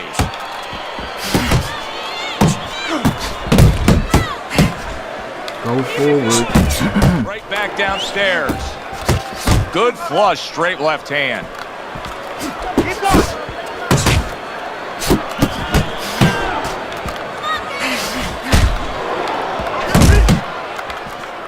Solid uppercut. Come on, punch. Hey, keep your feet moving. That worked out really well. Throwing off the right hand after getting tagged like that. Doubling up the jab by Dynamite. Tucks those elbows in, blocks the body shot. Committing to the work downstairs with the left. Halfway through this 10th and final round. Able to dismiss it. Not hitting his mark there going upstairs. The Undertaker's dealing with the aftermath of being rocked, but yet he hasn't changed anything. He's still sticking with that style. Well, that means panic has not set in. That's a good thing, Joe. He still believes he can get this thing done the way he came here to get it done. Comes right back with a big blow up top. Come on, look at that. Boyd's now feeling the after effects of being rocked by a huge hook to the head. He returns the favor with a right hand of his own. Good step back counter punch there. Beautiful. Dynamite's movement's really helping him out, avoiding that punch. And they will bring it home in the last 10 seconds of this final round. Very, very close fight. But the envelope, please, will bring all the drama.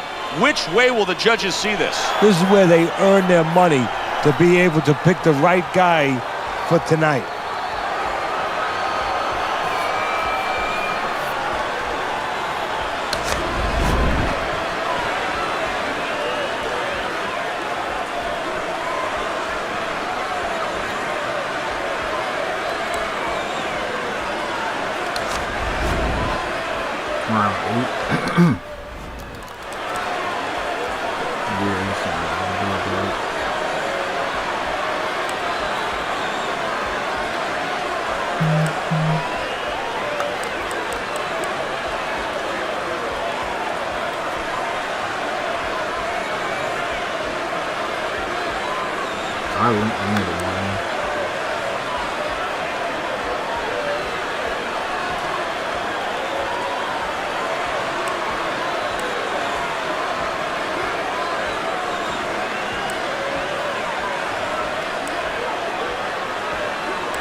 Shit. But why I didn't get this round? That's probably that fight was probably supposed to be a draw. But it don't do draws online.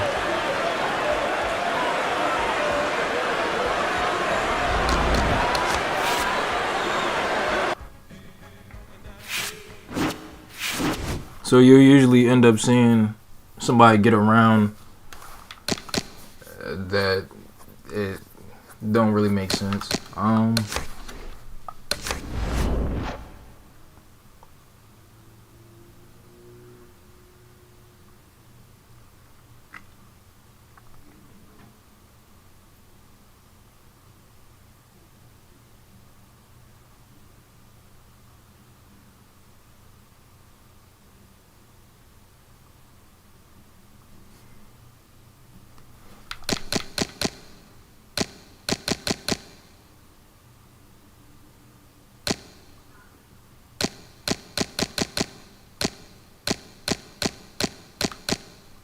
Too bad it wasn't a championship fight.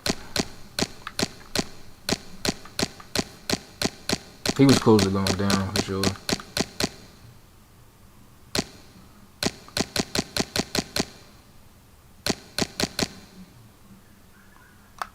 It feels like I'm slow though. I don't have any boost on.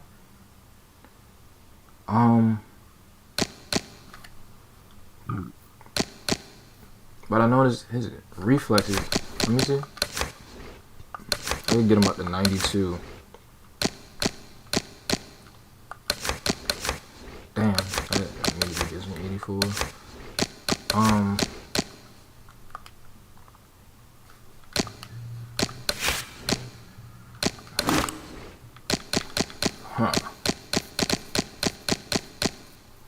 I still got a long way to go. Fuck. How long I've been streaming? I've been streaming for 4 hours, bro. Excluding the 2 hours prior to that, or an hour and a half, whatever the fuck it was.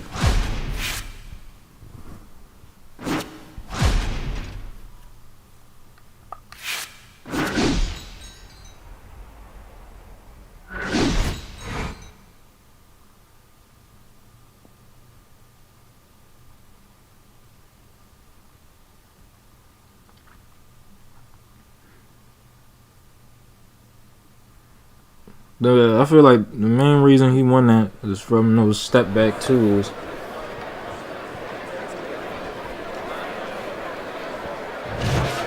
Good evening, everybody. Glad you've made the decision to be with us. Alongside Teddy Atlas, I'm Joe Tessitore, and we're glad to be bringing you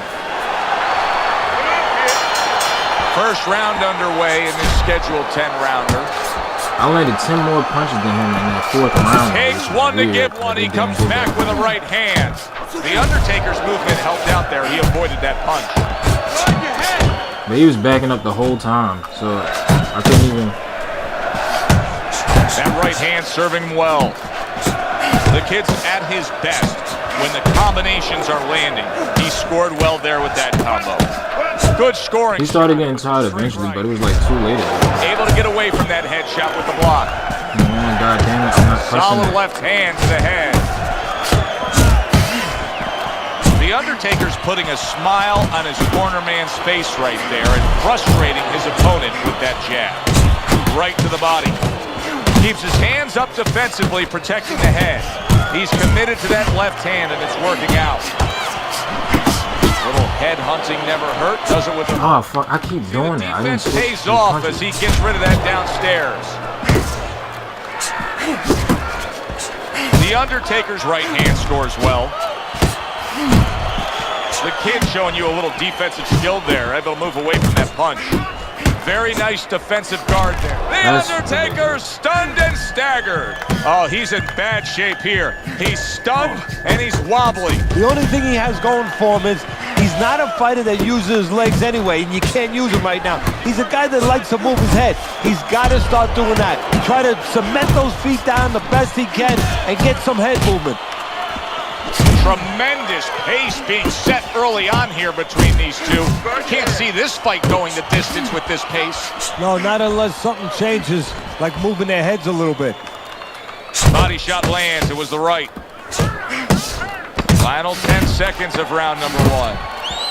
That is a big right hand after eating one himself. End of the round here, as we're ringside at our fight night venue. Of course, we're on the road with you every step of the way with a fine crew. We got to give credit to the crew there. Robbie and Rick back in the production truck doing a nice job, all cramped up in a tractor trailer. Yeah, they do a great job. They allow us to go on the air and allow us to do the fun part while they're doing the grunt work. They're doing all the difficult things back there. Of course, Mike, Brian, all those guys. We appreciate you very much, and we're not taking you out to dinner tonight. Takes one, but gives one. Good work by the kid. Solid uppercut. Takes one to give one. Uppercut in return. The Undertaker's left working well that time. Good looking counter punch.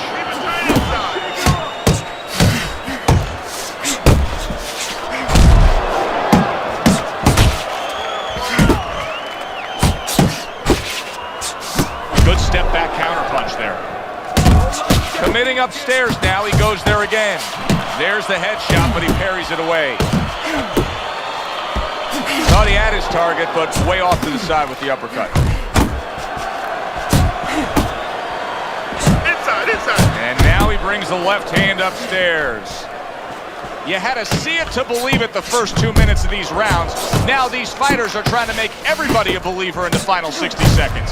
And this is why you understand the dimension of this sport like no other sport. I don't know why the fuck he was not blocking. Both participants will have mutual great respect for each other. The Undertaker's able Until I lowered that nigga's stamina. solid left hand.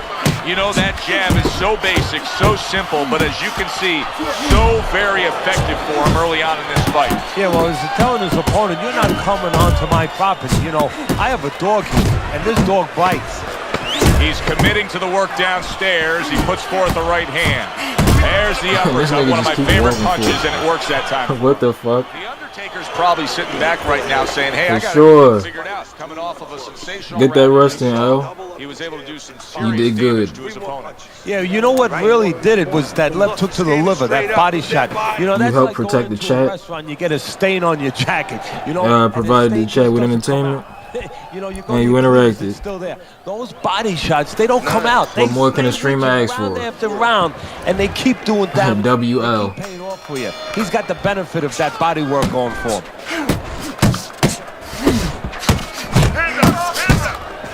Oh, that's good stuff. Firing right back with one of his own. Good work by the kid. Some serious damage done on that power shot to the head. Dropped his hand, paid a price. How about a return to sender with the left hand?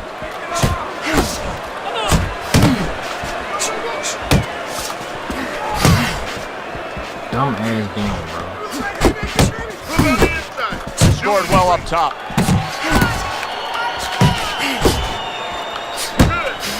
Couldn't hit the elusive target with that straight right. Right to the belt line.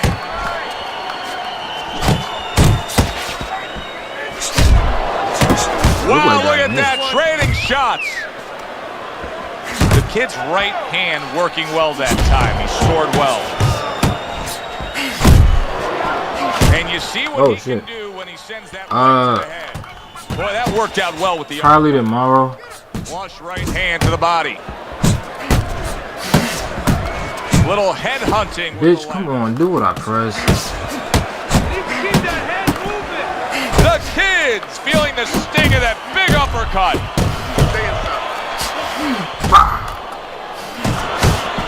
What the fuck? The Undertaker. Bro, I've been tearing this nigga body up.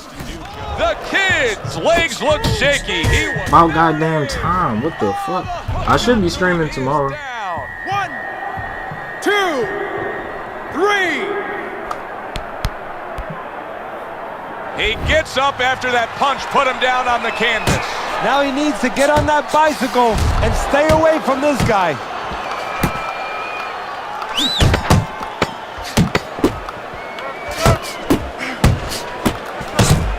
And you see how he just set the table for that right hand after the jab. For sure.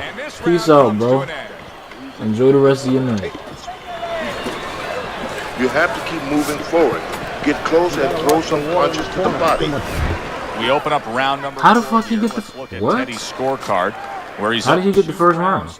I like his work rate, Teddy. You know, he's not landing all the time clean, but it reminds me a little bit of some of the old fans used to say to me, Teddy, Marciano, we love Marciano, you know, The Rock.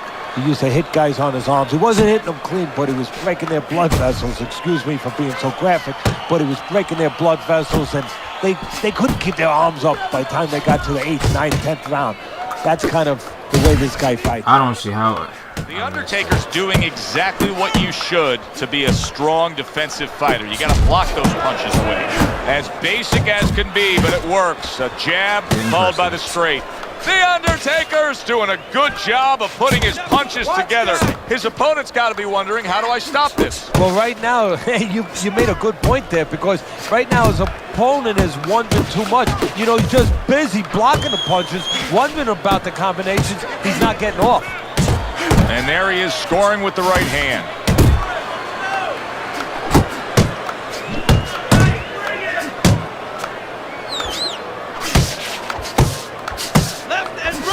The kid's showing you that sublime skill right now with that two-punch combo.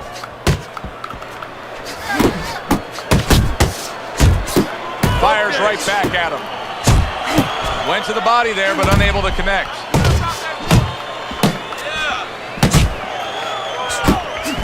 Oh, and he's got something for him himself, and it's a left hand.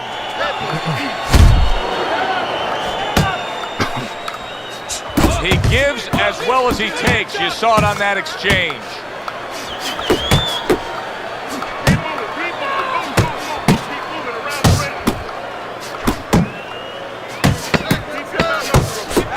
The Undertaker's putting forth that hard work he did in training camp there, landing a crisp combination. Look at you. The kid's still got a great chance to win this fight, regardless of what you just saw in that last round. I mean, conventional wisdom now is that it's a close competitive fight that he's trailing on the scorecard, but you can tell this fight can turn at any moment. Yeah, it's very close. I think right now, you got to be the guy. It's kind of like an argument. You get into an argument with someone, you want to have the last word. Whoever throws the last punches, you know, one guy throws 3, you come back with 4. Whoever's the last one to throw, he's going to win. You got to give me the double jab. You're not giving me the double jab. You're only giving me one jab at a time, okay? And we are back underway. Another round in a fight that's been very entertaining, but I wouldn't want to be a judge. This is one of those fights that could go either way. The Undertaker's doing well here with that two-punch combination. The kid's impressing the judges and himself with that right hand. Well, his opponent is opening up and coming forward, so I would think there's some opportunities that exist. Yeah, I think some counter-punching opportunities. Opportunities not on the front end, but on the back end.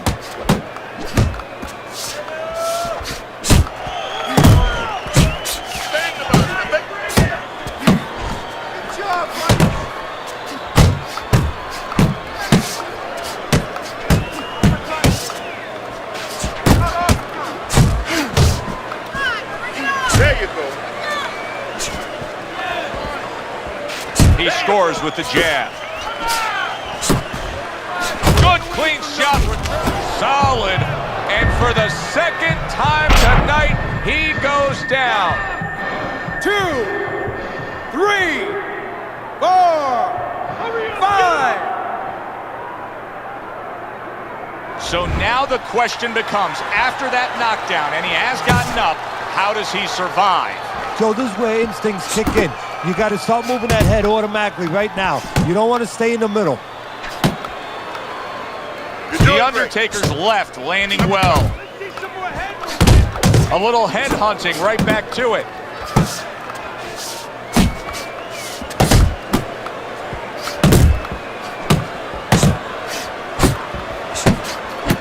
He took a shot, but he gives one of his own. A left hand scores.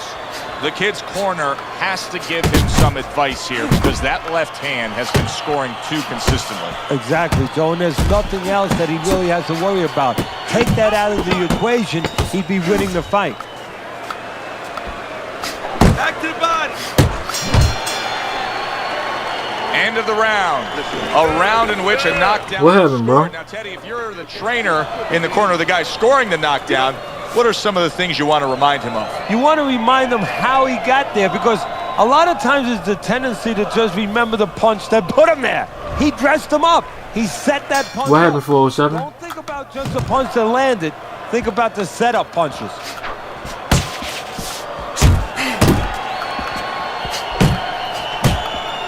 The kid's able to land a nice, clean left hand. Keep doing what you're doing. He gets hit, but he gives it right back.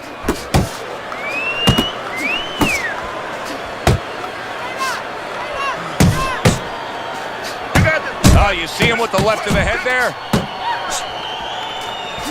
They trade shots. He comes back with a right hand. Scores up top with a left. He got hit right there, but he also gave one. Solid effort by the kid. You see what happens when he commits to the uppercut. Look at that. Great work there. The kid's looking for a way to get back into this fight, Teddy, because, you know, his way about him of being a good, steady, solid boxer is not winning this fight right now in this middle round. So yeah, big shot, the left crashed home. And banging away he goes.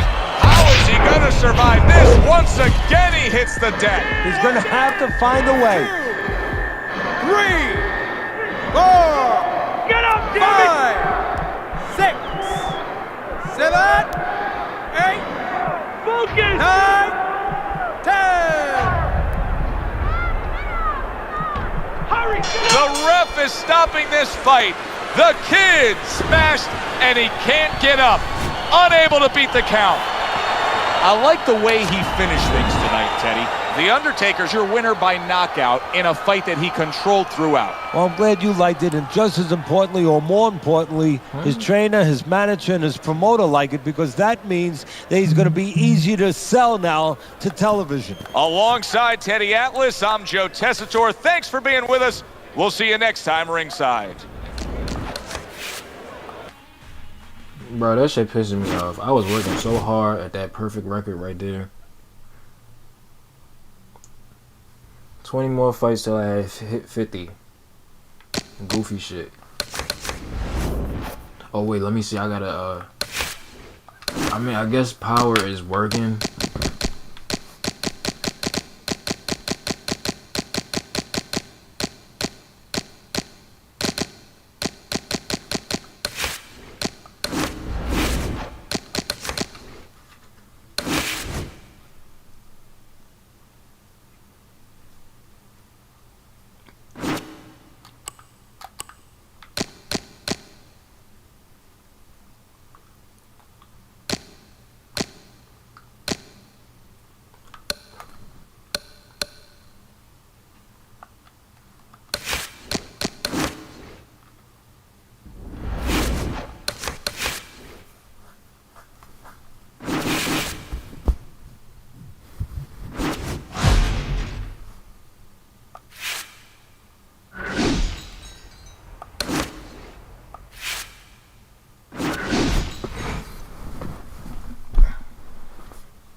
Everybody, Joe Tessitore alongside Teddy Atlas, and welcome to the New York Arena in Midtown Manhattan for our main event. 10 rounds of heavyweight action. Great atmosphere here tonight. You talk to everybody ringside, and they expect this one to be a barn burner. He's making his way to the ring with a determined giddy up in his step.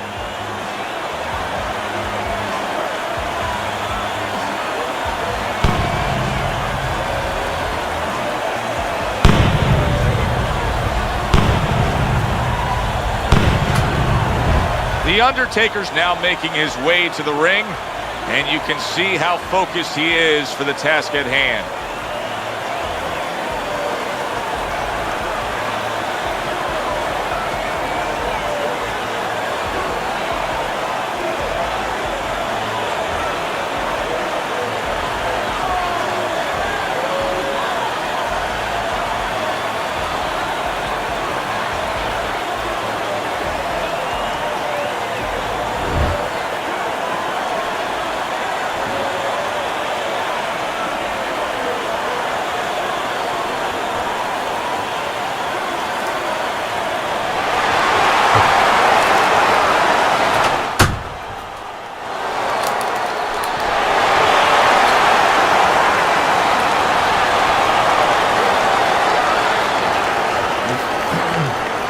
Okay, hold on. We can probably do that. Obey my commands at all times. Let's have a good, clean fight. Touch him up. Round number 1 is now underway. All the talk is done. It is simply time to fight. Able to dismiss his opponent's shot and then comes back with an uppercut. Good looking right hand after he got hit. The Undertaker's combination punching is working well here. Nice work, the left hand to the head. The Undertaker's got to deal with a cut cheek. Off to the side, a little swing and a miss going upstairs. Basic but beautiful, jab right hand. Now he's boxing in his man a bit there. He's got him trapped in the corner. He brings it right back. Big shot upstairs. Another huge shot comes in early on in this fight from him. Well, he understood that his opponent, Joe, was a slow starter. He's jumping right on him, taking advantage. He took a shot, but he came back with a right hand of his own. Well, for a guy who likes to fight on the outside, what would be number 1 on his to-do list, Teddy? Control range, make sure that he's punching at the right distance and at the right time. You're too late punching. That shorter man, he's in close already. The old-timers love that right there. The right hand and the left hook to the head. And now he's acting like a fighter. Coming back with the right hand after getting scored upon. Rock'em, sock'em robots right from the start here, Teddy. No defense, just pure offense. Clean shot with the right. How the fuck did that, man? Comes right back at him with a left hand. That's some bullshit. Good way to bring it back with the left hook after landing that right to the head. Very nice work to the head. The right hand landed. Right to the body. Listen, I don't want to see you against the ropes. As soon as you need to move your head more, side to side, okay? I want to see that head.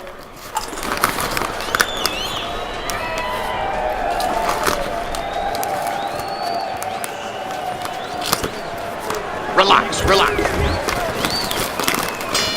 The Undertaker's corner did a good job during those 60 seconds between rounds. You can tell that he's a fresh fighter, not the fighter that was clearly dazed in the last round. He comes with the straight right hand. Took a shot, now he gives a left. The Undertaker's right hand scores well that time. Good counter punch. I'm just here like, why does it seem like he's punching faster? Combination there. Little head knocking with that right hand. Took a shot, now he gives a left.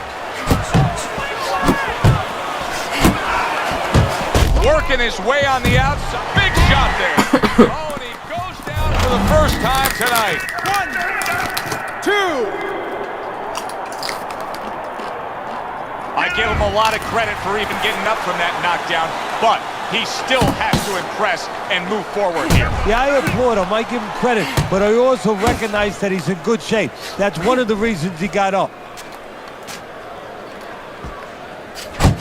Targeting that head with the combination punching. Good looking uppercut that time. Right hand downstairs. Good flush shot upstairs. So right from the start in this fight, he's committed to the body shots. Well, that's the time to go there right at the beginning because body work pays off for you later in the fight. No sense in wasting time. Get right to it.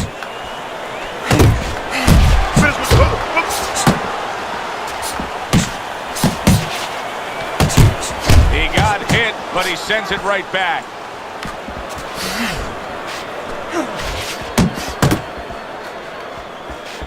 Undertaker's hit by that power shot. Committing to the body work now. He lands the right hand. Goes upstairs with a right hand, left hook combination. And we come to the end of the round.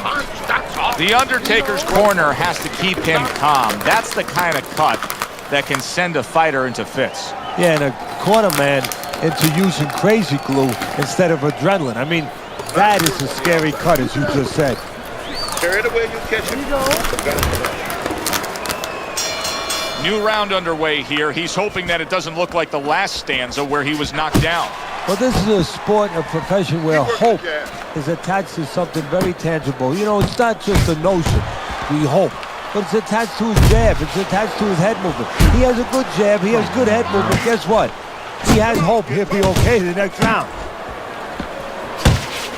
I like that step back right there. Just enough to be out of danger, but still close enough to then land the counterpunch. Well, that's what happens when you have that kind of experience. You're calm enough to know that range.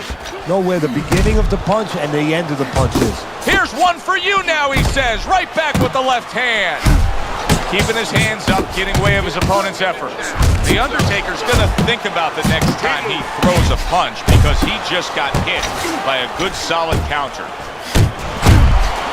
Oh, veteran move, counter shot to the head. He fires off the combination there and it lands. The tactical game paying off. You can see the counter punch. Yeah, you see the counter punch, but you know what I see? I see a little tentativeness now in him because he's afraid to let anything go because when he misses, bang, it gets caught. Didn't get it done going to the body there. Blocks that punch. Flush shot lands after blocking away his opponent's effort.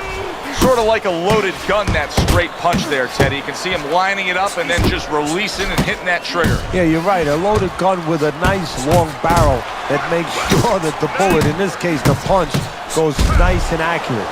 Straight ahead. Best combination in the game, jab. Wow! He was able to get up and continue on last time. Now he goes down again. 3, 4, 5, 6, 7, 8, 9, 10. That's it. It's over. Fight is over. The Undertaker's opponent is floored. A knockout victory. Boy, was that impressive. Teddy, there's a lot of explaining to do here, but help me with this. Was this early knockout on a left field a product of one guy being prepared and the other guy just not ready for it? No, obviously he wasn't ready, wasn't prepared in the gym, but I think he came out cold from the locker room, never knew what hit him. For Teddy Atlas, I'm Joe Tessitore. Have yourself a great night.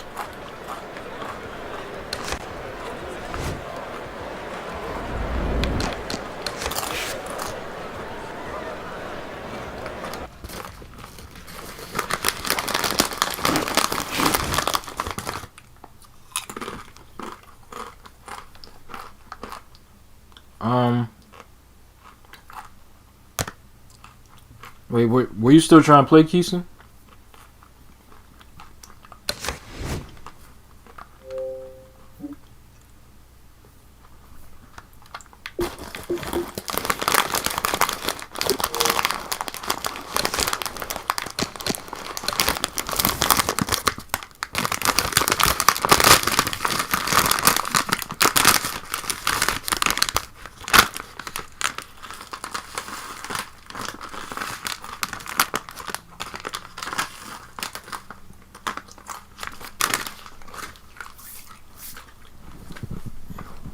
Ugh. Why did that taste like that?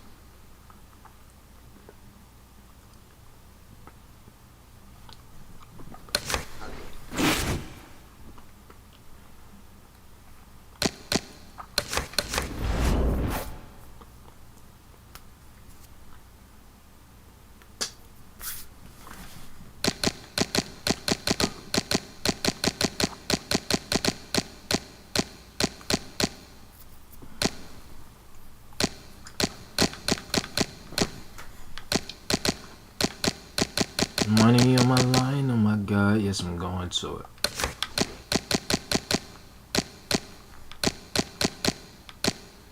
Even when time goes down like it's supposed to.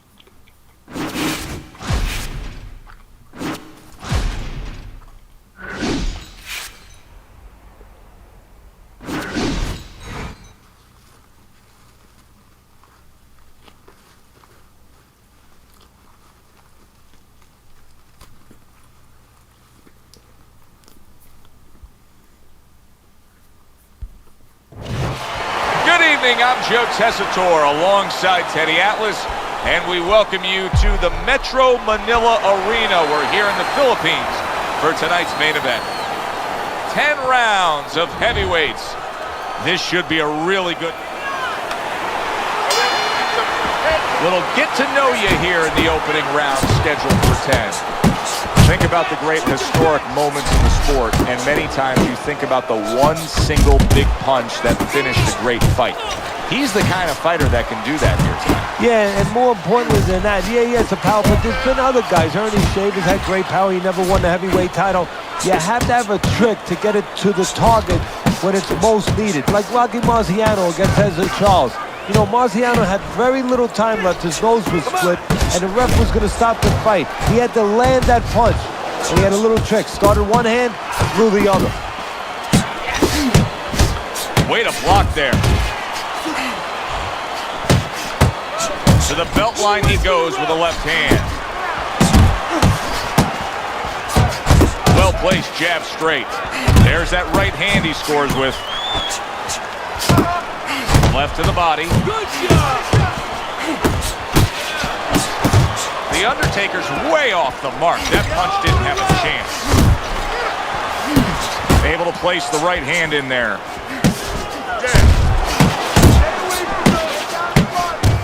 Blocks a shot and then lands an uppercut of his own.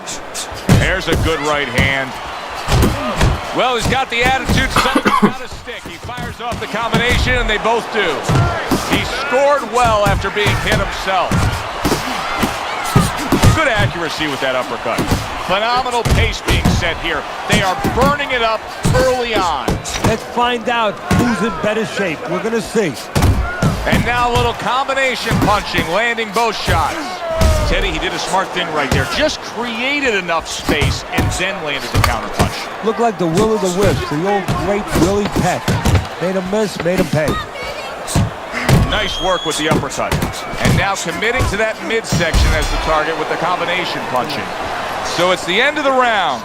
And as both men head back to their respective corners, Teddy, it brings up a good point that's many times not talked enough, but the culture of a corner and how guys conduct themselves. What was always your philosophy in organizing and running a corner? Well, first of all, only one guy can be in charge. That's the trainer. You can't have too many cooks in the kitchen. It has to be organized like anything else. And you have to have calm people. You only have 1 minute. Maybe by the time the fighter gets back, maybe it's 50 seconds. So you have to be efficient.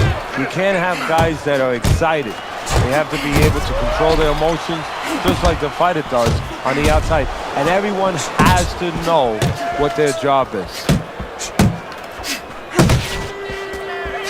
Return to sender. And the ref says no low blows. He gives him the warning. And now just wasting away some time with that clinch. Just an excessive amount of holding here. Just much too much clinching.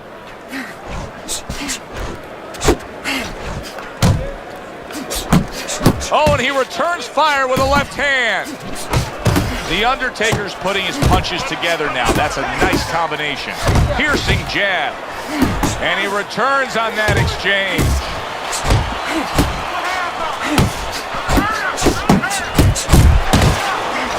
Pulls the trigger right away with the left hand after getting tagged. Big shot. The right.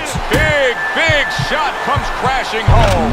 What a hook to the body, and he is down and in bad shape. And somehow, some way, he's going to continue on here.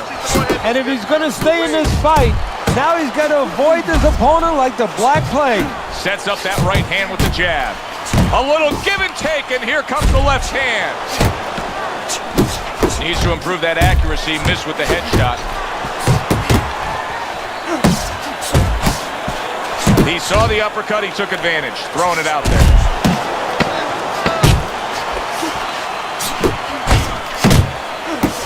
Solid left.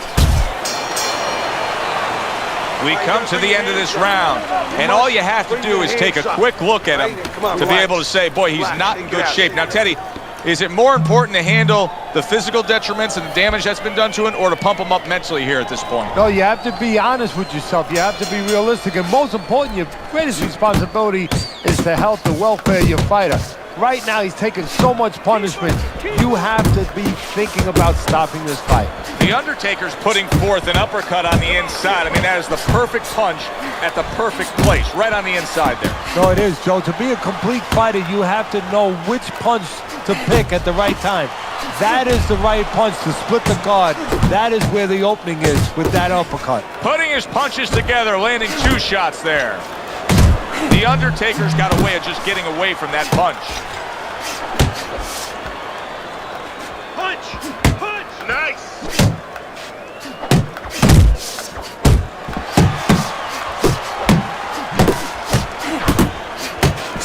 Watch the hook!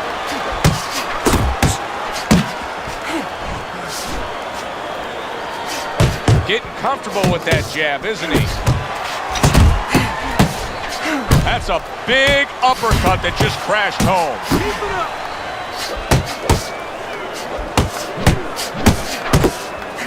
Close again. Move your feet.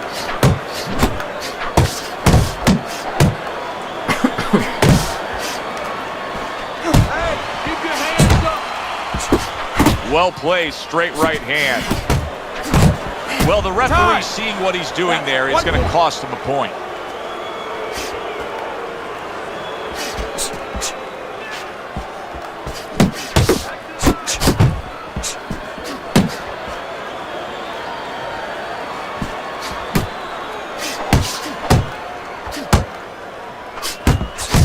Combination, landing more than one. Both were able to score.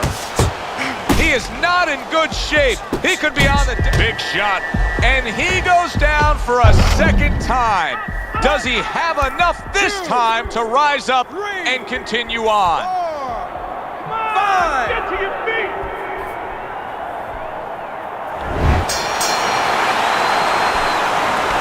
Don't fight his fight. Jab and move. Jab and move. You have to start. So as we start round 4, we reflect on the first 3, looking at Teddy's scorecard. The Undertaker's earned good marks, taking all 3 rounds. Yeah, not eventful some of the rounds. Not a lot to separate the 2 guys, but I think that his jab has carried the day.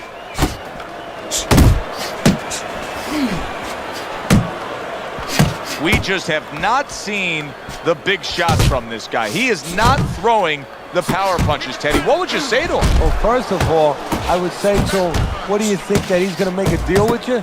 If you don't hit him hard, he's going to hit you hard? No, it doesn't work like that, my friend. He's going to get confidence now. He's going to take advantage of this. Comes right back with a shot of his own.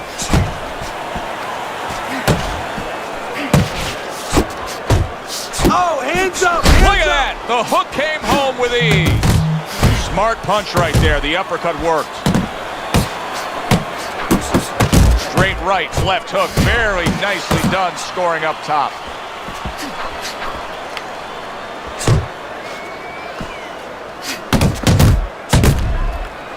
Scored well with the left downstairs. Puts forth the hook, scores with it.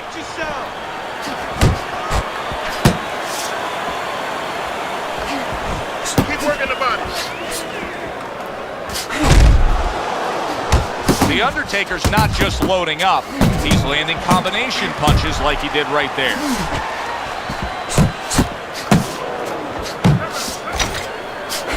comes right back at him with a left hand. They both decide to bring it.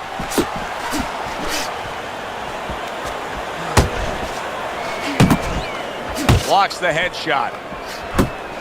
How about a return to sender with the left hand?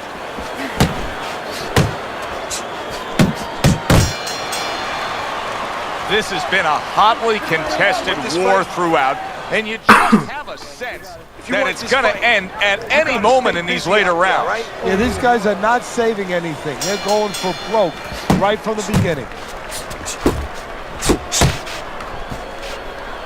A headshot blocked. Missed the body shot. There's a straight right hand. Lands the left after setting it up with a jab. The Undertaker's doing good damage with the combination punching. Well, right there's a good example of the benefit of combination punching. You miss the first or the second, the third and the fourth, they land. Good return fire that time.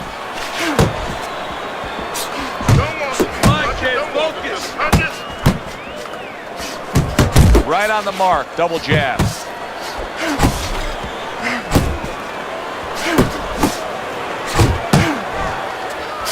He takes a shot and then commits to giving one right back.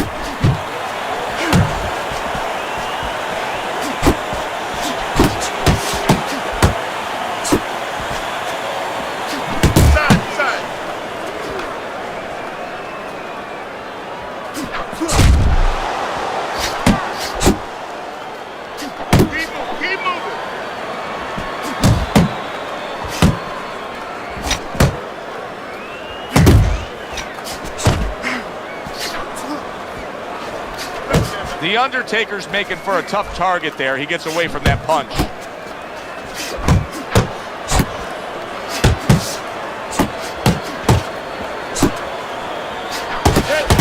Yanking away a body shot with the right hand. Oh, he is stunned. He could go down. Oh, that's crazy how I missed that. Can he beat the count? I don't think so here, Teddy. Now I know where they got that saying, falling like a sack of potatoes. 4, 5, 6. He's got the heart of a warrior to get up again. He beat the count again there. Good body shot. The right hand came home. There is hardly a doubt as to what this result will be. I know anything can happen, but all that's happened all night long is one guy punishing the other. Well, it looks like Kobe Bryant on a good night when that basket is 20 feet big. I mean, he just can't miss. Nice block that time. It was intended to the head.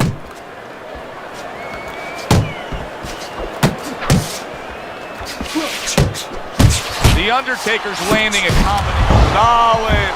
That was a big shot that floored him, and it's a big shot that may end him right here. That looked like the great pitcher, Great Maddox, his sinker ball. Boy, it went down quick.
Good evening, everybody. Joe Tessitore and Teddy Atlas welcoming you to the Royal London Theatre here in London, England for a much-anticipated main event. 10 rounds of heavyweight action. Each man comes into this fight supremely confident, expecting to deliver a W.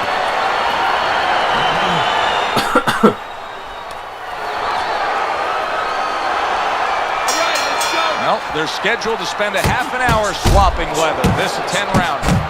The Undertaker's putting forth a great combination there. Scores with the uppercut. A well-placed left hand up top. What the fuck?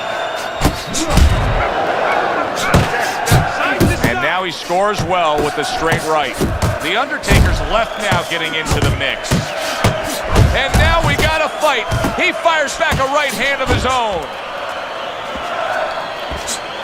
Good double jab by the babyface assassin. The Undertaker's defense is paying off now.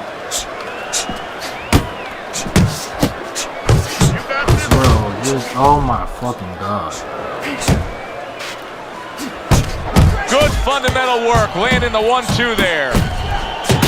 Good exchange, he fired. What a big shot. He goes down. A barrage of punches just put him down. Get the umbrellas out. It is raining punches here. So he is able to get up to his feet after that knockdown. But Teddy, it's what's ahead that's the problem. Yeah, we're getting a peek right now into his heart, into his soul. The baby-faced assassin's on the bad end of a big hook upstairs. Effective with that 1-2.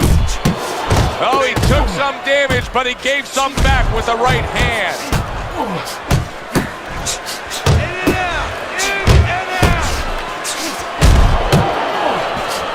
And yet another big shot comes in.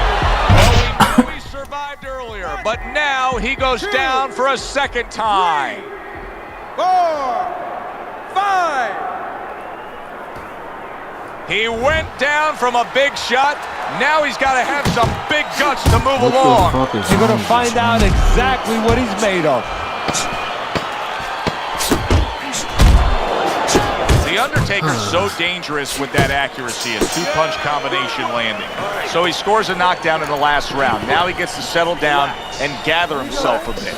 Do you go after it? Do you get super aggressive here, having had your man hurt? Or do you still have to employ a certain amount of caution? It's kind of like being at the carnival. You know, you just hit the bullseye and you got that big stuffed animal you can give to your wife or your girlfriend. But now he doesn't want you to go away with that. Oh, no. No. He tells you, wait a minute, try again. You could trade that in for something either bigger, but you might lose the one you have already. That's the question.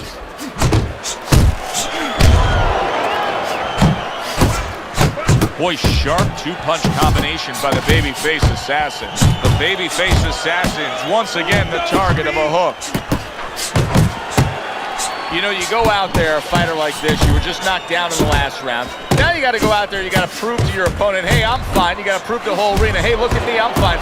You also have to prove a lot to yourself, though, don't you? Yeah, but you have to remember, that's a good question, but you have to remember this fighter has been there before. So just remember. Big shot he just scored with. Can he beat the count? I don't think so here, Teddy. Now I know where they got that saying, falling like a sack of potatoes. 5. 6, 7, 8, 9, 10.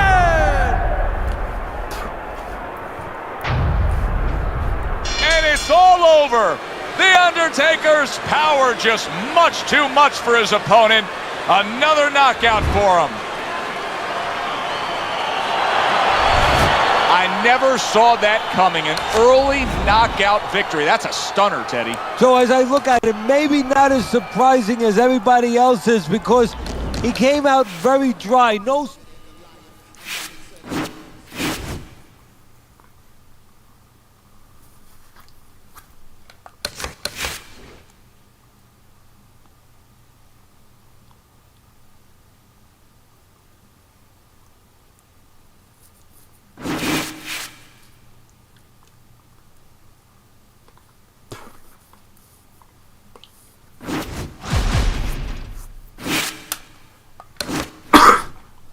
I remember that guy anyway.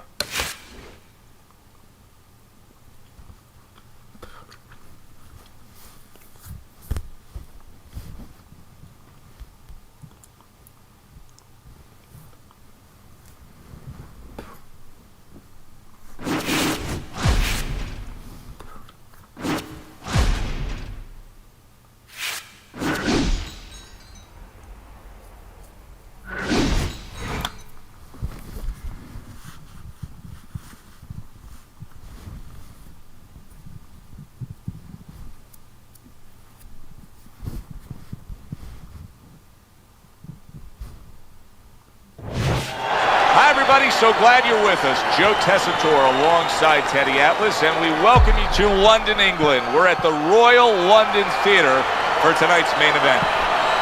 10 rounds among heavyweights. They're underway, scheduled for 10 rounds tonight between these two. Bad Intentions has done a good job there, offensively scoring with that left hand. A little something for his opponent after getting tagged. That's a fierce left hand that landed by Bad Intentions. He has his target. He lands a straight right. Bad Intentions is the kind of boxer that wants to do just that. Find the target, get the combination working, land both punches. Oh, and he's got something for him himself, and it's a left hand. Blocks it away. You gotta see that coming, champ. Let's go. You gotta see that. Takes one, gives one. The right hand scores well. There he is zoning in, the old 1-2. To the head he goes with a left hand. Now his opponent got away from that uppercut. That worked out really well, throwing off the right hand after getting tagged like that. Took a shot, now he gives the left. They're not exactly getting to know each other. They're just beating the hell out of each other early on here. Yeah, Joe, if this keeps up, they're both going to have headaches, and we're going to have one of the great fights to talk about. That's a stinging right hand by Bad Intentions. Targeting that 1-2.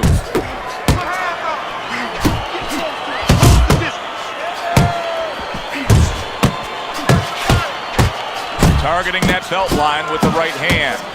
And now he's targeting upstairs. Really good work right there, landing the two punches in sequence by Bad Intentions. Comes right back with some offense of his own. The Undertaker's proving to be elusive. How about that left hand? The Undertaker's once again the target of an uppercut. Well-timed, well-placed uppercut there. And this round comes to an end. A round that was highly entertaining. They put forth a non-stop effort. Well, that's the styles that they figured to bring to this fight. Both guys with good motors.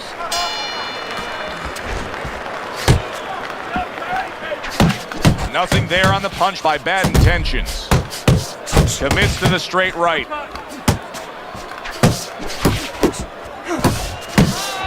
Hooks on the inside. Hooks on the inside. Bad Intentions is showing you that sublime skill right now with that two-punch combo.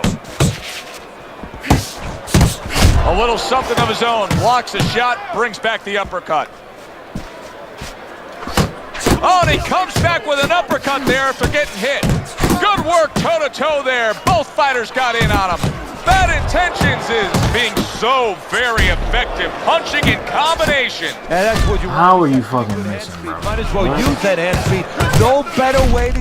Huge right hand comes crashing home. I don't understand nothing that just Right to the belt line.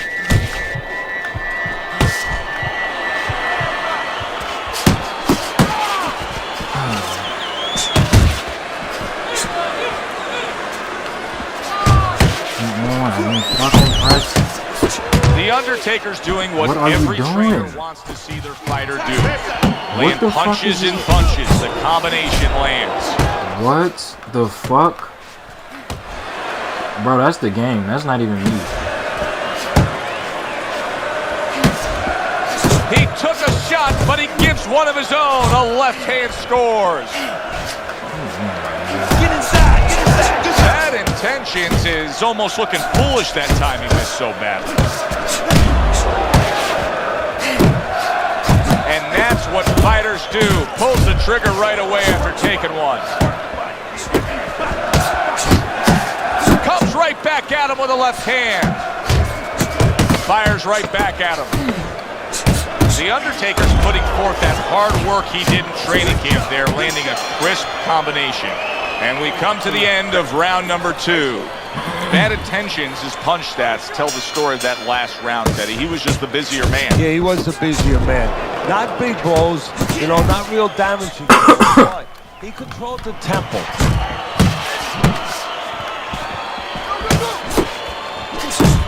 Very accurate two-punch combo by Bad Intentions. Uppercut, come on. He's showing what a skilled fighter he is with this counter-punching. Bad Intentions is showing that he's got some defense of his own. He got away from that punch. A good block. What the fuck? Bad Intentions is rocked by a huge hook to the head. Good combination to the body.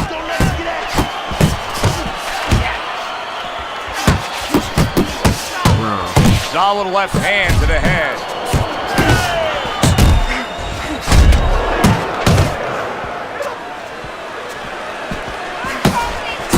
Boxing 101, jab followed by the straight.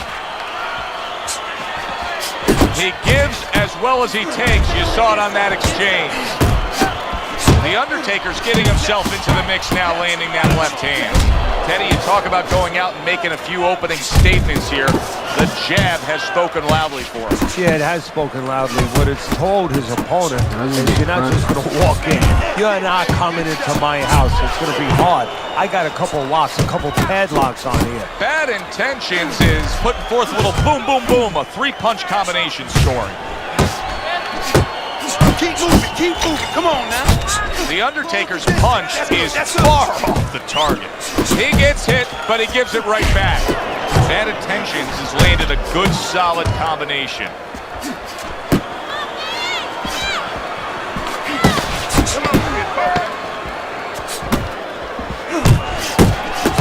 Trying to go downstairs, but off target. Throw the uppercut with everything. Throwing a little bit slow in there. Throw the uppercut, then the left hook to the head. Listen, I'm not gonna stand there. Teddy's got this fight 3-0. That's easy to see. Bad Intentions has been the more active guy. If you throw more punches, you're gonna earn the judge's respect. As long as the other guy's not landing the cleanest shots, even though he's not fucking blocking. Come on with this shit, he's just busier, he's doing more, and that's carrying the round. To the head he goes and lands well with the right hand left hook combo. Looking good. Do you see any way in which he can take his opponent's aggression and turn it against him? Yeah, the perfect way. I mean, boxing 101, counterpunching. You got a guy coming at you, no better way than to change his mind. Make him miss, make him pay.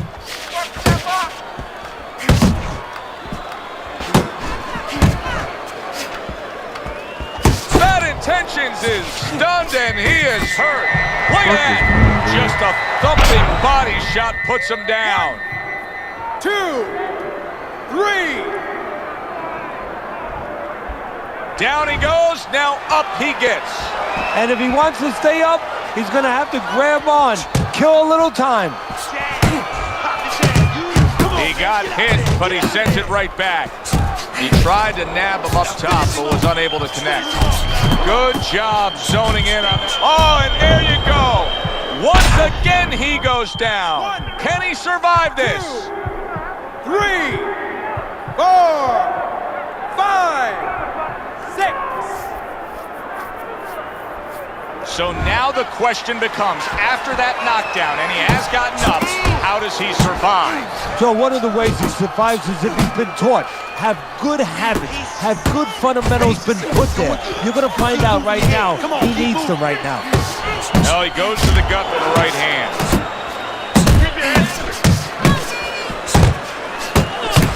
Took a shot, now he gives a left. Come on, kid, focus.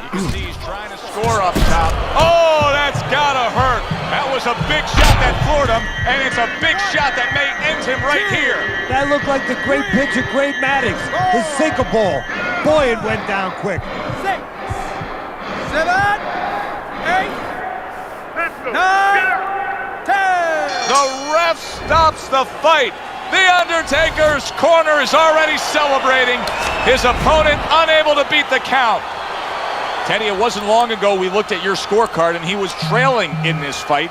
Now he's sitting there with his arm raised with a knockout victory. Well, that's the benefit of those body punches early on. It paid off. Got him to drop his hands, stop moving his head a little bit, and he got the knockout just when he needed it. For Teddy Atlas, I'm Joe Tessitore.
Hi, everybody. I'm Joe Tessitore alongside Teddy Atlas. Good evening and welcome to the New Orleans State Palace Theater.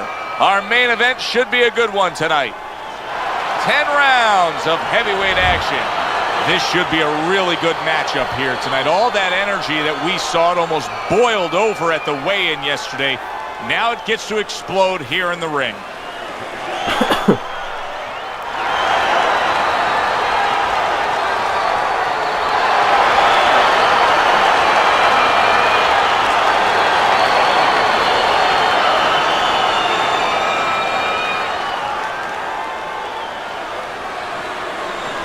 All right, fellas, let's have a good, clean fight. Touch him up and let's go. Opening round scheduled for 10. Well-targeted double jab by Golden. Keeping his hands up, getting rid of his opponent's offense. Flush right hand to the head.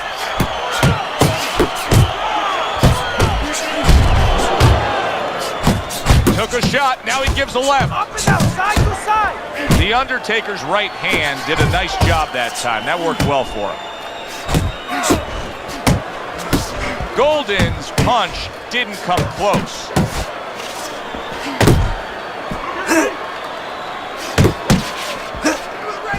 Able to show you his blocking ability. He scored well after being hit himself. Good, solid right hand lands. Golden's defense has failed him now. Oh, man, shot after shot coming in. Oh! It was in his scope, and he pulled the trigger with that straight shot, scoring the knockdown. And he had a beautiful sight there. Hard to prepare for a situation like this, but many do. He's been down, now he's got to survive. So that's where you're wrong. It's not hard to prepare, it's a must to prepare. If you're a trainer, that's what you do in the gym. You teach a guy, if you're in this situation, this is what you do. You grab on, you move your head, you survive.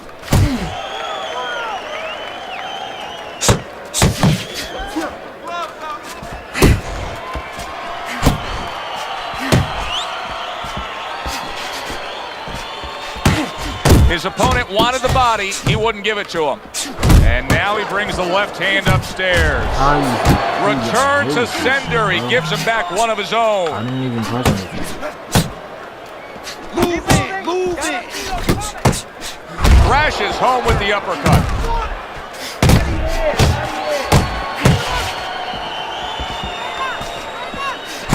Right hand, then a left hook to the head. Both land flush. End of this round. Alongside Teddy Atlas, I'm Joe Tessitore. Now they got some work to do here. Their man was just dropped. Yeah, the first thing is you put some cold water. You can't use that. You clear his head, and you tell him why he was dropped. always. Start of a new round. Golden's making it look like the start of a fresh fighter. Remember, he was stuck in that last round, but Teddy, he looks fully recovered now. Well, it tells me two things. One, he has good genetics. He recovers fast, you know, physically. But it also tells me he had a good camp. He came here in great shape, and he's getting the benefit of that right now. Now committing to that jab, straight hand, and it works out. Come on. God damn it, bro. Parries that punch intended for the head. Golden's cheek is cut. You can see it's opening up now. Boy, that could be a factor later on. There's that southpaw jab in the left hand. A solid uppercut by Golden.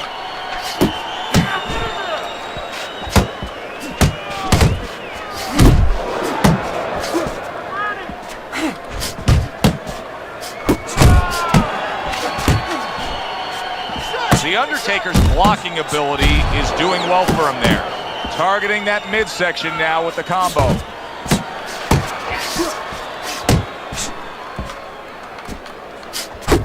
Golden's on the bad end of a flush, solid hook. Lands flush with the two-punch combo by Golden. Targeting the uppercut, and it worked. The Undertaker's left working well that time. Don't walk into his punches. Come on now.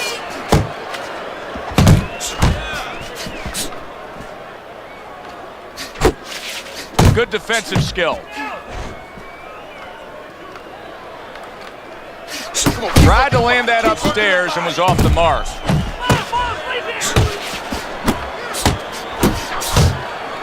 Gets rid of that effort. The Undertaker's able to land a good, solid left hand. So the round comes to an end. Joe Tessitore and Teddy Atlas sitting with you ringside. I know you had a very busy week before you flew here out to broadcast this fight, doing your charitable contributions back in Staten Island with the Dr. Theodore Atlas Foundation. Yeah, thank you for bringing that up, Joe. We did well. We had our dinner, our yearly dinner, where we're able to raise money to help people that are in need, people that have nowhere else to go for help, whether it's a mother that can't pay the cancer treatment for a 7-year-old daughter, and we're able to pick up that insurance. But the thing that I want to take a second to thank everybody for is that it's a collective effort. It's all the people that allow us the resources to go out there and help those people. Come on, bro. There he is from long range using that jab. Joe, if you're on the outside, say at a picnic, you want to keep those insects away, you use insect repellent. While you're on the outside as a fighter, you want to keep your opponent away? That jab, that's the way to go. The Undertaker's been having great success with these combinations, Teddy. Well, there's a reason for it. He's using his jab to start it, and then he's letting the punches go, letting their hands follow.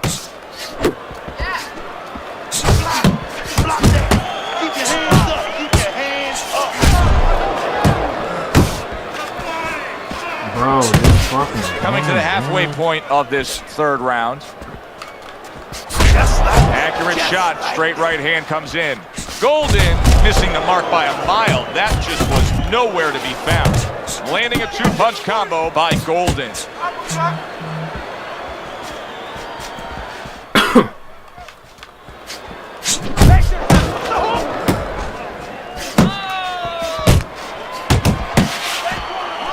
The Undertaker's scoring with that right hand.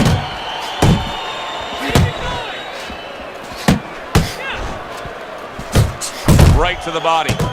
The Undertaker's doing well here with that two-punch combination. Here's one for you now, he says. Right back with the left hand. Scored well up top. A stinging uppercut by Golden. And he returns on that exchange. And that's the end of round 3. Well, he's up 3 rounds to zip on Teddy's scorecard here as we start round number 4. He's a volume puncher, and that's exactly what he's doing to bank away these early rounds here, Teddy. Yeah, he's not hurting him with any of those shots. And quite honestly, a lot of them are missing. But the other guy's not staying up with him. Golden's crushed by a big right hand. Teddy, I think he's going to go down. I think he's going to go down after getting tagged right there. He doesn't know where to go. I mean, he's like... He is damaged. Oh, a big shot comes home for him. And he crashes to the canvas once again. He's gotten up before. What about this time? 4, 5, 6. 182. So he goes down, but able to get up to his feet. Teddy, what should he be thinking about now? Well, right now, just surviving. But if he survives, then he better figure out why he was put on the floor. Solid straight right hand. Keep working that jab, bitch. Dismisses his opponent's headshot. The Undertaker's left landing well. Golden's opponent is having a field day. Left hand lands again. Well, he keeps moving the wrong direction. He needs to move away from that punch. He got rocked. He just got rocked, and he's still taking punches. The only way right now is to grab on a little bit, stop this flow. He was stuck. There it is! Can he beat the count? I don't think so here, Teddy. Now I know where they got that saying, falling like a sack of potatoes. 4, 5, 6, 7, 8. Maldito sea, get up! Golden's night could soon be over. Yes, he got up from that knockdown, but can he survive?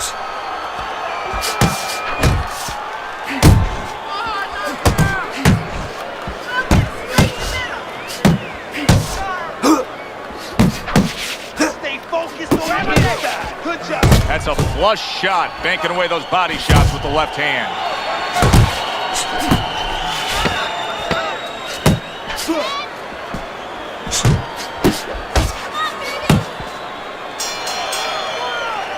And round 4 comes to an end. Now that he's back in the corner, we get a close-up look. Golden's cut even looks worse. And it's up to the fighter now, Joe, for his attitude not to change. You know, we can look at it and we can say, wow, that cut looks worse. The fans can look at it and say that. But the fighter must be steady, the same attitude, as though he doesn't have a cut. Otherwise, he has no chance of winning this fight. Well, Teddy, you get in a spot like this, and everybody has their eyes on the fighter who was just knocked down in the last round. What do you look for? What tells you right away that you know what his status is? Well, it's 2 things. The easiest one is the legs, Joe. I want to see if they're steady, if they're firm, if he's okay. But the next thing is his personality, believe it or not. It's kind of like when you go out to a bar and they have a few drinks, and all of a sudden they're a different person. You know they're drunk. Well, I want to see whether or not my fighter's drunk. If he starts rushing at the guy, he starts acting in a way that he's never acted before, I know it's time to pull the plug. Scored well upstairs with the right hand. Keep it going. He just missed that shot up top. Jab right hand. Oh, and he returns fire with a left hand. What a great job. He gave one right back in return. Nice work by Golden. It's all right. Well placed hook there. Keep moving.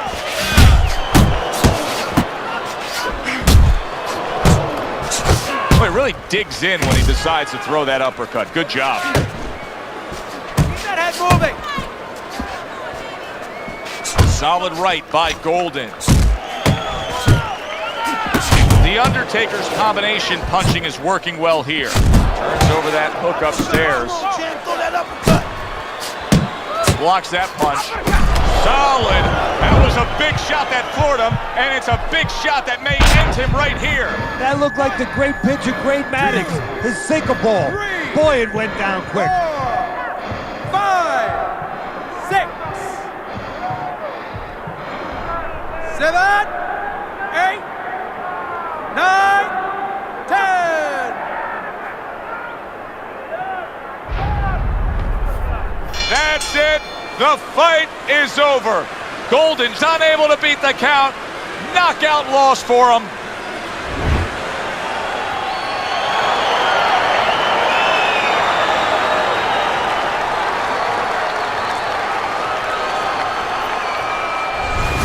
Now that's how you end a fight right there. Yes, he was controlling throughout, but he made a good, clean finish with the knockout. Yeah, as a trainer, you want to know, can a guy punch? Can a guy defend?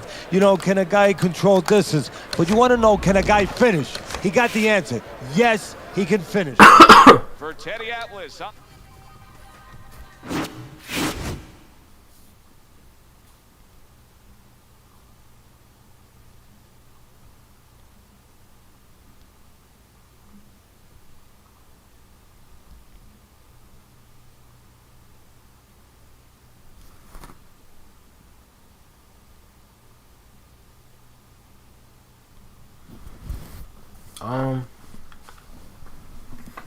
Alright, I guess I'm gonna have to call it now.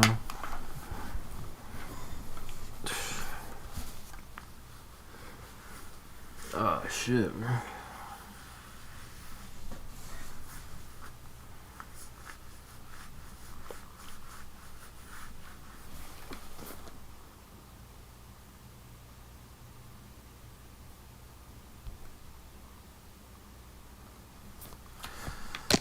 Yeah, shit was cool.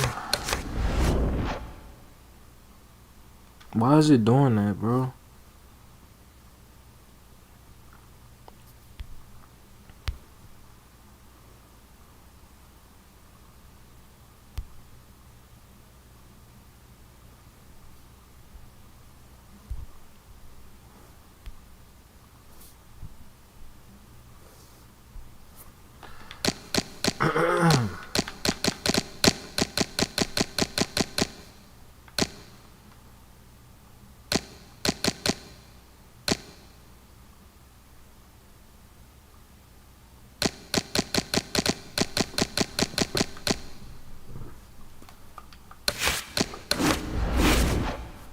Alright, I'm thankful for everybody who tuned in and shit. Stay here, interacted,